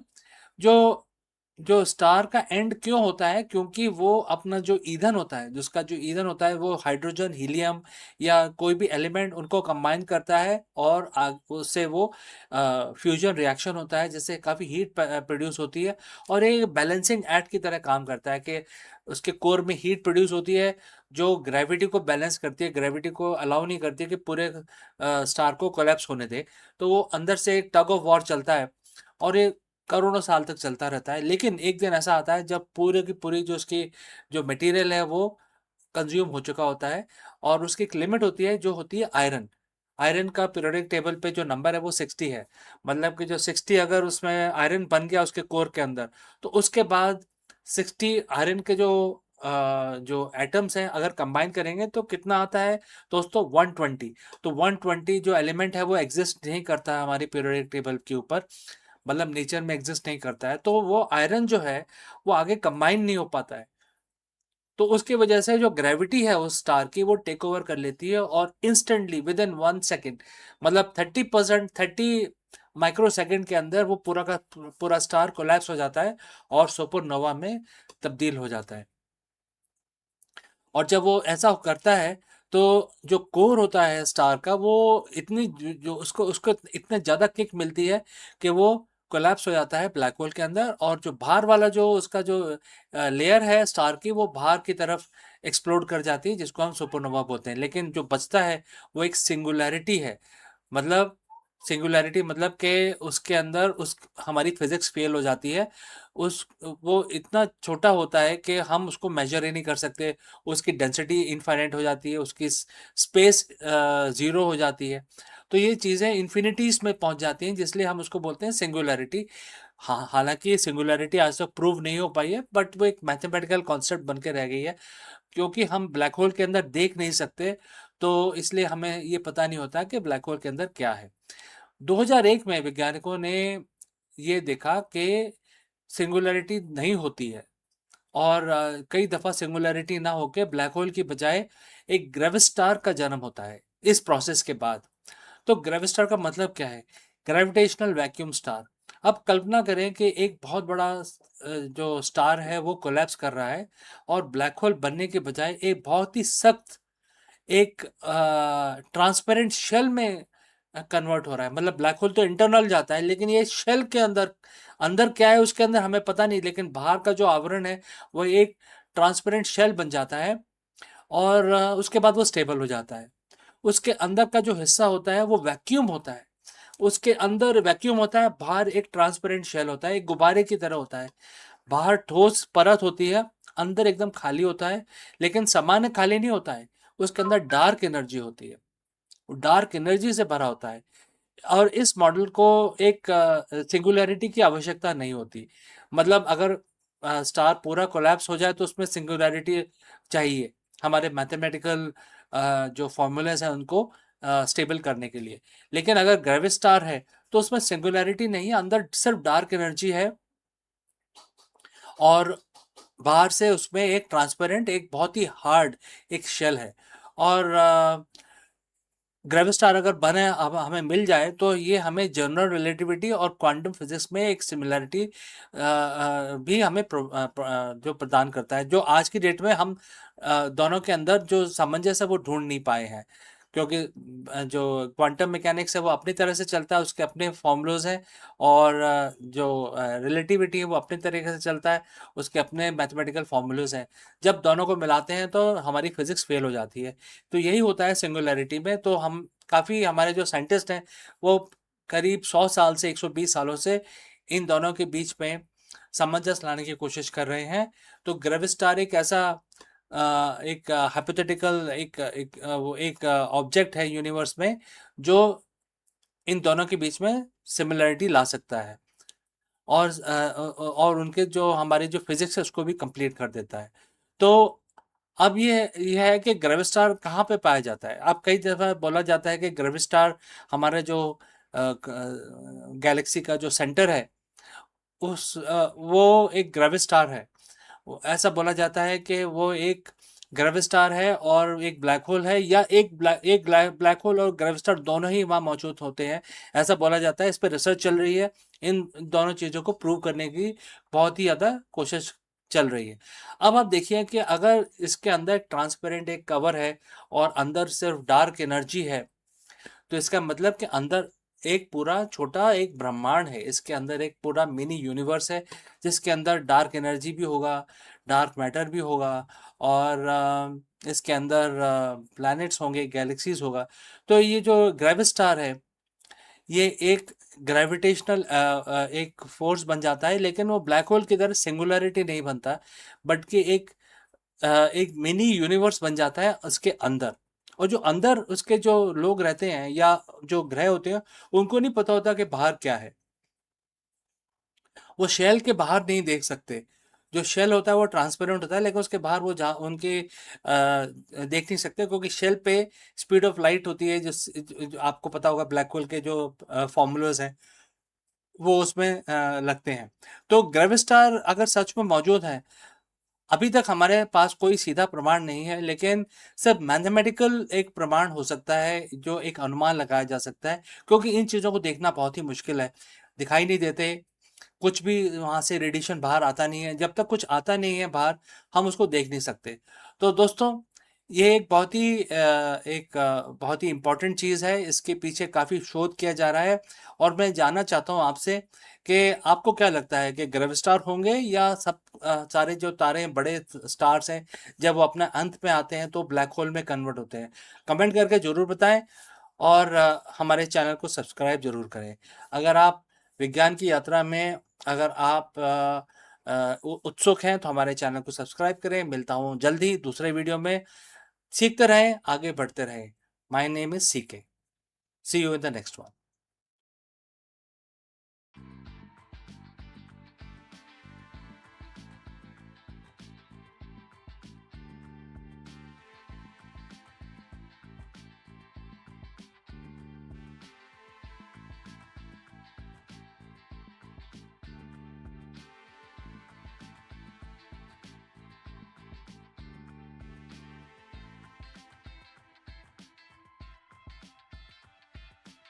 Sun is not silent.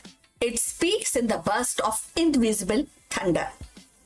For centuries, we have seen its flare and storm, but Parker Solar Probe has now tuned our ears to a deeper frequency. Hidden within the blazing corona, magnetic switchbacks snaps like a cosmic whisper, unleashing radio waves that ripple across the solar system. And these bursts are more than a whisper of plasma. They are sun's coded signals carrying secrets of its magnetic heart and warning of storm yet to come. In this revelation, Parker has transformed our star from blazing sphere into a storyteller. Its switchbacks composing a hidden symphony of light and sound. Let's find out more about this. The sun, our nearest star, has always been a restless giant.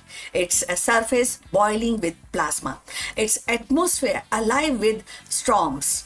For centuries, astronauts have watched solar flares and coronal mass ejection ripple outward, sometimes striking Earth with a magnetic tempest. Yet beneath its familiar drama lies subtle mysteries, whisper of radio waves, flickers of magnet turbulence, and that only the most daring spacecraft can unveil. The Parker Solar Probe, humanity's closest emissary to the sun, has now peeled back another layer of its enigma, revealing hidden magnetic switchbacks that gives rise to solar radio bursts. So, radio bursts are sudden and outpouring of electromagnetic energies and streaming across space like invisible thunderclap. They are often triggered when the charged particle accelerate along the magnetic field lines, releasing energy in the form of radio waves. For decades, scientists knew these bursts existed, but their precise origin remained elusive. Were they born in the corona tangled loop? Did they emerge from the shock wave racing through the solar wind? But now, Parker Solar Probe, diving deep and close to the sun's surface, has provided the most intimate clues yet. So if you have reached this far, please inform us from which city you have tuned in and in which language you are watching this video. This will help us to determine reach of our channel. So going forward, as the probe skimmed through the solar atmosphere, its instruments detected abrupt revelation, abrupt uprising the magnetic field. Switchbacks like a king in the garden hose. These switchbacks are not gentle bend, but actually sharp zigzags, flipping the direction of the magnetic field from a brief moment before snapping back. Each switchback carries plasma along with it, accelerating particles and steering the turbulence. The new data suggests that these magnetic switchbacks are fertile ground for radio burst. Miniature accelerator that hurl electrons into spiral, producing the radio signal that astronomers detect across the solar system. So these insight reshapes our understanding and space weather. Now going forward, the discovery is definitely profound. It's linked with the two previously disconnected phenomena. On one hand, switchbacks were known as the oddities in the solar wind, puzzling features that hint at the chaotic dynamics near the sun. And on the other hand, radio bursts were catalogued as a distinct emissions useful for diagnosing the solar storm, but poorly understood in origin. The Parker finding weave them together, and the switchbacks are now not mere curiosities, but engine of radio emission, shaping the very soundtrack of sun's activity. So radio bursts are not just academic curiosity, as we have already mentioned. They are interface or with the communication, navigation system, even the spacecraft operations. By tracing them back to the magnetic switchbacks, scientists gain predictive power, if switchbacks can be mapped and modeled, then the radio burst and the storm they create can be anticipated with a greater accuracy. So, in essence, Parker has given us a new diagnostic tool, a way to listen to the sun's magnetic heartbeat and foresee its disruptive pulse. The implication extend beyond Earth. Radio bursts ripple through the heliosphere and the vast bubble of solar influence that envelops the planet. They may play a role for accelerating cosmic rays, shaping a planetary magneto atmosphere, and even the influencing the chemistry of atmosphere.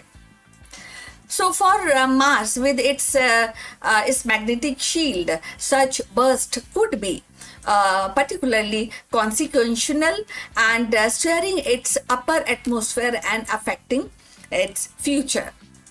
Human explorer, and that is a good info data for the human explorer and the astronauts.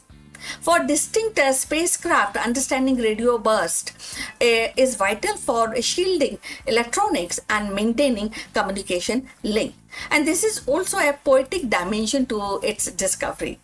The sun, often imagined as a blazing sphere of light, now reveals itself as a symphony of invisible signals. Its magnetic field twists and snaps like violin strings, producing radio notes that echo across the space. So Parker's solar probe, actually braving the furnace of Corona, has become our ear pressing against the star, catching whispers that were once lost in the cosmic din.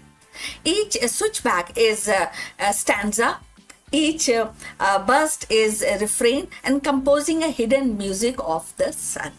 So looking ahead, scientists will combine Parker's data with observation from other missions such as Solar Orbiter to build a full picture. Together, these spacecraft will actually triangulate the origin of burst and map the geometry of the switchbacks and refine model of solar wind. So the ultimate goal is not to understand the sun, but to live safely within its influence. As humanity ventures deeper into space, towards the moon, Mars, and beyond, predicting solar radio burst will be essential as a forecasting storms on the earth. So in a grand narrative of exploration, Parker's discovery is reminder that even the familiar star hold secrets. The sun, which has actually shining upon the earth for billions of years, is still teaching us how its magnetic heart beats. And hidden switchbacks, once invisible, now stands revealed as an architect of radio storm.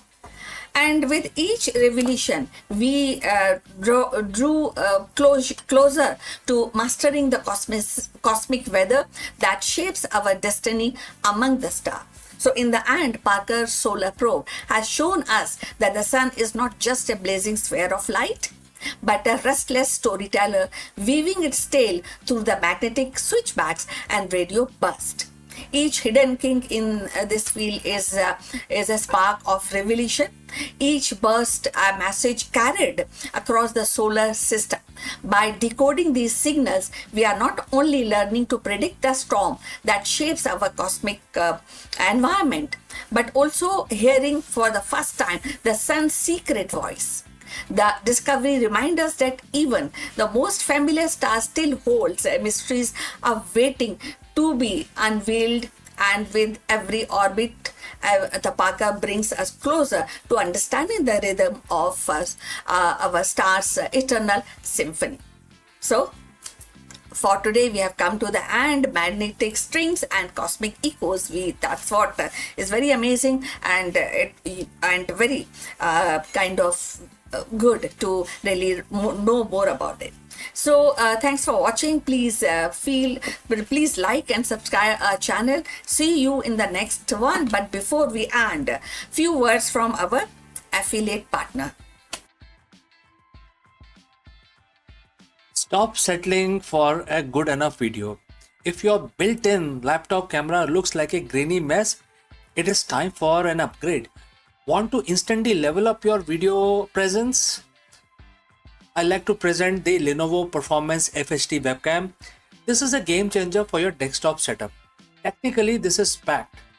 It has a very sensitive RGB sensor, very crisp photographs it takes. Also comes with two microphones on board, which helps you to record very clear voice in stereophonic format.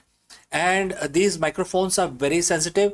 You can actually move away from the camera up to 2 meters and these microphones will pick up your voice without any problem. This is a very strong piece. This is very sturdy. Comes with tripod ready. Comes with a very long leash, so it gives you a lot of flexibility to place the webcam wherever you want to keep in your studio. And also it has a swivel base, which is also very handy. So if you want to basically level up your game and you want to pick up this camera at a discount, please click on the link here or scan the QR code.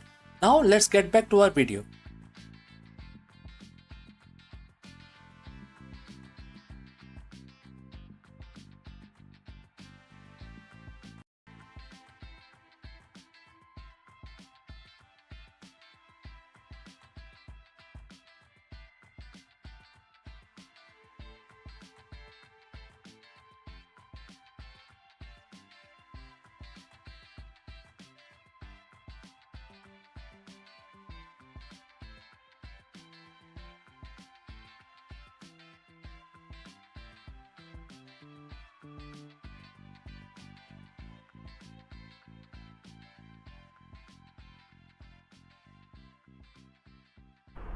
Hello friends, welcome to this executive lesson, and the big question that we have on our mind today which we want to address is, can detachment actually lead to better result in business?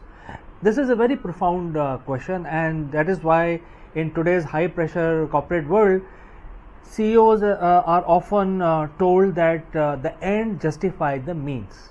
All right, so there is nothing about detachment, but the ancient wisdom, which is Bhagavad Gita, talks about detachment all the time.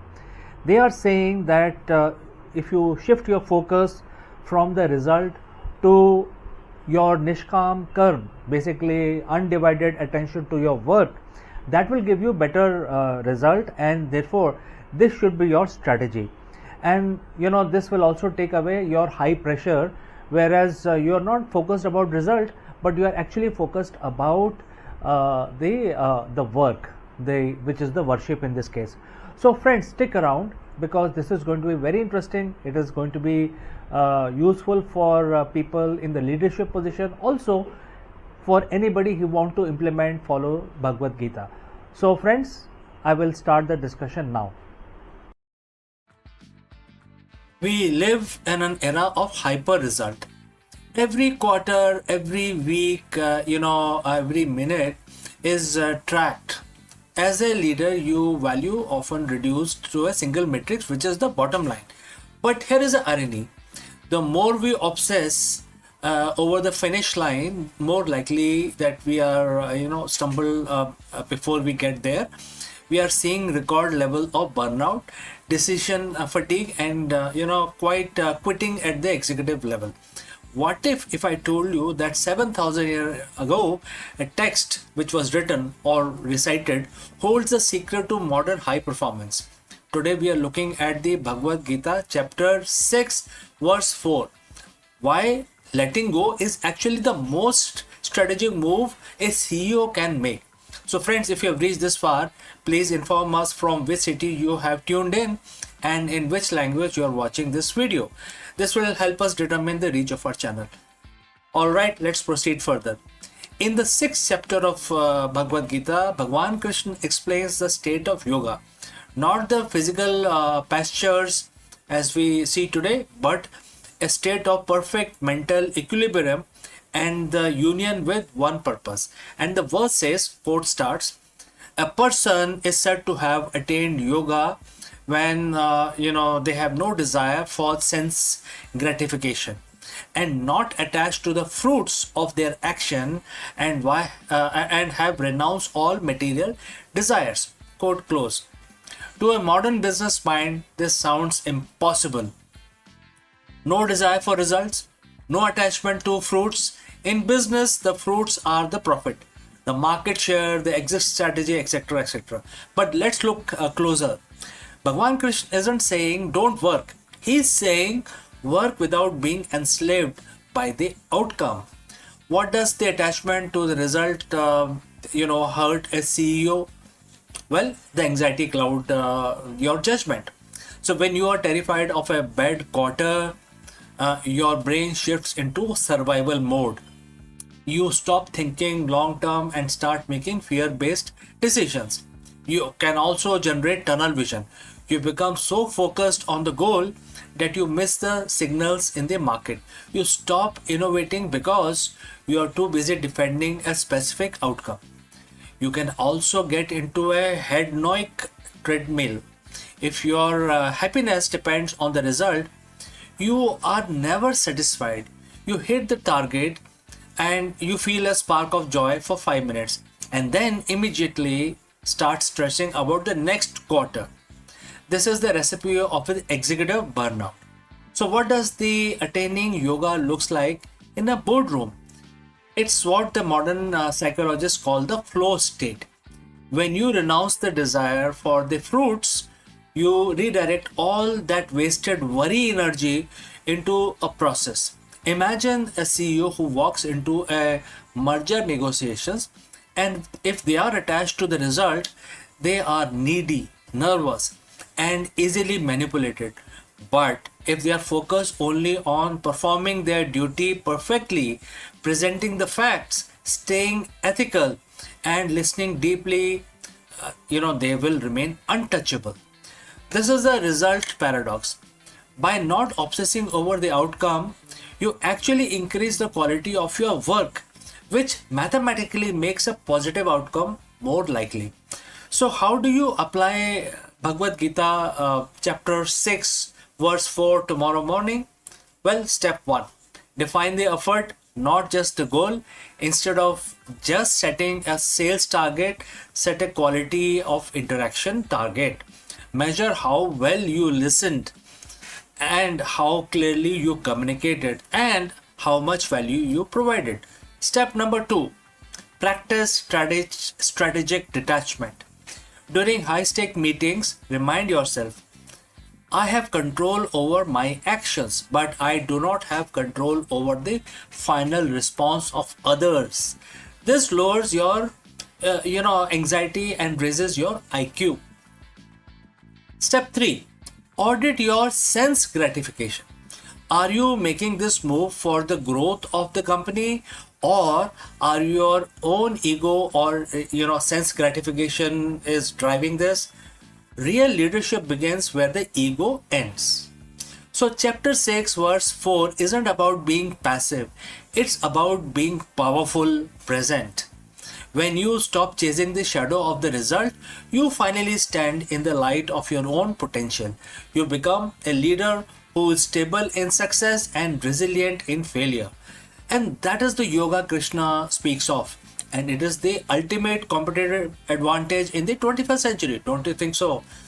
So next time you feel the pressure of the bottom line closing in, remember, focus on the work, let go of the fruits, and the result will take care of themselves. So friends, if you have any question, please do not hesitate to send it across. Thanks for watching. If this ancient perspective helped you today, share it with your colleagues who needed to hear it. And friends, I will see you in the next one. But before that, a word about our affiliate partner. Stop settling for a good enough video. If your built-in laptop camera looks like a grainy mess, it is time for an upgrade. Want to instantly level up your video presence? I like to present the Lenovo Performance FHD webcam. This is a game changer for your desktop setup. Technically, this is packed. It has a very sensitive RGB sensor, very crisp photographs it takes. Also comes with two microphones on board, which helps you to record very clear voice in stereophonic format. And these microphones are very sensitive. You can actually move away from the camera up to 2 meters, and these microphones will pick up your voice without any problem. This is a very strong piece. This is very sturdy. Comes with tripod ready. Comes with a very long leash, so it gives you a lot of flexibility to place the webcam wherever you want to keep in your studio.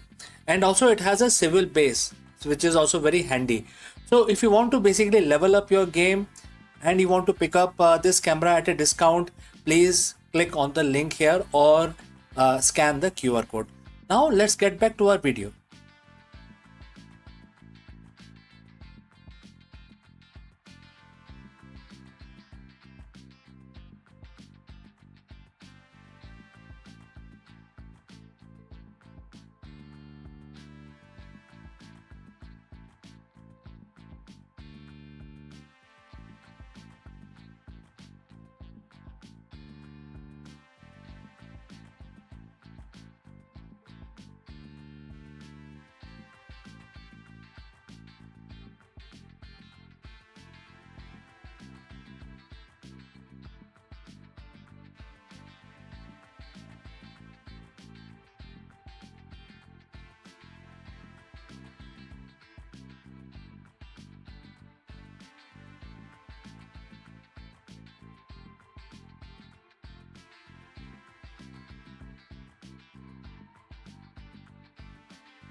Hello friends, welcome to the business section of Akulmac Live.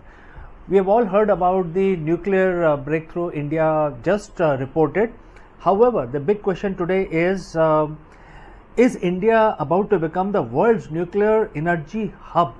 Why we are saying this? Because recently Government of India did some changes, policy changes, and because of that, the world over, all the entrepreneurs, all the business investors are now eyeing towards investing in India's nuclear program, which is basically for energy generation.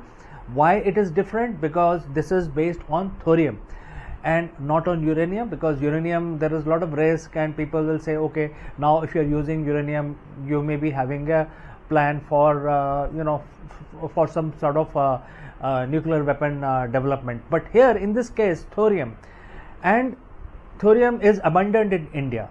We don't have to basically buy uranium from other countries. Thorium is readily available in India, and the beauty here is that for thorium reactor you don't need to basically build very large reactor, and therefore India has decided to build these small reactors. And recently what we are discussing today is that the FDI has been allowed in these small reactors, and because of that lot of investors are now coming through the FDI route, trying to invest in these small thorium reactors. And they have also passed, the Indian government, Indian Parliament has also passed something called Shanti Act. Now for those who understand Hindi, Shanti basically means peace. So they have passed a Shanti Act, which is a metaphor for Peace Act, which allow investor to invest in the thorium program, which is now started by India. So friends, stick around in this video because we are going to discuss this in detail. For decades, the Indian nuclear sector was forbidden fortress. It was state-run, shielded from private players, and largely close to the global capital. But in 2025, everything changed. The Atomic Energy Commission (AEC) just cleared a policy that effectively ends the nuclear isolation era by allowing up to 49% foreign direct investment, also known as FDI, in small modular reactor (SMRs). India has fired, starting a pistol for a multi-billion-dollar race. Why now? Well, the world is hungry for carbon-free base load power, and India has world most ambitious energy roadmap. We aren't just talking about a few power plants. We're talking about a $200 billion shift. Today, we are breaking down the global investor from the US, France, and Russia are suddenly lining up at the India's door. So, friends, if you have reached this far, please inform us from which city you have tuned in and in which language you are watching this video. This will help us determine the reach of our channel. Alright, let's proceed further. Let's talk technology. Traditional nuclear plants are like massive cruise ships. They take 15 years to build and cost 10 billion or more. If one thing goes wrong, the whole project stalls.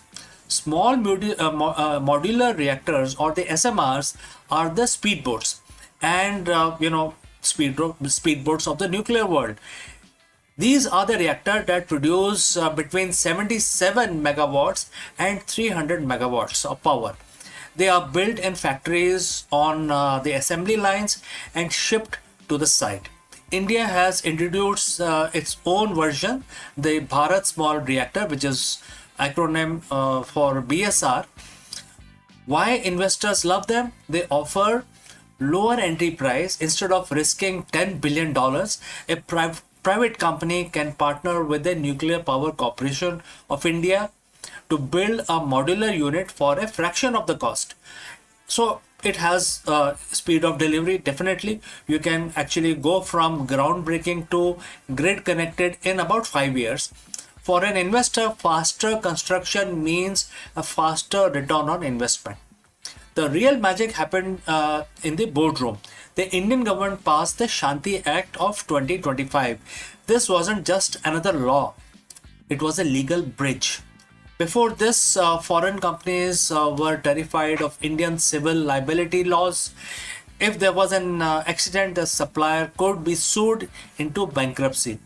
The new policy provider, in fact, clears a framework for risk sharing between Indian state and the foreign investor. By allowing 49% FDI, India is saying, we want your tech and we want your cash, but we will keep the keys to the security of the facility. Therefore, the balance of 51% will be state control and 49% will be private investment. And that is why this is a sweet spot. And that has a global giant like Holtec International, GE, Hitachi dusting off their blueprints for Indian soil. The investment isn't just about technology, it's about demand. Indian economy is booming, and definitely it's also growing by leaps and bounds. and the rest of the world can only dream of at that kind of speed India is moving forward. We are building gigafactories for EVs, massive data centers for AI, and huge green hydrogen hubs. All these things have one thing in common: India needs 24 by 7 power. Solar and wind are great, but they don't work when the sun goes down and the wind stops, right? So SMRs are being pitched as the captive power sources. Imagine massive steel plants in Odisha or a tech park in Bengaluru having its own dedicated SMR right next door. Investors see this industrial demand as the guaranteed revenue stream. It is not just selling power to the grid, it is powering the future of the global manufacturing. Now let's talk about the long game. India has the world's largest reserve of thorium, believe it or not. The traditional reactors runs on uranium, which India has to import. But thorium, we have enough of it in our beaches to power the country for centuries. And what is the catch here? There's always a catch, right? You cannot just put thorium in a standard reactor. You need a breeder process. So SMRs are perfect test bed for this. By inviting FDIs into SMRs, India is accelerating its three-stage nuclear program. The global investors provide capital today for uranium-based SMRs are essentially helping build the infrastructure that will eventually run on thorium. It's a transition that could make India the OPEC of the 22nd century. So why are the global investors eyeing India at this point in time? It is a perfect storm of the clear policy, which is based on FDI, proven demand, which is the industrial growth, and the futuristic tech, which is based on thorium. India's goal is to hit 100 gigawatt of nuclear power by 2047. It's a massive mountain to climb, but for the first time, India isn't climbing it alone. With global capital and private innovation now in the mix, the atomic age of India hasn't just arrived. It is actually going to get onto overdrive. So friends, what do you think? Is opening nuclear power to foreign investment is a master stroke for energy independence or a risky move? Let me know in the comments below. Don't forget to like this video and subscribe for more deep dives into the tech and policy that is shaping India's future. Thanks for watching, and I will catch you again in the next one. Before I leave, a word about our affiliate partner. Stop settling for a good enough video. If your built-in laptop camera looks like a grainy mess, it is time for an upgrade. Want to instantly level up your video presence? I like to present the Lenovo Performance FHD webcam. This is a game changer for your desktop setup. Technically, this is packed. It has a very sensitive RGB sensor, very crisp photographs it takes. Also comes with two microphones on board, which helps you to record very clear voice in stereophonic format. And these microphones are very sensitive. You can actually move away from the camera up to 2 meters, and these microphones will pick up your voice without any problem. This is a very strong piece. This is very sturdy. Comes with tripod ready. Comes with a very long leash, so it gives you a lot of flexibility to place the webcam wherever you want to keep in your studio. And also it has a swivel base, which is also very handy. So if you want to basically level up your game and you want to pick up this camera at a discount, please click on the link here or scan the QR code. Now let's get back to our video.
Welcome, friends. Recently, Artemis 2 has been a very successful trip to Moon, created many landmarks. But one of the things that we can now imagine in future, not so far away, but very near future, is the settlement, humanity settlement. But then, how it will happen? There are so many challenges. One of the challenge is related to habitat, and therefore this company, a startup in USA, they are going to basically talk about the new type of habitat structure. They are going to convert the moon into a real habitable real estate. When the humans travel to moon and successfully land on the moon, etc. So the big question is the future on of humanity on the moon is inflatable? Remember this word inflatable, because this company, which is known as Max Space, they are actually talking about inflatable habitat which can reach moon, and then can be inflated, and then they are readily available. No digging required, no construction, no 3D printing, none of those things. These are ready to build housing, and as soon as the astronaut arrive there, the houses will be ready. So this is a game changer, and this is very exciting. So in today's video, we are going to discuss how this is going to happen, what are the roadblocks, what are the opportunities, and how this Max Space is changing the landscape, especially for the human settlement, not only on moon but in future outside in other worlds. So stick around, friends, because this is going to be very, very interesting video. Imagine you're moving into a new apartment, but there is a catch. You have to carry every single piece of furniture, the walls, the plumbing, and the oxygen system on your back while climbing a mountain. That is essentially the challenge of building a base on the moon. For decades, the dream of lunar colony has been held back by one brutal reality, which is the weight. In the space industry, mass is money. Every extra kilogram of steel or aluminum you send to lunar surface costs a fortune in rocket fuel. Because of this, most proposed moon bases have been small, cramped, and incredibly difficult to scale. But that's about to change now. A Florida-based startup called Max Space has just unveiled a design that sounds like something out of a science fiction novel, a pop-up habitat.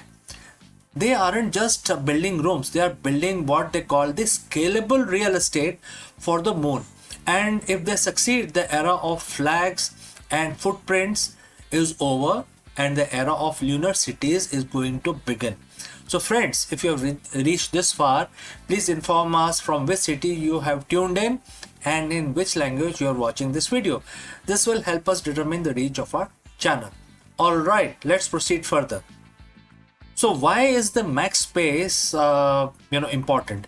They recently emerged from the stealth with a bold claim. They can provide most habitable volume for the lowest launch mass in history. In April 2026, the company unveiled a subscale version of their expandable habitat, proving that this isn't just a digital render, it's a physical hardware. Led by the co-founder Salim Mia and Aaron Kemmer, Max Space is leveraging over 30 years of material science knowledge and what they call the practical readiness of the materials to solve the hardest problem in lunar exploration.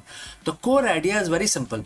Instead of sending a rigid metal tube that is mostly empty space, you send a highly compressed, ultra strong fabric envelope. One of it hits the lunar surface, it pops up and expanding to 20 times its original stored volume.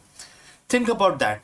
One single SpaceX Falcon 9 rocket, a workhorse of the modern space flight, could theoretically launch a fully equipped habitat with 350 cubic meters of volume.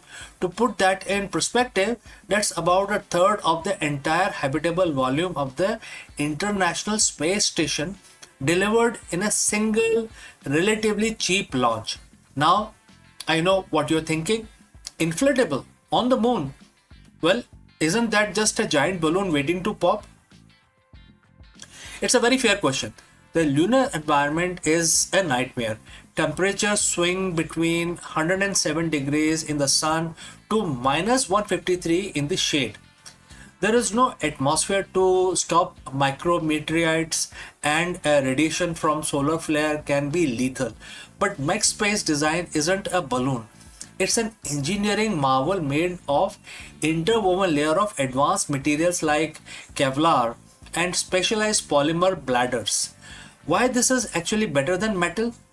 There are several reasons, starting with the debris protection. This is the first reason. Rigid metal hull can actually shatter or spall when hit by a high speed space dust. Expandable layer absorbs the disperse the impact energy much like a bulletproof vest. Second is the radiation shielding. Because these habitats are so large, once expanded, they can be outfitted with internal shieldings or even covered with lunar regolith, which is the moon soil or moon dirt, whatever you want to call it, and that will create a massive radiation proof bunker. Number 3 is the mass to volume ratio.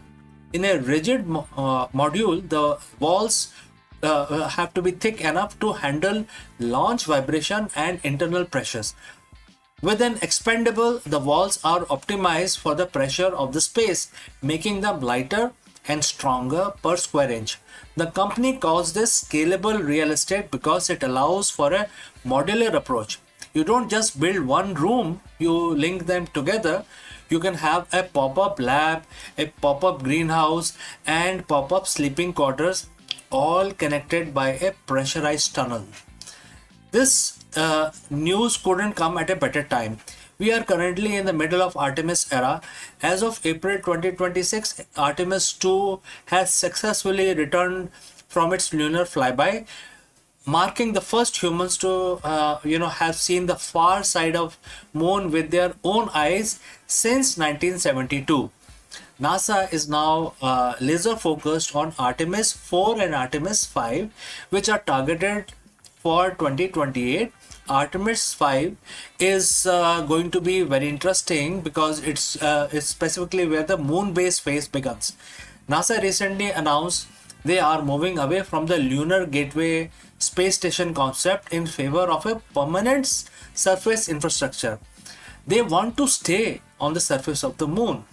And this is where the MaxSpace and the Voyager Technologies partnership comes in reality and becomes more real.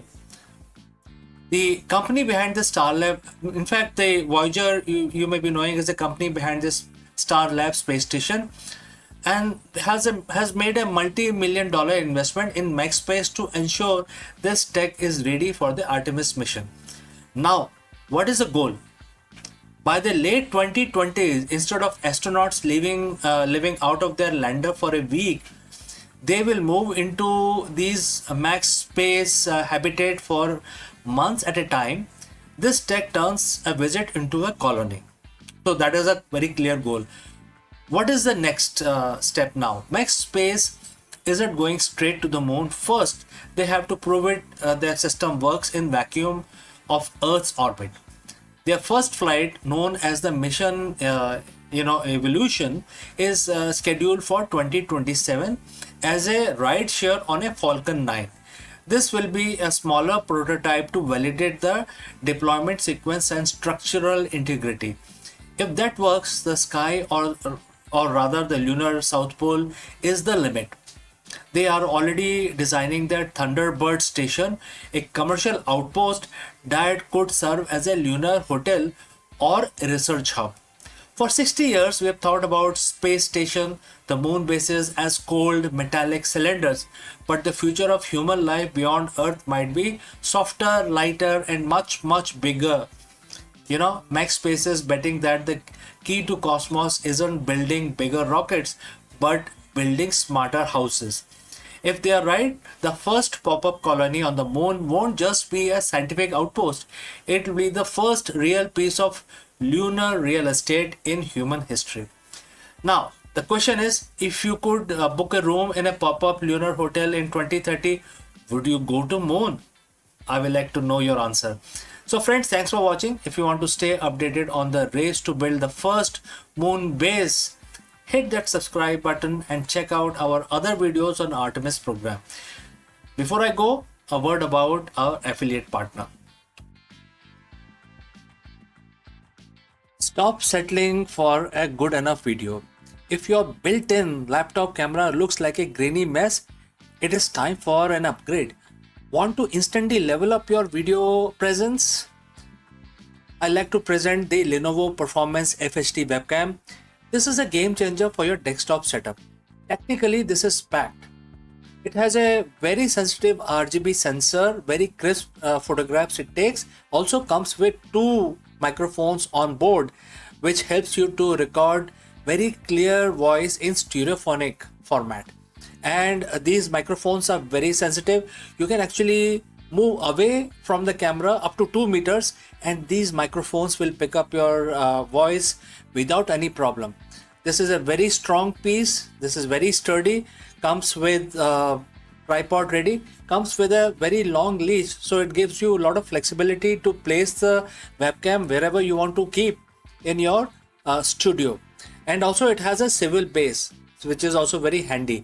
So if you want to basically level up your game and you want to pick up this camera at a discount, please click on the link here or scan the QR code. Now let's get back to our video.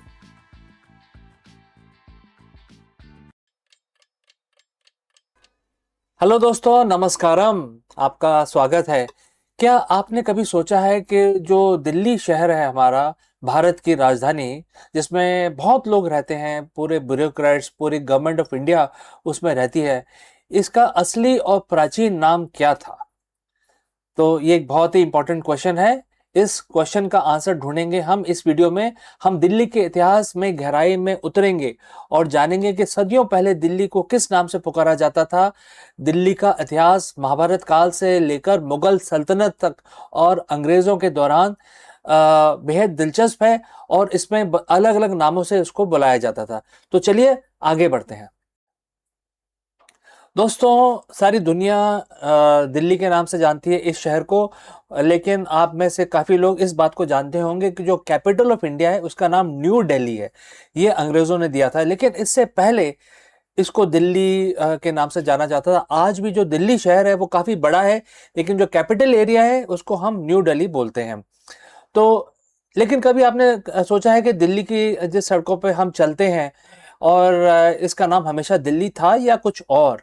क्या आप जानते हैं कि इस शहर का असली और प्राचीन नाम क्या था? आज इस वीडियो में हम इतिहास के परतों को हटाएंगे और जानेंगे कि दिल्ली के उन नामों के बारे में जो वक्त की धूल में कहीं खो गए। चलिए बात शुरू करते हैं महाभारत काल से, क्योंकि उससे पहले तो हमें पता ही नहीं है। वेदों और पुराणों के अनुसार पांडवों की राजधानी इंद्रप्रस्थ थी। कहा जाता है कि भगवान कृष्ण के सुझाव पर पांडवों ने खांडवप्रस्थ के घने जंगल को काटकर एक भव्य शहर बसाया था, जिसे इंद्रप्रस्थ नाम दिया गया था। आज का पुराना किला एक जगह है दिल्ली में जिसको ओल्ड फोर्ट बोलते हैं। माना जाता है कि वहीं पे इंद्रप्रस्थ की नींव रखी गई थी, उस एरिया पे मतलब, और वहां पे उनकी कैपिटल बनाई गई थी और उस समय इस प्रदेश का नाम इंद्रप्रस्थ था। और सरप्राइजिंग बात यह है कि आज भी वहाँ जो कॉलोनी है उसका नाम इंद्रप्रस्थ ही है, जिसके अंदर ये एरिया आता है। तो बड़ा सवाल यह है कि इतिहासकारों ने अलग अलग इसके ऊपर मत हैं। कई लोग बोलते हैं कि ये तो मतलब पुराना किला है, लेकिन कई लोग बोलते हैं कि इसी जगह पे इंद्रप्रस्थ था। अब इतनी पुरानी बात हो गई, 5000 7000 साल पुरानी, इस पर काफ़ी गहन अध्ययन करना पड़ेगा। तो मेरे ख्याल से जो साइंटिस्ट हैं या आर्कियोलॉजिस्ट हैं वो कर रहे होंगे। तो दोस्तों, अगर आप इस पॉइंट तक पहुंचे हैं तो ज़रूर बताइए कि किस शहर से आप हमारा ये वीडियो देख रहे हैं और किस लैंग्वेज में आप हमारी वीडियो देखना चाहेंगे। तो चलिए हम आगे बढ़ते हैं। इंद्रप्रस्थ के बाद इतिहास में दिल्ली के कई नाम आए। 11वीं शताब्दी के आसपास तोमर वंश के राजा अंगपाल ने दिल्ली को बसाया, फिर से बसाया, और इस जगह का नाम योगिनीपुर रखा गया।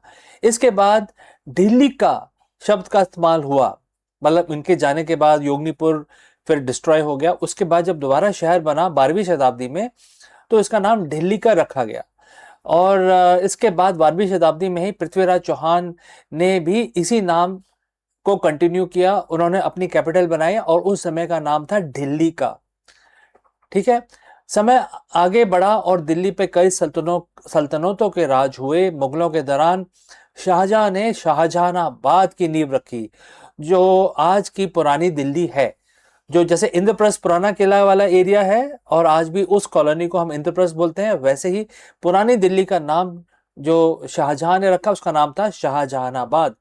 इसके अलावा 7 अलग अलग शहर दिल्ली की जमीनों पे बसे और उजड़े।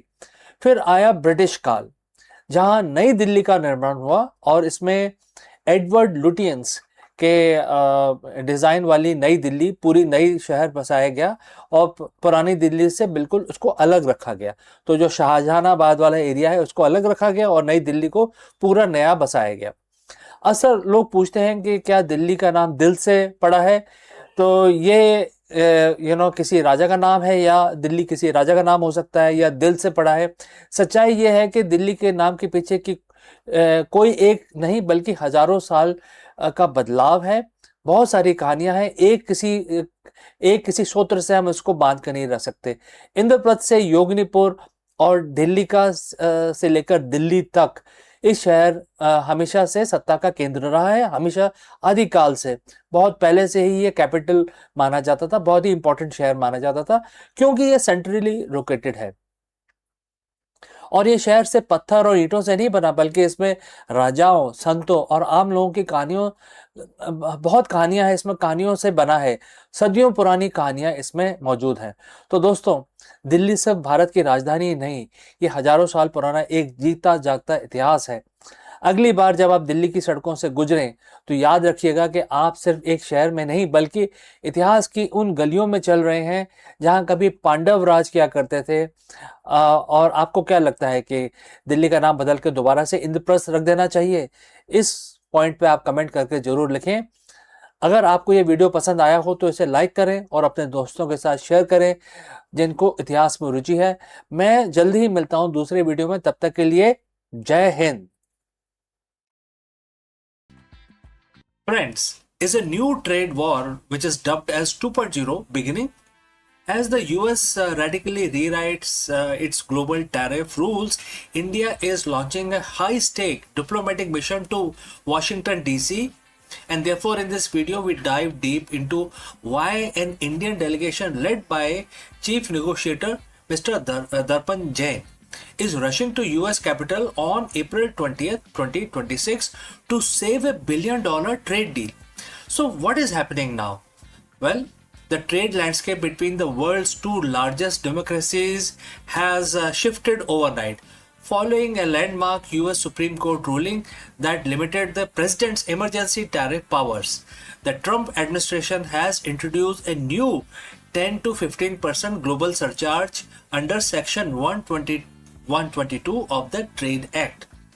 Now, this move has effectively reset the 18% tariff framework India and US agreed upon during the early February 2026. Now, India is fighting to maintain its competitive edge as other global players face the same flat rate. Let us discuss this further. On February 7th, 2026, the world thought the trade war between India and the US was finally over. Headlines around the globe announced the breakthrough. Washington would slash tariff on Indian goods to be a flat 18%, and in exchange the trade king and the Make in India giant would enter a new era of cooperation. But in the global politics, nothing is final until the ink is dry. Fast forward to today, that 18% deal, it's practically on the paper shredder right now. Why? Because of the US Supreme Court just dropped a legal bombshell that stripped the president of his emergency tariff powers. In response, the Washington has hit the reset button, rewriting the global trade playbook with a brand new 10% global surcharge. So friends, if you have reached this far, please inform us from which city you have tuned in and in which language you are watching this video. This will help us determine reach of our channel. Alright, let's proceed further. Now, as you watch this, a high-level Indian delegation led by Chief Negotiator Mr. Darpan Jain is on a plane to Washington DC. They would land on April 20th, and their mission would be to save India's 87 billion export market from being swallowed by a trade war 2.0. To understand why India is rushing to DC, we have to look at what happened in the courts. For over a year, the Trump administration used the International Emergency Economic Power Act (IEEPA) to slap reciprocal tariffs on countries including India. But on February 20th, 2026, the US Supreme Court ruled 6-3 that the president cannot use this act to raise revenue generating tariffs. It was a massive rebuke of the executive power. Overnight, the legal foundation for the India-US deal, the one that promised an 18% rates, evaporated. The administration had to halt all IEEPA collections. But if you think this means free trade is back, think again. The administration immediately pivoted to Section 122 of the Trade Act of 1974. This is a global surcharge of 10% on all imports from all countries to address international payment problems. It's valid for 150 days. You might be asking, wait, if the new US tariff is only 10%, isn't that better for India than 18% they agreed to in February? So on paper, yes, but in the world of trade, it is all about comparative advantages. Under the old deal, India was going to pay 18%, while its competitor like China or Vietnam might have been paying 25% or even 50% in certain cases. The gap made Indian goods cheaper. But under the new Section 122, everyone pays 10%. Suddenly, India loses its special edge. Furthermore, there is the Section 301 threat. While the 10% global tariff is a temporary fix, the US Trade Representative USTR has launched a fresh investigation into 16 economies, including India. These probes are looking into forced labor and unfair practices. If these investigations go south, India could face even higher punitive tariffs on top of the 10%. And this is why Mr. Darpan Jain and his team are in Washington this week. They aren't just there for coffee, they are there to finalize the bilateral trade agreement and the legal text. And here are the three main fires they need to put out. First is the solar crisis. The Indian solar module exports to US have already crashed by 35% this year due to fluctuating duties. India needs a stable long-term rate to protect its growing green energy industry. Number two, the Russian oil factor. The US previously hit India with punitive duties because of the India's purchase of Russian oil. While some of those rolled back in February, the new section, which is 301 probe, could bring them back under a different name. And third is the big ticket energy deal. So in exchange for lower tariff, India is looking at buying massive amount of US LNG and nuclear tech. This energy for export swaps is the heart of the deal. India isn't just waiting on the Americans, though. While DC talks are happening, Commerce Secretary Mr. Rajesh Agrawal has confirmed the 2026 roadmap. And it's very interesting. First is the India-UK FTA, expected to go live in May 2026. Second is the India-New Zealand FTA, set to be signed in April, especially on April 27. Third is the EU and Oman FTA. Negotiations are in full swing and final stages. So India is essentially telling Washington, we want to be your partner, but we aren't putting all our eggs in one basket. With the trade deficit between the two nations narrowing down to 34 billion from 40 billion last year, India has some leverage, but the US is playing the hardball. The next 72 hours in Washington will determine the future of your wallet as well as my wallet. From the price of iPhone, even though it is assembled in India, to the cost of Indian textiles and pharma in the US, everything is on the line. Is this the start of a trade war 2.0, or it is just growing pain of a new America first architecture? One thing is certain, the era of easy, predictable global trade is over. So, friends, what do you think? Should India stand its own ground, or should it offer more concessions to secure the US market? Let me know in the comments below. And don't forget to like and subscribe for more deep dives into shifting world of global power. Thank you for joining live. Thank you for watching. Before I wind up this session, a word about our affiliate partner. Stop settling for a good enough video. If your built-in laptop camera looks like a grainy mess, it is time for an upgrade. Want to instantly level up your video presence? I like to present the Lenovo Performance FHD webcam. This is a game changer for your desktop setup. Technically, this is packed. It has a very sensitive RGB sensor, very crisp photographs it takes. Also comes with two microphones on board, which helps you to record very clear voice in stereophonic format. And these microphones are very sensitive. You can actually move away from the camera up to 2 meters, and these microphones will pick up your voice without any problem. This is a very strong piece. This is very sturdy. Comes with tripod ready. Comes with a very long leash, so it gives you a lot of flexibility to place the webcam wherever you want to keep in your studio. And also it has a swivel base, which is also very handy. So if you want to basically level up your game and you want to pick up this camera at a discount, please click on the link here or scan the QR code. Now let's get back. Friends, the universe isn't just expanding, it is going somewhere. From the mysterious great attractor to the inevitable big freeze, where everything actually heading. That's a very big question that we want to address today. In this video, we trace the ultimate trajectory of every star, galaxy, and atom in existence. Have you ever wondered about the final destination of the cosmos while we go about our daily lives?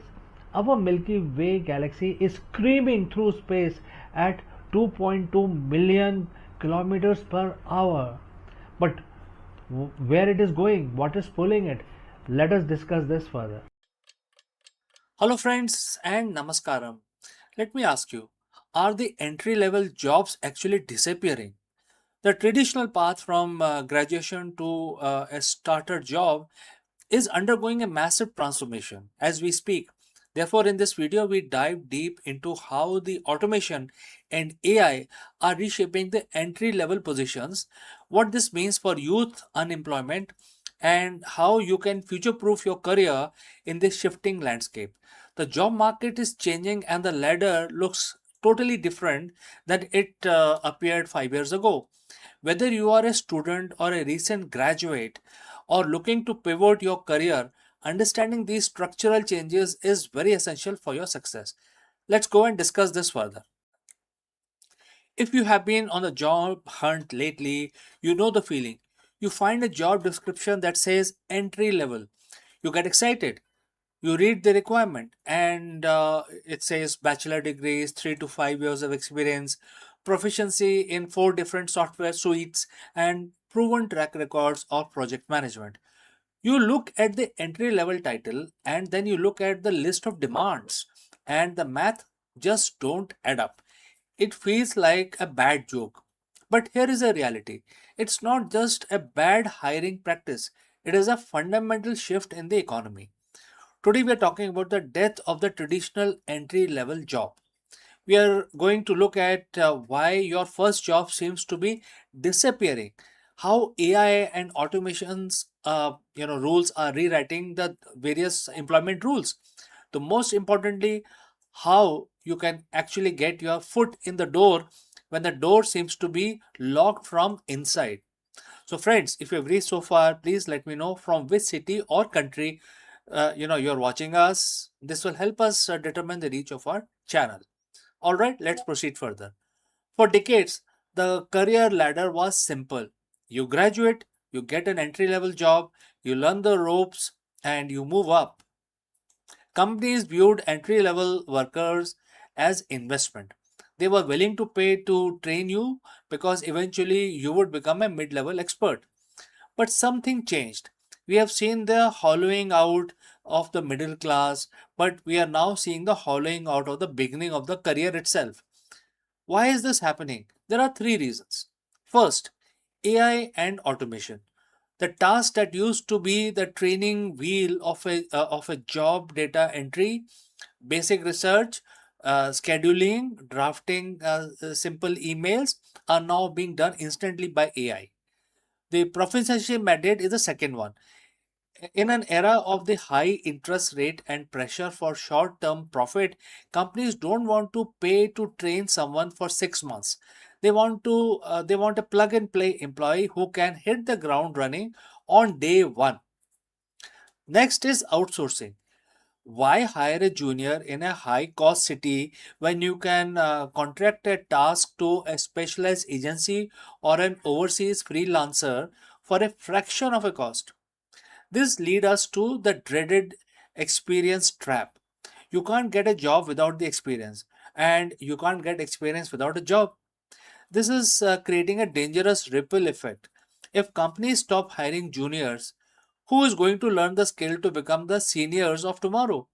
We are essentially creating a generation of workers who are being bypassed by automation before they even get a chance to show what they can do. But here is the critical part. This isn't just about bad hiring managers, it's a structural change. The market has shifted towards skill based hiring rather than role based hiring. Companies are becoming less interested in your degree or your job title. They are becoming obsessed with your specific demonstrable skills. So, if the traditional entry level ladder is broken, what do? You stop looking for a ladder and start looking for a web. You need to stop selling yourself as a candidate and start selling yourself as a problem solver. Here is how you win in this new environment. First, build yourself, don't apply.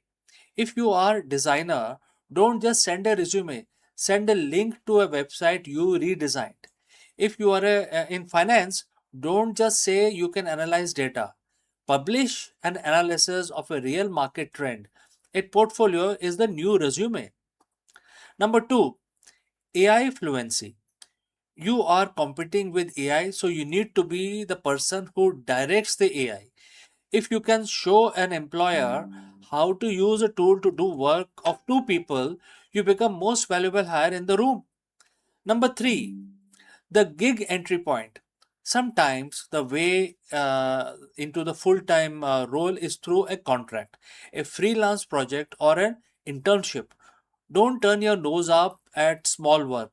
It is the easiest way to prove you can do the job before they hire you permanently. I know this sounds daunting. It's scary to feel like the rules of the game changed, right? So, as you stepped into the field, but I want to offer you a different perspective. The gatekeeper are losing their power. The old world, you needed a manager to give you a job. Today, the tools to build, create, and launch are cheaper and more accessible than they were ever before in human history. You don't need an entry level job at a big corporation to prove your worth. You can prove your worth before you ever step into the office. That's the power. It's more work, yes, but it's more autonomy at the same time. The entry level jobs isn't dead, but the do nothing entry level job is actually over. Uh, and the one where you just show up and learn by osmosis is absolutely fading away. If you want to survive and thrive, you have to be architect of your own experience. Start the project, learn the software, build the portfolio. I put together a list of resources in the description below, including platforms where you can start finding these skills first and project to build your experience. So if you're feeling the pressure of the job hunt, you aren't alone. Drop the comment below. What is the craziest requirement you have seen in a job lately? Uh, in a job posting lately. Let's talk about it. Thanks for watching. Don't forget to subscribe, and I will see you very soon in the next one. Wish you all the best.